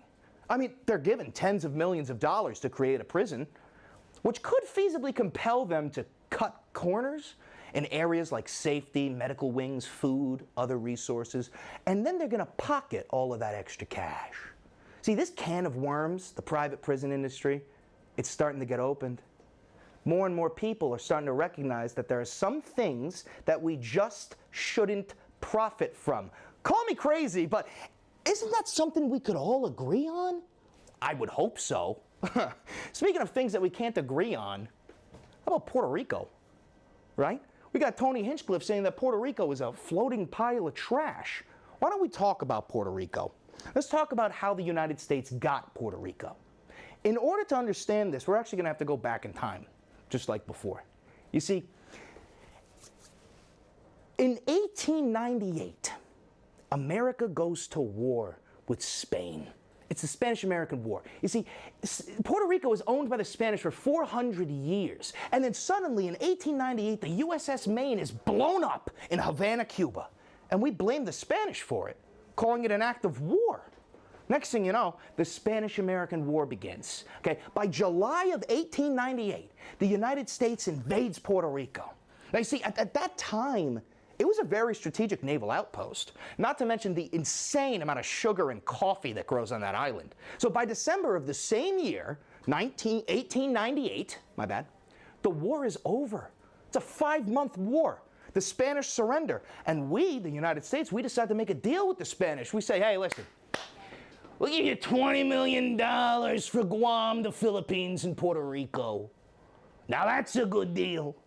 Now the first thing that we end up doing is establish a military government temporarily on the island of Puerto Rico. And after a few years, we passed the Foraker Act, setting up a civilian government. Slowly but surely, the United States, we build a good relationship with these people. And by 1917, they're the official citizens. They could serve in the U.S. military. And they even get a congressional representative. But there's a catch. Since Puerto Rico's not a state, they can't vote in federal elections. Well, Puerto Ricans living in the mainland United States can, but Puerto Ricans living on the island, they can't. I mean, doesn't that seem unfair? That's why there's an ongoing debate. Should Puerto Rico become a state? Should it become an independent nation? I mean, the people of Puerto Rico can't answer this question. But one thing's for certain. Puerto Rico's a U.S. territory, and the people on the island are U.S. citizens. And believe it or not, many businesses receive tax benefits operating in Puerto Rico. Okay, so the next time that somebody insults Puerto Rico, remind them, we paid $20 million and fought a damn war for that island. I'm going to head on over there.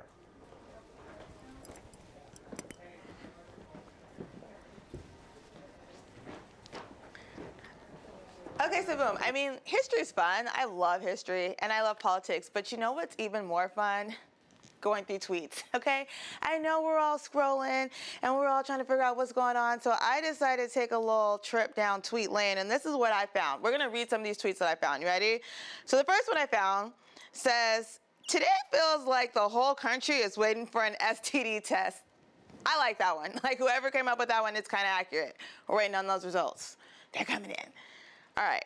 So I know most of us were like, oh, we're going to stop the internet today. And I think this is totally me. I've been sitting in the back room in the green room as things are rolling. Me, I'm going to completely disconnect today. Also me. Definitely also me right here, right now. I don't know if y'all can see that. Let me zoom in so y'all can see. How many of us is this right now? So real. Okay, cool. This one is my favorite one, okay? We got a little drama around here. Let's see. This is from Liz, okay? We're cheating. Considering one of the candidates is already a former reality TV star, it would be amazing if this whole election ended with a Real House of Atlanta-like showdown. I mean, Kamala went to Howard and Cross Alpha Chapter, so I know she could throw hands. Girl, she fighting for her life right now. We all fighting. We're gonna get through this though. I think this is my favorite tweet of the night.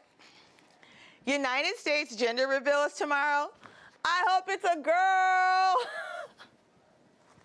I love that one. I love that one. All right, ready? Oh, this was a fun one. Look, I know Darth Vader belongs to the dark side and that he blew up a planet, but I just don't know enough about Princess Leia. That one hit a little close to home, did it? Oh, this one is fun. Ready? Whoever came up with the idea of incentivizing grown people with an I voted sticker was brilliant. How many of y'all posted your I voted sticker today? I know I was so proud. I pulled my, I'm from Cali, so I had to mail my ballot in, and I pulled my little sticker off, and I was rocking it until it fell off, so yeah. Anyways, make sure you guys are sending likes. Make sure you guys are sharing. All right, we're still having fun. We're still here hanging out, eating pizza, doing our thing, having a good time. Okay, make sure y'all stay tuned in. This is where the fun's at. It's a party. It's a pizza party, and we're doing this together. So send those likes in and share this live. Don't play. Let's do another one. This one was so cute. Okay. This one says, it's a party at the polls today. The spirits are high, and we're having a great time as we celebrate democracy. And it's these old ladies, older ladies, some aunties, are having the time of their life, dancing, partying, shaking, just doing their thing. And that's how we all feel, together in democracy. Let's do it. Look at, can y'all see it? Let's zoom in. Do I need to get up? Let me get up. Let me get up. Can y'all see the ladies? I know my nails in the way, my bad. I think that was so cute, so fun. All right, let me read another one. Oh, well, this one's kind of... Okay, DC. This one says, DC is so unserious. Why are y'all selling pina coladas? I think I need me a pina colada right about now. Anybody got a pina colada? Just send it this way. Or somebody text me, DM me the recipe so I can make one, because I think I need me one. Let's do another one. Ooh, I like this one. It says, women are off, okay? They are not going back. All gas, no brakes. And the quote is, I am no longer accepting the things I cannot change. I'm changing the things I cannot accept.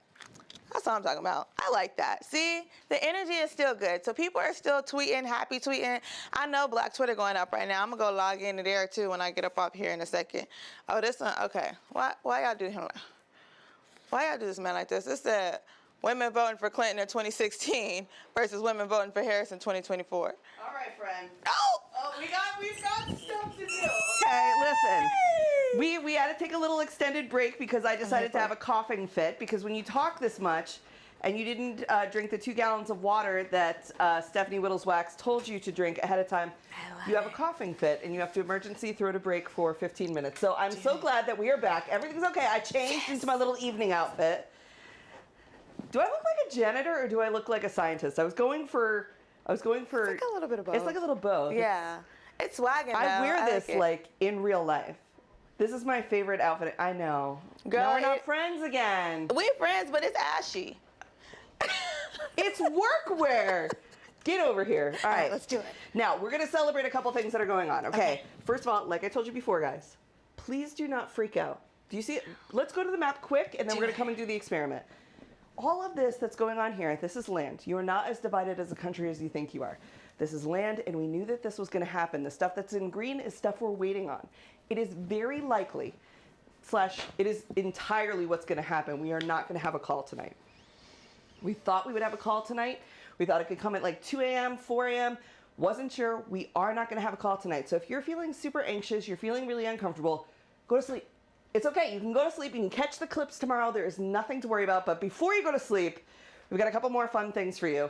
Like the celebration that Washington went blue for Kamala Harris. Thank you to Washington. So do you remember these little things that we used to do in school? Yes, I do. I loved it. I have not done this in a really long time. Oh my gosh. We're deciding to do it over here in case it absolutely explodes. Okay. I know. Let me roll I'm the like sleeves so up. freaked out. We got to roll the sleeves out. Okay. And we have the blue carpet over here in Yes. case, but everything's all right. We're back.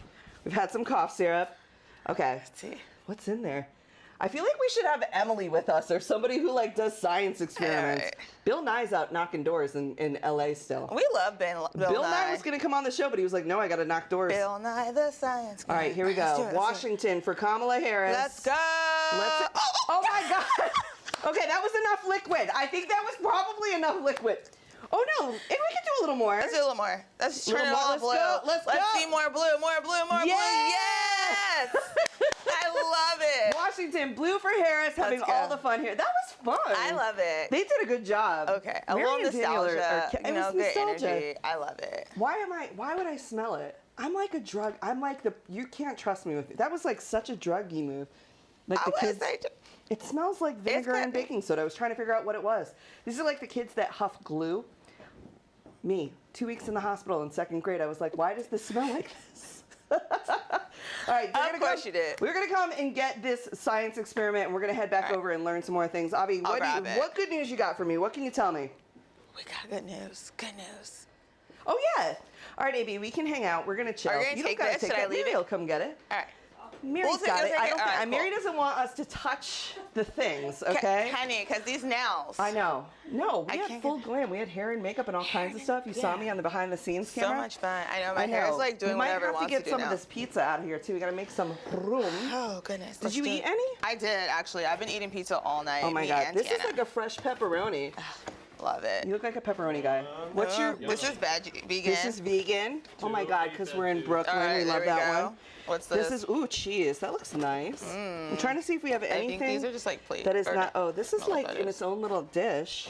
Do we have anything that's not got sauce on it? We're gonna find out. More pepperones. More cheese.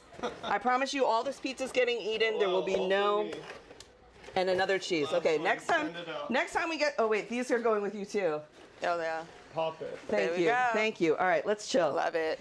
Oh. Why not? Kick our feet up. We've got a lot more fun stuff for you. Now, if you thought the dancing sperm cup was fun, wait till you see what we have next for you. Oh, I can't wait. Okay, Avi, get my dancing thing ready that I'm excited about. Yeah, I think we do it. Okay. Why not? So chat, we need to tap. Let's try and get it up to past 5 million likes, maybe 6 million likes. We're at 4.9. Oh, we're at 4.9. We're very close to 5 million likes. Okay. You're doing is it. Dancing We're with doing the it. Stone mic'd? No, right? All right, It's so they are happening. working on getting a mic on my next guest, but I'm super excited about them. Now, if you thought that can't the wait. sperm cup was funny, this thought is it my was favorite thing. I was watching, I believe it was an anti-abortion protest, and I saw them, and I was like, you should come on the show.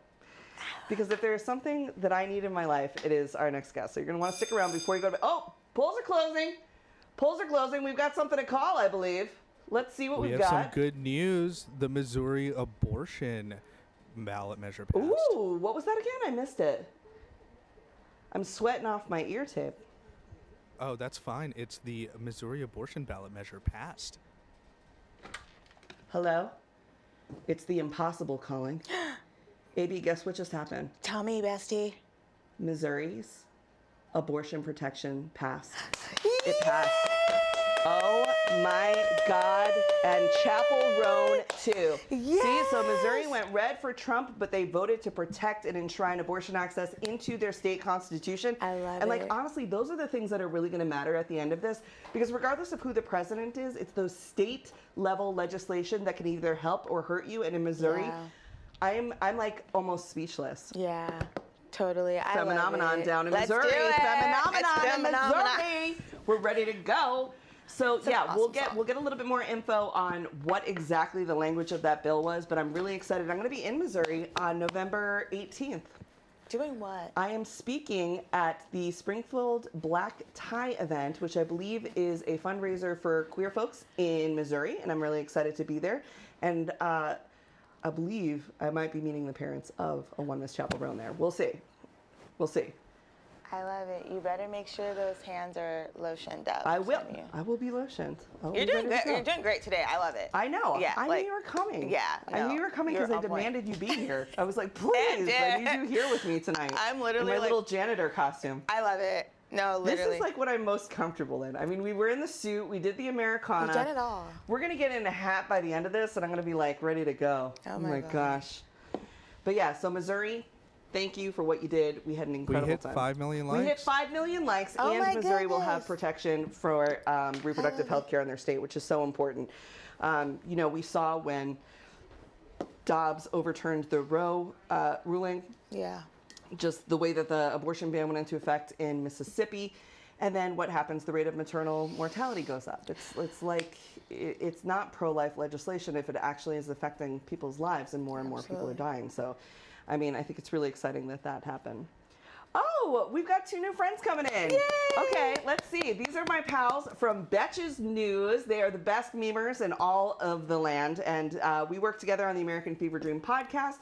We also work together on making sure that the news is interesting and easy for you to understand, joyful. Welcome to the show, Bridget and Brian. What's going on, guys? Where are you at?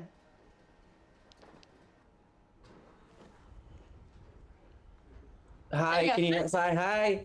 Hello. Oh my God, there they are. I love your hat. Oh, thank you. Looking so we're my cute. permanent Dumbo. You Looking know. so cute. So how's it going over there, guys? What's happening in Betches Newsland? You know, we're following Steve Kornacki's lead. What's trying Steve saying? It's as tight as the polls told us it was going to be, basically. You know, that's really what it's coming down to. Right. And so I think, you know, we're feeling fine. Yeah. It's 11:37 and still too early to call anything meaningful, which is, you know, where we're at this point in American democracy. And we knew that was going to be the thing. I was super hyper optimistic that we would have some sort of like idea of what was going on when it came to like, oh, maybe we'll know something at 12:30, maybe we'll know something at 2, maybe we'll whatever. We are not going to know tonight. So if folks are at home right now and they're like, oh, should I stay up? Is it going to happen right now? You can go to bed because it's not going to happen tonight. And much like Biden, it seems like we're cruising towards the 2020 plan. And that just means that it could be Thursday, Friday, Saturday before we have an official and final total. So we're going to keep having fun here, though. So I hope you are going to stay up with us. You guys have a game for us. Is that right? Yeah. Yes. Yeah. Tell me everything while they come and fix my mic tape. So we've been playing this game called Law or Nah with a bunch of different people. We played it with Elizabeth Warren. We played it with Jasmine Crockett. We played it with a version of it with Tim Walz. And so that's basically what we're going to be doing. Okay, law or nah. These are real laws. Yes. We're going to propose laws. You're and going to then propose laws and then I'm going to guess if they're real or not?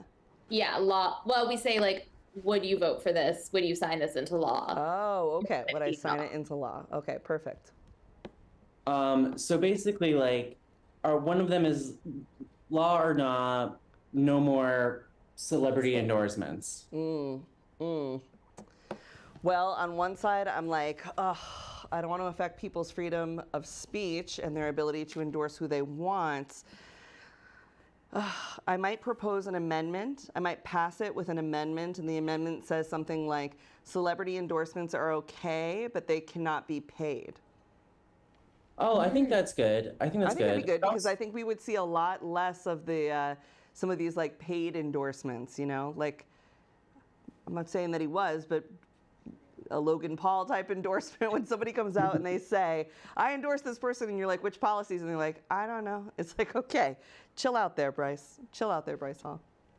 Yeah. Right. Like encouraging people to vote as a celebrity is like so important. And being like, I'm engaged and like you have this power, this is how I'm using it, et cetera, et cetera. But like who knows how much it actually moves the needle. We obviously had Taylor Swift endorsing Kamala in this election, and it is extremely close. Yeah, Beyonce, Lady Gaga. Like, well, what I think is interesting about the Taylor Swift endorsement wasn't necessarily just that she endorsed Kamala, but how many new voters she got to register to vote. That's the thing that I'm most proud of right now. Like in my little mini celebrity status is like, we got 2,000 people registered to vote, 2,300 new voter registrations just from Under the Desk News.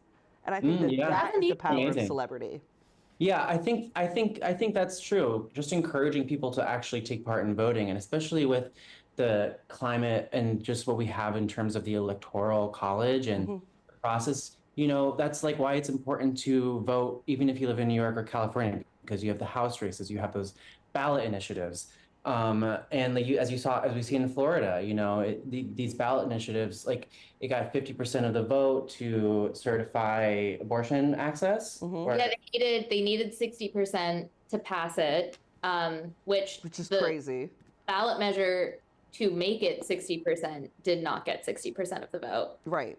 So they need 60% to pass it. The ballot measure got 57% of the vote. So the majority of people voted for it. Yeah. More people voted for it than voted for Ron DeSantis in 2022, and it will still not pass. Be law. It's that like filibuster thing. That 60% that gives like undue power to the smaller amount of people. You know. Yeah. All right. What's your next law or no?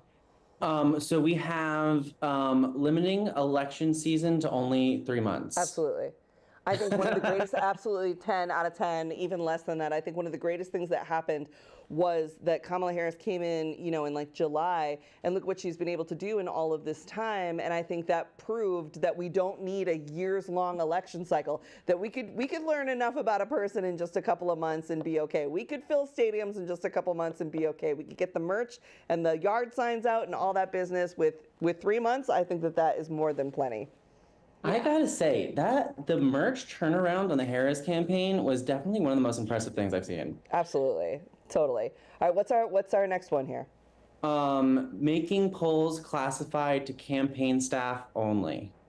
Ooh, so the polls would only be, they wouldn't be like for public. I'm gonna say nah on that one, but I do think that there should be some sort of like, ranking of polls. I don't know how they would do that though. It's like what we talk about where sometimes I'm like, why am I being suppressed? I'm a misinformation expert, right? I like make sure that we don't spread misinformation, and I like, work with MediaWise and whatnot. How come my stuff can't go further? I think there should be something with polls where they can't be paid for again. They can't be bought. Yeah, and they're always so skewed, so you never know which ones to even believe. Right, like they can manipulate them to whatever kind of story they want to be telling about the election. And like, who answers their phone? I've never been polled in my whole life. I feel very left out. I will say the only poll that I answered this cycle was right before Joe Biden dropped out. I got a text that was like, this is the Democratic Party, like, will you support Kamala Harris if she's the candidate? Ooh. And I clicked on the link, and like I'd been getting those texts for like a week, and it was all like, do you still support Joe? Do you still support Joe? And then it switched to Kamala. So I clicked on it and clicked yes. And that was the only poll I answered. Okay.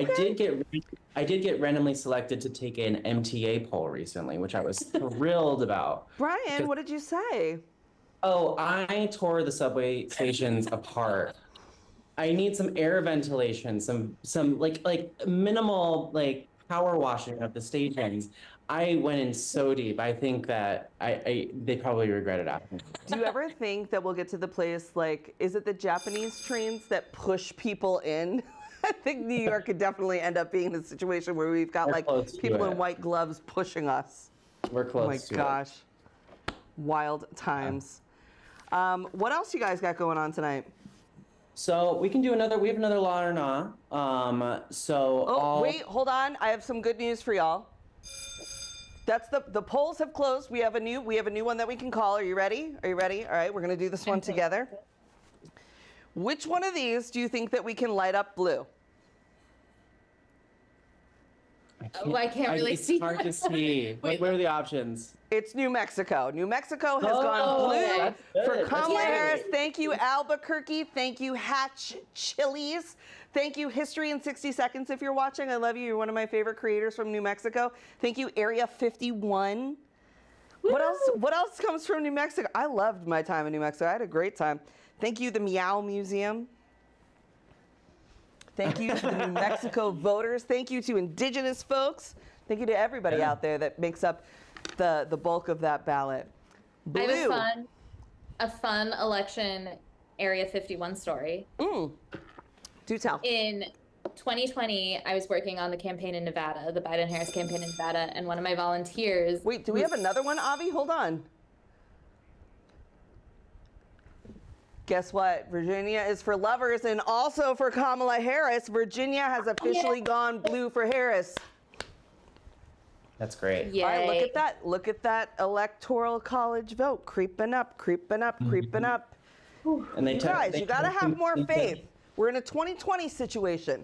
We're in a 2020 situation. Do we have another one? Was that it? New Jersey officially called for Harris. We called New Jersey earlier tonight, but it is now apparently AP official. So, all right, Bridget, please tell us your story about your thing.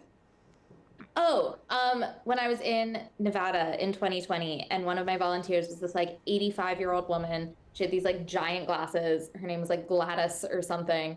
And she was telling me that her and her husband they were driving past Area 51 and they decided to drive in because they decided they were old enough that they were non-threatening. And they did get chased out by the army. The army was like, No, we're not doing that out here, you weirdos. Yeah. Oh my God. We did try and find out what's going on in there. No luck. Too funny. Well, let folks know where they can find you because you are the best in the news biz. Tell folks where they can find your coverage for the rest of the weekend too. We are at Betches_news on Instagram and TikTok. My personal is at Bridge Schwartz. Yeah, and you can also check out the Betches TikTok, and also my personal is Brian Russell Smith. It's pretty easy. Yeah, and there's a billion podcasts to keep you company while you're walking through the halls of Home Goods or riding the MTA and making your list of grievances, including the American Fever Dream podcast with me and Sammy. Yeah! All right. Thanks, Betches friends. We'll see you guys later. I'll see you tomorrow for recording. Bye. Bye. Up next, we have one of my absolute favorite people here, Moj. Hey! Moji, the dancing mifepristone pill. I don't know if I can sit in this chair. Tell me, are you here because Missouri passed the abortion ballot measure? Absolutely, because Missouri passed the abortion method. Also, because, Colorado did. Colorado, good. And I feel like, there's another state that I knew passed one. I'm sad, though, because Florida.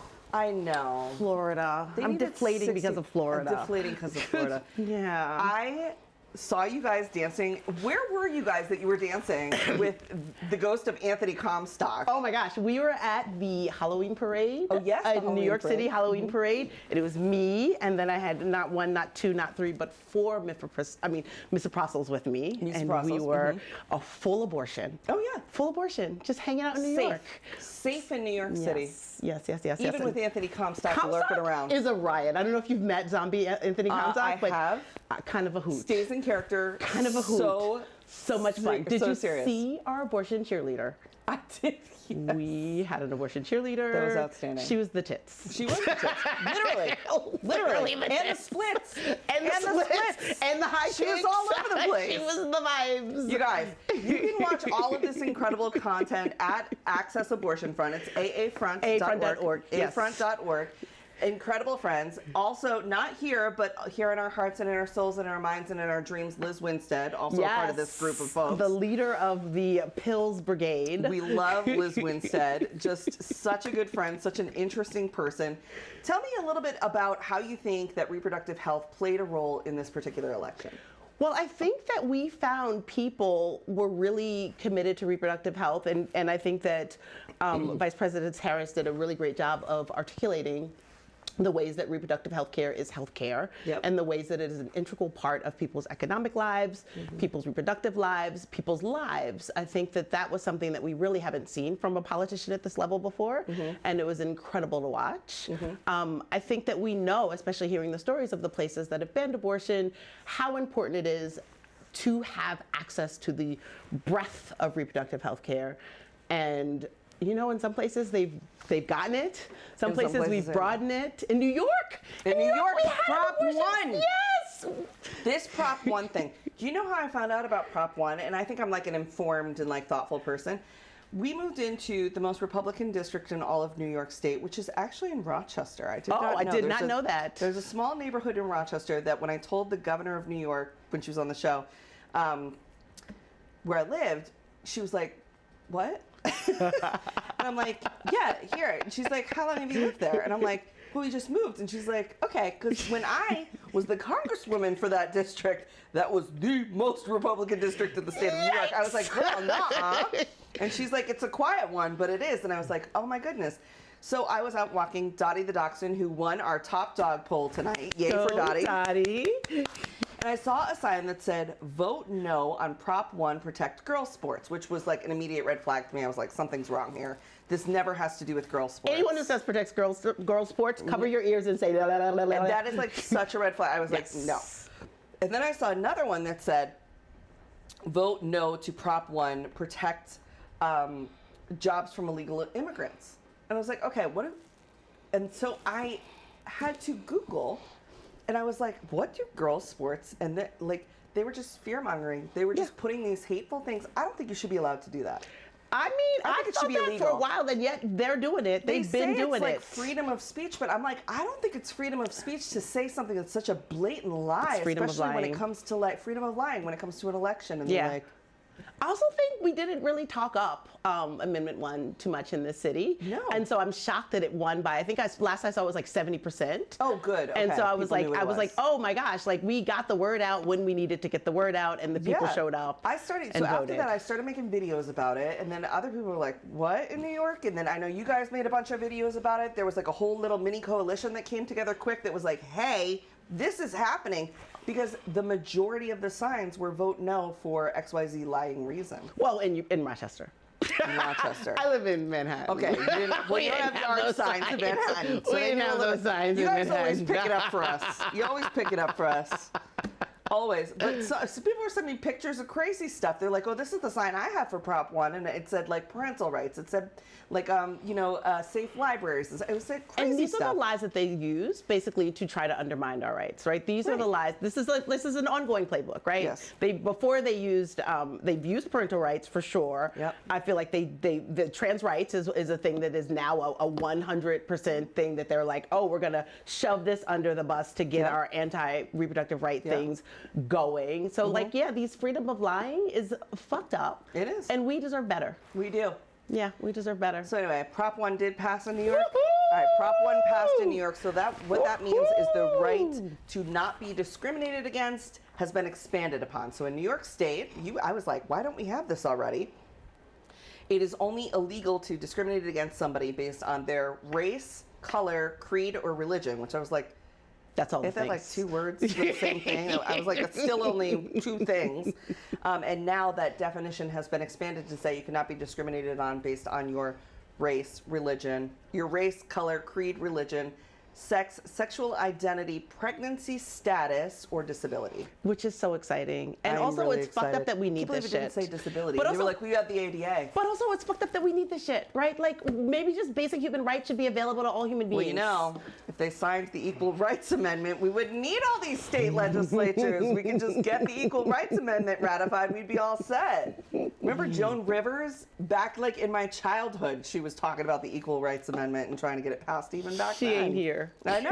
She ain't here. We We're we still all stuck live here it. I know. trying to make it work for ourselves. I know. Trying to make it work for ourselves. Well, I appreciate you being here. Oh my gosh, there's no other place to be I know. on election night. Here we Why are, would I, under the desk. And look at you, you're on top of the desk. I am. Should I I've get under the changed- desk? What's I happening? know. We have an under the desk cam for my What's feet going if we on? want to I'm cut like, to the under the desk cam for all you freaks out there who want to look at my you sneakers. on top of a desk. I'm moving on. I I'm love moving it. up. I've got I a love it. YouTube and a Substack now. You know how we flipped it? I think it was so clever. Jed Bookout, who's one of my researchers, came up with this. He was like, well, we're going to tell the stories that get left on the cutting room floor. Ooh. The ones from under the desk. That's great. Ooh. Moji, thank you for being here with I'm me. so I love you excited to times a be million. here. I appreciate you. Look at this. Thank It's not you. every day you get to hug an abortion pill. You don't get to hug enough abortion pills. We love to see it. Thank so you. excited to She's be a star. here. She's a star. So excited. Oh my goodness, what a blast. You give me life. Thank you so much. Oh boy. Remember, tonight's going to be a long night and it's going to be a long week. We are not going to have the results of the election tonight. I know we had hoped that we would. We simply will not. Every single vote has to be counted, and then all of those votes need to be audited, certified, and then the Electoral College has to come in and do their thing, and then we get, I think they decide, the Electoral College doesn't decide for like another 2 weeks, so you've got some time. But we are going to stay up just a little bit longer and keep this party going. We've done science experience. We've had Broadway performances. I want to make sure that either tonight or tomorrow or maybe Monday. No, tomorrow's a work day. Call your representatives and tell them to pass the Freedom to Vote Act. There is still so much voter suppression going on around the country. We have free and fair elections, but we have very voter suppressed districts. We have a lot of tomfoolery that goes into trying to keep people away from the polls, and we need to call our representatives to pass the Freedom to Vote Act. So I know many of you voted. A lot of you, this was your first time voting. Get ready and get excited, because in politics, it's like win, heartbreak, win, heartbreak. Even tonight, right? Everybody was so worried about the red mirage. Then they were so worried because Missouri went for Trump, even though we knew Missouri was going to go for Trump. But then Missouri did pass that abortion initiative that's going to protect women in their state, and we love to see that. It looks like we have another guest who's here. Which way did I go? Oh my God, the biggest smile in all of New York. It's Ellen. What's happening, doll? How are you? You're looking so good. What's happening? Who's Nothing. this? Nothing is happening. Nothing. It's a totally casual. I know. I got into my little like cashy outfit. I would have worn my, what is that called? A coverall? It's a coverall. I should have yeah. worn my coverall. But I brought you a gift. Oh my God, what is it? You have to open it. We're gonna open it. All right, grab a seat. It's a puppy. It's a puppy. I didn't mean to I would tell. love for it to be a puppy. Could you imagine? Okay. Let's see what we've got. I'm so glad you're here. I'm so happy to be here. Oh my God, we could talk about true crime. We could talk about everything. So much crime. It's a- Remember when you and I just kikied about Chandra Levy? Yes. That is a story. Which show was that for? That was Robbie and Ellen solved the case. Robbie and Ellen solved the case. Pretty much have an open invitation to any one of my I know. podcasts. I was like, was it the other crime one? Yeah, there's another crime one, but this gift is a crime. Actually. What is this? Oh my God, it's another box. What are we doing? Is there a Kamala Harris win in here? Yeah. I hope so. It's all there. It is. Oh, there it is. It's good news. Okay, we're gonna keep it going. But yeah, we talked about Chandra Levy and why you shouldn't sleep with married congressmen. No. We are not victim blaming her. She was the coolest. She was great. She deserved all the great things in the world. And then it turned out, I know so many people think that it was the congressman who killed her. It turned out it wasn't at all. No, it wasn't. But It's honestly, insane. That TV coverage, that just goes to show you how the media can get people going and really ruin people's lives and like. Well, like all of the stuff of Menendez and everything. Let's talk about Menendez. I could talk about and that make for it so that forever. like, you know, it was horrible what happened to her because the media wanted it to be the congressman and everything else. But it actually is a good. Don't sleep with men. Is a good. It's another box. All right, let's do another one. What's Yeah. in the box? What's in the box? Yeah, if you don't sleep with congressmen or men, I don't. I do, but it's. Somebody has to. I don't want Somebody has to. Like Yeah. I am like an unwilling straight. You know who says that to me? Cammie Crawford. You know Cammie Crawford? She used to be the host of Catfish, the TV show. Oh, yeah, yeah. She's so wonderful. We love Cammie Crawford. She's outstanding. She's at Howard University tonight covering from the Kamala camp. But I love Cammie, and Cammie was recently listed as one of the top 13 queer people to follow for election coverage. Oh, that's amazing. No. So Cammie writes me and she's like, I have to call the Advocate and tell them that I'm straight. Reluctantly straight. That's what we are. We're like apologetically I said straight. to her, I was like, Cammie, Yeah. did they already publish this? And she's like, yes. And I don't know why, because I've never said I was queer. I'm not queer. I'm like, you're very queer coded. You're a very queer ally. So she had to come out as straight? She had to come out as straight. I feel so And the bad for Advocate her. took her off the list. Oh no! And I wish I had screenshotted her list and then the new list to see like who they added in her place, but we'll never know. But that's like the weirdest. Isn't that crazy? That's like such an honor. If someone was like, "We thought you were queer," I was like, "Oh my God, thank you." Well, that's what she said. She was like, I don't want to tell that. She was like, I don't want to take an honor that I don't, I Right. can't. Of course. I'm like, you're not even like a little bi, nothing. And she's like, truly. She's like, I kissed a girl She's like, once in never, 10th not grade. even that. Not even that. That's what she said. She's like, I'm so serious. I am just straight. And I'm like, Does she feel bad about being She straight? feels bad. She should. And I said, you know what? Somebody has to do it. I know. We are consistently and literally taking one for the team all the time. I appreciate that. You're welcome. I appreciate America. that. I appreciate that. Yeah. Well, open Let's see open what your else is in box. here. Yeah. Oh my God. What happened? Ellen. It's. You're never going to be one of the last guests again. She had too much time. Now look what we're dealing with. Now look what we're dealing with. But you are a comedian.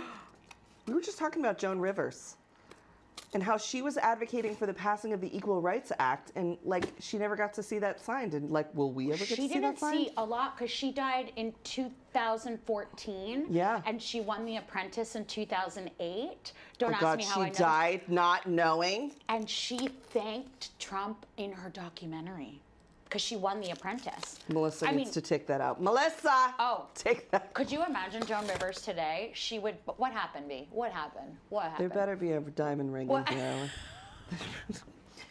I cannot imagine Joan Rivers today. Thanked him in I the don't know what she would Did do. you see that documentary piece of work? Yeah. It's a It's a little blue. What is it? It's a little blue, like fun thing. It's a blue wave. It's a blue wave. I'm a blue wave. Thank you. We're all blue Thank you for wave. bringing the blue to Yeah. us. We needed it. Wait, going back though, quick, the Menendez brothers. Oh, Is this a political case?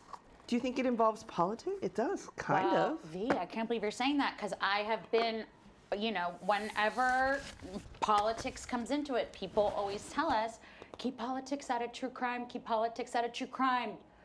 You can't keep politics out of true crime No. because politics are your From the DAs, laws. your sheriffs, your AGs. So you can't have one without the other. And it's absolutely political. But also it's, first of all, it's the power of change. And it's also the power that we all have in the palm of our hand because people have been getting on TikTok and making noise. And I know. I always tell everyone that if you have 1 or 1 million followers, you're a little mini influencer. Crazy. Because that's what got everyone their eyes back on it. And it's Hold for 1 fascinating. second. Yes. Hang with me for a minute Okay. here. We're getting a call from Pennsylvania. Alex, are you there, darling? Alex Perlman. Oh, I'm just on hold. I love that phone. Did you ever have one of those see-through phones? I did not. Hello. Oh my God, it's Alex. I was so jealous of the How are you? Transfer to speakerphone. Alex, what's going on in Pennsylvania? We're checking in. Oh, well, there's so much stuff that's going on in Pennsylvania right now. And the biggest thing that's going on is that we're all doing 2020 all over again when it comes to just waiting around, 2020, y'all. we're waiting around. We're just going to be waiting, and we're going to be No, I'm gonna waiting. keep it. I've reached out to a bunch of people across the state in a bunch of different areas. And what they've basically all told me is the same thing, which is it is going to take time, but it's not going to take as long as it did in 2020. They learned a lot in 2020, and they updated some processes and some other things. So it's just going to take time. I know that right now, depending on what maps you're looking at, the coding of the map seems strange. So I was flipping through, I turned on like AP, and when they're like, we don't know who won it yet, but they'll go ahead and turn it pink because they're like, he's leading before Philadelphia comes in. It's like, but we're going to wait. We're going to wait. I know. Because you know what? You can't count out Philadelphia. You can't count out the town that constantly is the underdog, who is going to show up for you, especially when you're feeling low. And I've been seeing a lot of people out there just feel this is what it's like to be a Philadelphia sports fan. So okay? Alex is telling us, he's If like, you've they're turning ever- the AP map for Pennsylvania like a light pink, and people are flipping out thinking Pennsylvania's going to go red. It's not called. They have not counted Philadelphia's votes at all yet. Okay. So it's Yeah. not. It's not They called. have. It's not even They close. have 70%. 70% of Philadelphia is in, but there's We're not still that a far. We lot could go. more to go. There's a lot of ways to go. So we're still Yes. good. So that's what he's saying is like, depending on what map you're looking at, that's why my maps are green, because I don't like to upset people. Mm-hmm. You know what? This is what my guts feel like right now. That's why they're that color. Mm-hmm. But Yeah. we're not going to make them light blue or light red because we don't know. No. Until it's No. counted, we're not going to do anything crazy here. Philadelphia hasn't been called at all. Philadelphia has not been called at all. So how can we make Pennsylvania light pink if Philly's not in? Who made it light pink? The Associated Press. Give me a name. Give me a name. Give me a name. I'll get someone on the phone. Trust I know. and I believe feel will. that so much. All right. Well, our Pennsylvania contact has weighed in here and said that in the state of Pennsylvania, the votes are not in. We are not going to call them yet. It is too close to call. And that it's just feeling like 2020, where it was like, is Biden not? Is Biden, is he going to pull it off? And then in the end, he did. And it took until Saturday. And I don't think it'll take until Saturday because, like Alex said, they've updated some processes. They're a little bit better in the way that they count the votes. But I don't know. I'm thinking we could have it, could be Wednesday, could be Thursday. What's today? Today is technically Wednesday, but it's Tuesday night. Right. Because we didn't go to sleep yet. So to me, Yeah, the day it is- starts it over is- when I sleep. It is very early. It's Tuesday night to me. Okay. But it's technically Wednesday morning right Let's now. all Yeah. just stay up together. We are going to stay up together. Okay. Yeah, it's only 12:06. There's so much Diet Coke in the green room. We have so much Diet Coke. We have all the chips and Doritos. There's Celsiuses in there, although I was told that my heart will explode, so I'm not allowed to have them. Yeah, well, I take ADHD medicine, and so yeah, I feel like I'm on a lot of stuff, Ellen. Same. That's why I'm so happy. Same. Yes. Well, oh, look at how, look at Look at this smile. We are so fun. All right, Alex, thank you for helping us out. We're going to talk about the Menendez brothers again for a little bit, but I know you're staying up. Guys, follow Alex for what's happening in Pennsylvania because there's no reason to freak out. This is what they like to do. They like to get your cortisol up. And what is one thing we are learning from the TikTok ads that incessantly play on my For You page? Cortisol will give you chubby cheeks. Chubby cheeks. They're like, you have cortisol face. I'm like, no, I don't. I have a thyroid dysfunction. Right. See, I'm waiting till All right, thanks, Alex. they tell me cortisol is the cause of my bad attitude. Oh, could be. Yeah. And they're like, and I'd be like, oh, okay. Yes. I haven't found out yet. Back to the Menendez brothers. What are your thoughts? I don't know. Okay, because I was a child of the 90s and I was like O.J. Simpson, Menendez brothers, like all this stuff was happening. I was constantly afraid they were going to put razor blades in my candy. It was like the time of like Runaways. There are two things I thought were going to happen to me that were like really, I was further away from the risk of. I really thought I was at high risk for being a runaway. Okay. Because so many shows were about kids being runaways. And I was like, maybe I'm going to have to run away someday. Okay, I thought I was gonna get kidnapped. Kidnapped. Like I just Kidnapped, thought people run walk away. and they're like, "Come here, kid," Yeah. and they just run off with me. No fan with candy ever came to my neighborhood. No razor blades, and I Then I started thinking maybe I'm just an ugly kid. No, that wasn't true. I sat down on a plane and I wrote my mom a letter because I was flying by myself, and I said, "Dear Mom," and I was sitting next to this man, and I said, "I think I'm sitting next to a kidnapper." Okay. And it wasn't. Just for no reason. I no reason. He was just the vibes. He was just a man, and I thought that was the beginning of my hatred of men. Oh, did I but mention you love them. But you are straight, yeah. I am reluctantly straight. Yeah, B. I'm like Cammie Crawford, like we talked about. I cannot believe she had to give back the award. I can't believe that. Why did they check it with her? I mean, you know. I know. Like, I love The Advocate. Is there like a I don't know. They were so sure. They were like, anybody this cool has got to be a little guy. And also the fact that there was only 13. So there was like, out of all of the cool queer people, they were like, you. She's the one. Could you imagine making the call and being like, hey, how are you? It's Cammie. No, I'm good. I'm good and not queer. I can't. She's like, I feel like it's homophobic to say I'm not. Right. I'm like, she's like, but I also don't want to lie. You're so right. There's nothing I can do. And I'm like, you have to tell them. You just have to take this one. She's going to be so mad I told everybody about this. She just starts going to like lesbian bars. She's like, well, hey, I guys. told her it could be my fault because we did the DNC and we were at the DNC a whole bunch. And like my sister will tell you, if me and my sister go to dinner, we just go to lunch or anything, immediately people are like, oh, your wife, whatever. Like my mom, it doesn't matter. If I'm with any woman, everyone assumes that that's my girlfriend or my wife or whatever the case may be. Except when I'm with my wife. When they're like, oh, are you guys sisters? Every time they're like, hey, ladies, so nice. When are your husbands getting here? Are you guys sisters? Every time. It makes me nuts. And I'm like, somebody is testing me. Somebody is testing me. My brother and I got mistaken for husband and wife, and then I threw up in the restaurant. Yeah. And I was like, well, now you have to clean this. That's what's, you know what my sister does that embarrasses me even more, Jen? I will know that the waiter thinks that we're together or something, and I always like pay because she's my little sister, so like of course. It's the rule. Yep, and I'll be like, they'll say something, and I'll be like, this is my sister, and she'll be like, why do you tell people that? They're not going to judge you. She'll like make it worse. She'll make Jen it and worse. I would be friends. Yeah, she's like, why do you tell people that? It's okay. It's 2024. You don't have to lie. And I'm like, Jen. I used Jen, to she's walk a hoot. She's a hoot a mile. with my ex-boyfriend, and we would walk down the street with our hands holding, and I'd go, ow, ow, ow. Because We're the worst. Monster. We're monsters. Yeah. Okay, back to monsters. Okay. The Menendez. Yes. Did they do it? They did. Well, they definitely did it. Oh, they absolutely But did did they deserve as much of a prison sentence, I guess? No. So here's what a lot of the general public doesn't know. They had two trials. Okay. The first trial was a hung jury. Okay. The second trial, none of the essay was allowed, admissible in court. Oh. So it was just whether or not they killed their parents in cold blood, which they did. But the whole idea that they were doing it to protect themselves, get out, none of that was brought in. And so there's just no way that... Can we bring in Elizabeth Booker? I need Elizabeth... Wait.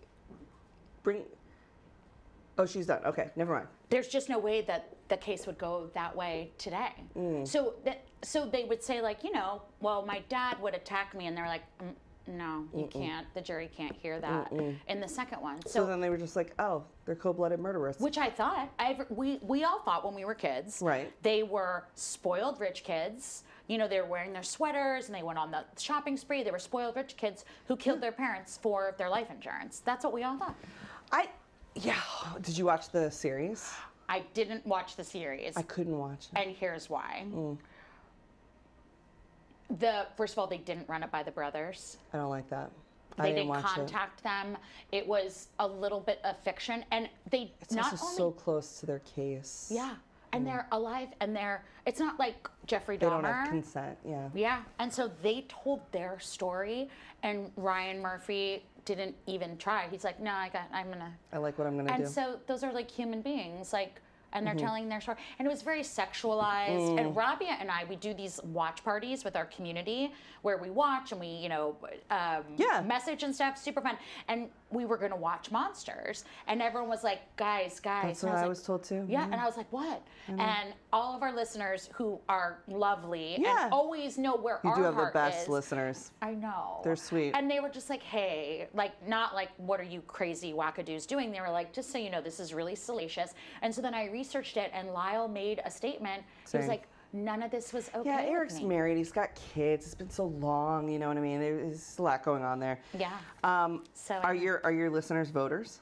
Oh, yeah. I think so. Oh. I don't think there's a single person who listens to you guys that doesn't vote. And that is why it is important that I remind you again that they have to count every vote. Where did you vote? Like, did you In go? Rochester. But you went in? No, I had to vote by mail because I've been all over knocking on doors for Kamala and doing everything and coming down here. So I voted by mail. My wife voted in person. And it was my first time ever voting by mail. Yeah. It was kind of weird because I was like filling it out alone. Yeah. I was like, is this right? Yeah. And then you do, and then I like was checking it a million times, and I saw that it was received, and I'm like, wow. It's like the mail is fascinating to me. How you could like just put something in a box and somehow it actually does get to where it's supposed to go. Like the mail is still a reliable form of government, of people, of I don't know. Right. It's kind of like Nothing getting works on, like that. No. Well, airplanes. Well. Isn't that weird? You just like get on a plane. And you're like, this is what it is. And then you're like, I don't know how I'm getting to Schenectady. The miracle of flight. Yeah, but then But the miracle of elections. So again, guys, like I told you all, and we've been talking about all night, and we've been preparing for all week. There's a lot of things that have to happen. For Kamala to win, she has to win the vote. We know that. She has to win the count of the votes. She has to win the certification of the votes, and we have to win any kind of like frivolous or otherwise challenges. And those are going to be the things that all elections now somewhat unfortunately have to do because we don't have this kind of like civility in our elections the way that we used to, where people kind of just accepted the way that things went and we didn't have massive interference, both like online into like voter suppression stuff and whatnot. So we have to wait until every vote is counted, and that is when we're going to know the finals. This is all predictions, and the predictions are based on the way that things went in the past. They're based on things that, like, how many mail-in ballots happen, how many people vote in person, and we know that that has all changed both since 2020 and since people who don't trust certain stuff and they want to go in person instead of they want to mail or whatever. Until they count every vote and they certify them, you're not going to know. Also, like, what is it? Red Mirage, blue, not blue, Blue wave. wall. Blue wall? Oh, what do we have? Oh my gosh. Were you cooking up? Elizabeth. Thank you. Oh, For you. Thank you. Okay, guys. We are celebrating all of the votes. I cannot believe they made a real lobster. Is that a real lobster? Yeah. Where did you Girl. Yeah. You wanted a lobster. I wanted okay, this is because Maine went for Kamala Harris, okay? So we are here with the blue, this is a real lobster. Did you just say, get me a lobster? No, I said get me props, and they got me a full, okay, we have this joke in my family about effing lobster, because one of my aunt's no good boyfriends in like the 80s, she was like trying to leave him, and he was like, I took her for effing lobster, what did she want from me? For the rest of my life, my family jokes, what is it, effing lobster? All the time, no matter what it's always effing lobster. It's effing lobster. We're ready, guys. Maine accent, New Hampshire accent, all those accents with How's it going out there? Yeah, I was thinking of that Maine Justice skit on SNL, if you've ever seen it, but they all for some reason speak with a New Orleans accent. In Maine? No, but it was the it's their skit. thing. It was yeah, their it's their thing. skit. It was their thing.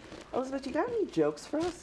Oh my God, why would you do that to me on the spot? Okay, She's a comedian, you're a comedian. Okay, all Make right. me laugh, Isn't that the worst thing when? Oh my God, I know. I'm like, you're a singer. Sing us a song. Sing a song. You are a I'm singer. Like, I believe the children. Oh, yeah. Of course, that's what you go to. No. Since I was like 8 years old, my Yeah. mom would just be like, sing a song.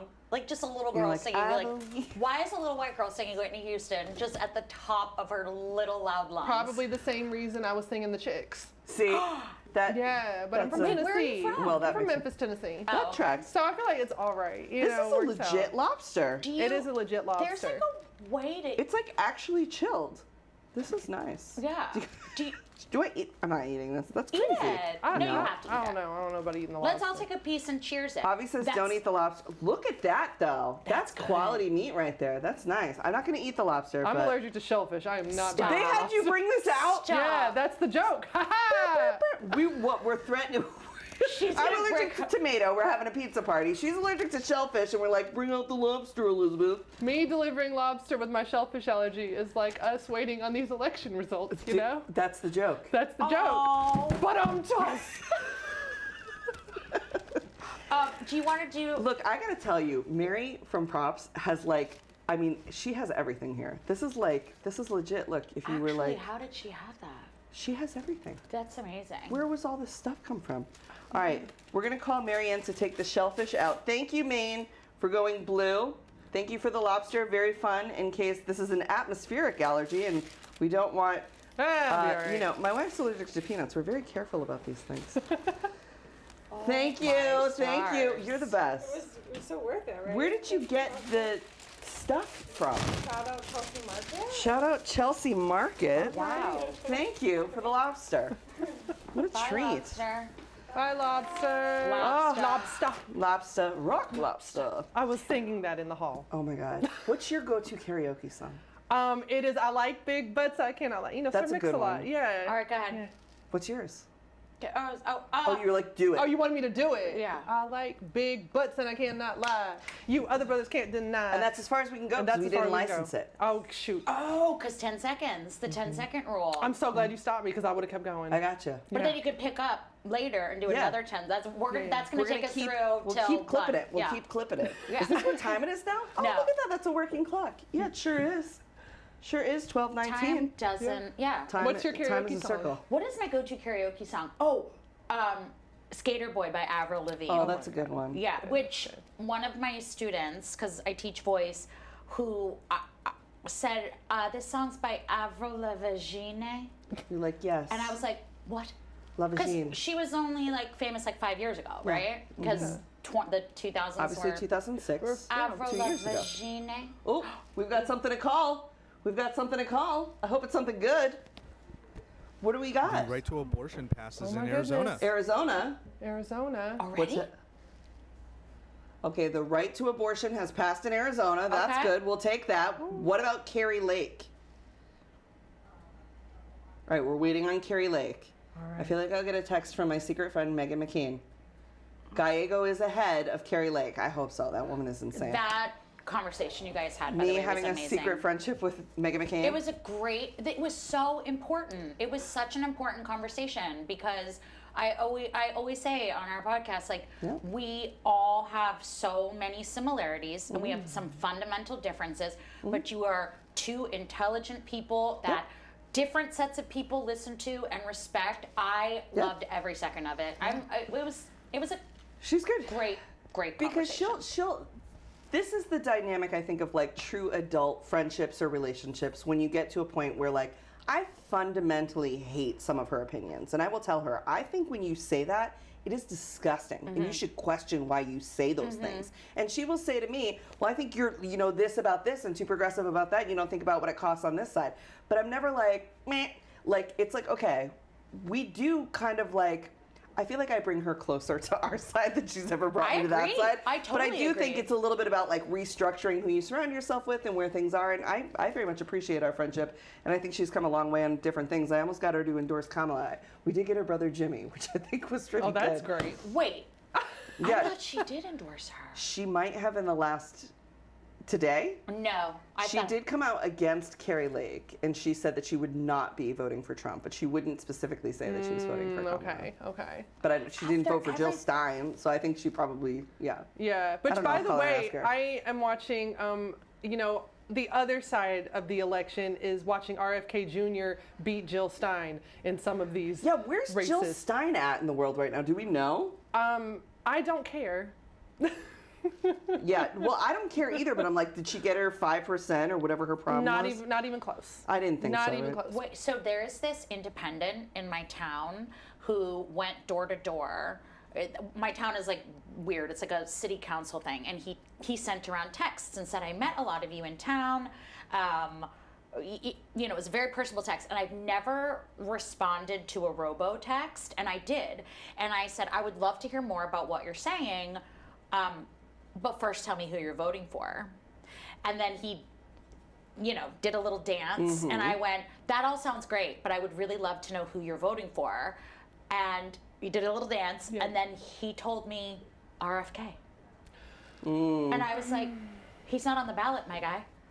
And I was like, well, guess I'm not voting for you. And then I went into the ballot, like, little booth with my daughter today, and she was like, is that the guy for RFK? Like, she looked on the screen. I was like, that's him. Why would you do that? I do not, I don't get the Jill Stein thing. And I think that people came to that a little too late. Yeah. And that is I think there unfortunate. were a lot of people who weren't around the last couple times. in the aughts, which is silly to me because I'm like, I was pretty young with the whole Gore-Bush situation, and I knew what was going on pretty quickly. So what with Jill Stein? She's well, the Green Party, Ralph Nader, and then so we've been here so many times.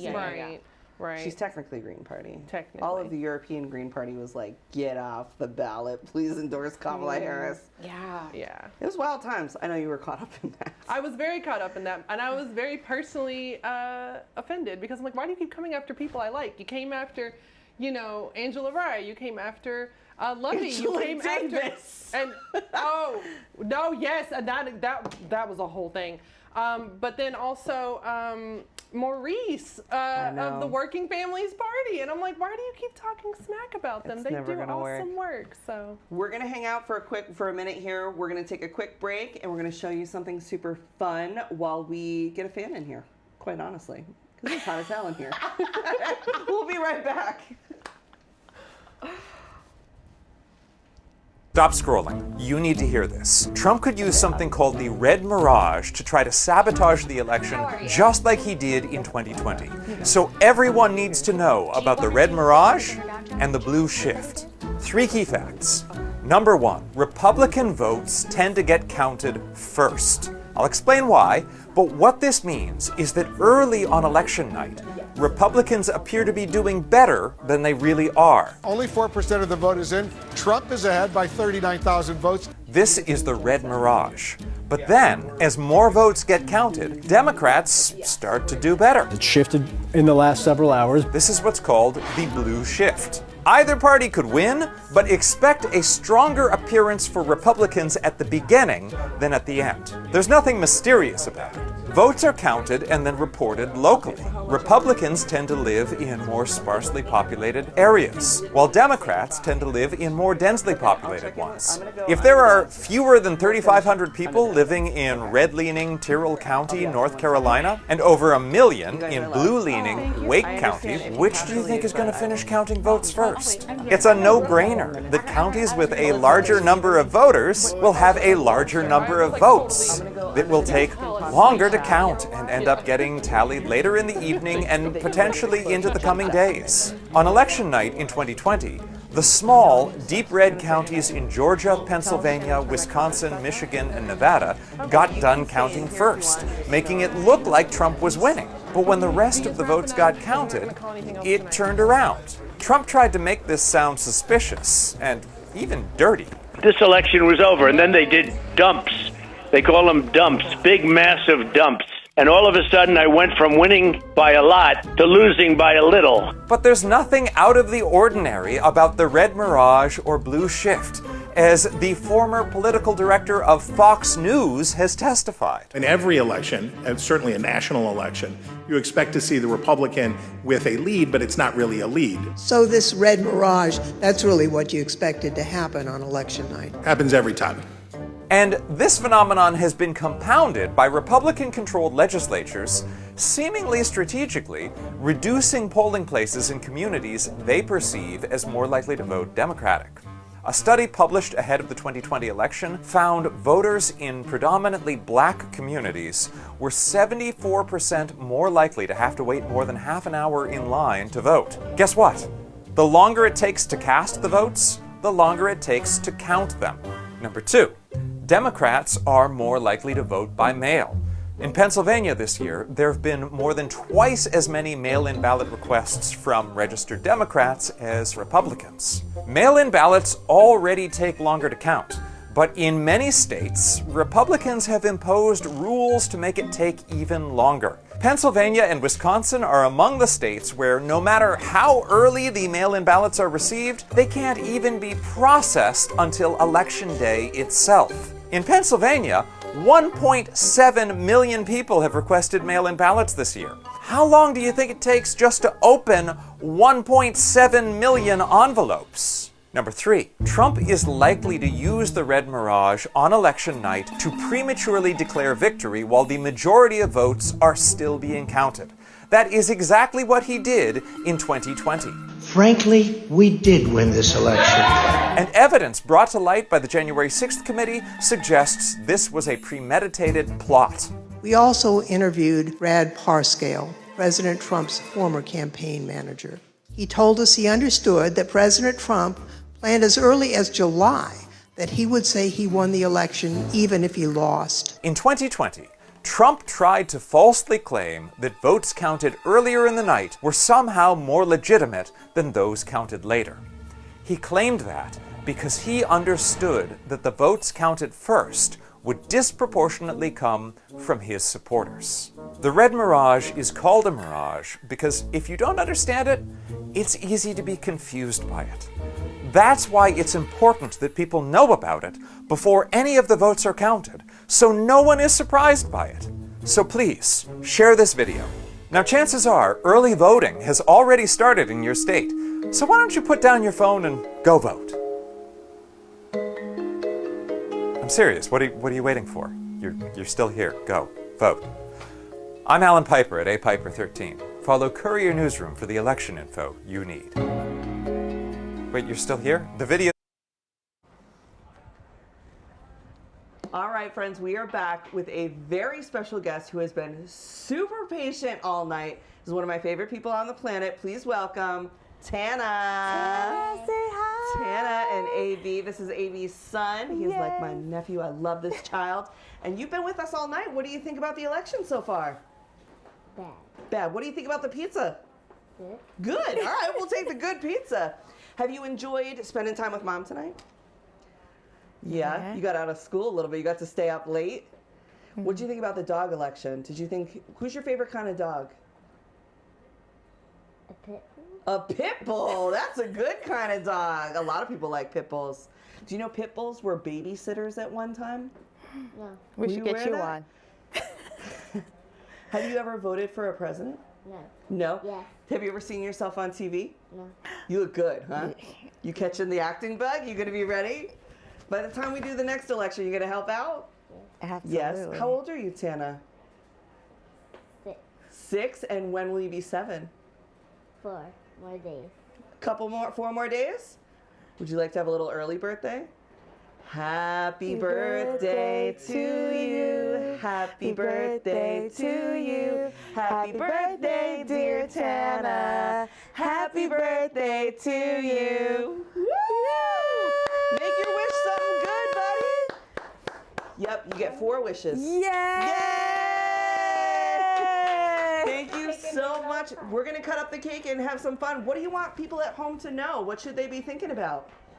Say, voted for Kamala Harris. Voted for Kamala Harris. Voting for Kamala Harris? And why should people have voted for Kamala Harris? What do you hope for? Kamala to win. Kamala to win? Because Me too. I don't want to go to a new country. Okay, because you don't want to go to a new country.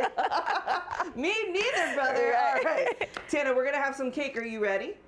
All right. All right. Thank you for being on the show, friend. Is there anything else you want to tell people? Say have the day you deserve. Have the day you deserve. Have the day you deserve. Okay, so boom. Okay, so boom. Thank you, Tana and Good Big job, AB, for Tana. being here. They're going to go Of cut up some course. cake. Yes. And I am going to, you guys can go Is cut the up the cake cake. Yeah, chocolate? it's, I think it is chocolate cake. We're going to find out. We'll see. All right, friends, it's been a long night. I have checked in with Pennsylvania. I have checked in with California. We've checked in with Nevada. We have checked in with everyone that we possibly can. And the only bad news I have for you is we are not going to have the call tonight. I was really hoping that we would have something more decisive for you, but just like the poll said, it is super close. Now, we only have a certain amount of time in the studio, but that doesn't mean that you have to go to bed, although I think you should. There's going to be plenty of people that are up, and they're going to continue to bring you all the types of news that are going on. We're actually going to hear from one of my mentors and somebody that I really respect in traditional and legacy media who will help take us all the way out till 6 in the morning. Now, we said we'd be up till late, and this is pretty late for me. If you know me, you know I've always had an 11:30 p.m. curfew. We had to check with Maureen so I could stay out the extra hour, but she's shutting it down. We will not have a winner tonight. It'll probably be another 2 days, but I want to end this broadcast the way that we started. So we're going to go back under the desk and just talk to the chat for a little bit and hang with the dust bunnies. Because, you know, they set up this camera for me. We might as well use it. See, isn't that better? I feel better already. Like we said, there is nothing to be worried about. And there is nothing that we can't get through, no matter who wins or how late we stay up or what happens. There's stuff that happened like in Missouri.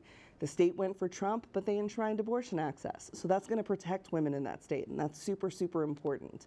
We also know that Nancy Pelosi said that she's got the votes to keep Congress. And if there's one thing she knows how to do, it's count votes. So no matter what happens, and I do still believe in a Kamala Harris victory, I truly do believe that, don't freak out. Don't give up. And don't move to another country like Tana said. We're going to be together in this, and we're going to check out the chat right now and see where you guys are at. I know for a little while they shut the comments off, but we'll just spend a little time and check in and see how folks are doing. It's so weird to see yourself on live. Thank you for being calm. Thank you for being here. You're sitting here crying. Sometimes I like to cry. I'm going to cry after this because I'm so tired. And that's okay too. We've been through a lot. You don't realize how much hope and vulnerability you're holding in until we get to election night. And then it's like, here it is. And when we have this delayed gratification of not knowing what the count is going to be or how it's going to shake out, it makes it really difficult. Yeah, the complicated grief we have from what happened in 2016, and you start to think it's inevitable. Oh, it's not worth it. Everything I did wasn't worth it. What you did was worth it. If you registered one person to vote, it was worth it. If you voted for the first time yourself, it was worth it. If you changed the mind of one person or you made them see your humanity, it was worth it. This doesn't end. People have been voting for the last 200 years or so in this country. Well, white men have been voting for 200 years in this country. We've had the vote for less than that, but we keep trying. And if you look at where we got to from where we started, we are seeing progress and we're seeing growth and we're seeing people come together in ways that they told us weren't possible. They told us, no, we're too divided a nation and we can't agree on anything. And we know that that's not true. So we are going to take a break. That's all we're going to do. I'm going to be up. I will keep watch. You don't have to worry about that. You can go to sleep. Nothing you can do to change it now. The polls are closed all across the country. People who voted have voted, and now we have to count every vote. That is the most important thing, is to make sure that every single vote gets counted. Now, I would never just leave you out here on the path alone, okay? I am a Broadway girly. I do not leave you halfway through the wood, but we do have to continue to believe in the world that could be in spite of the way that it is. So while I'm going to take a break, and I'll be in threads and in the chat later, and I'll be able to check in with you guys tomorrow and wrap up with everybody here and thank them for being here. I have a special guest and mentor who wants to make sure that she takes your hand from me and takes you through the rest of the night if you are going to stay up. Jen? Okay, I know you're having a big pizza party to talk about the election, But when you're done with that, come visit us on MSNBC. We have lots of snacks. I have chocolate-covered espresso beans. You can come over here. I'm going to talk about all the results. You can't go to sleep if the election hasn't been called yet. So come join us. We'll be here till 6 a.m.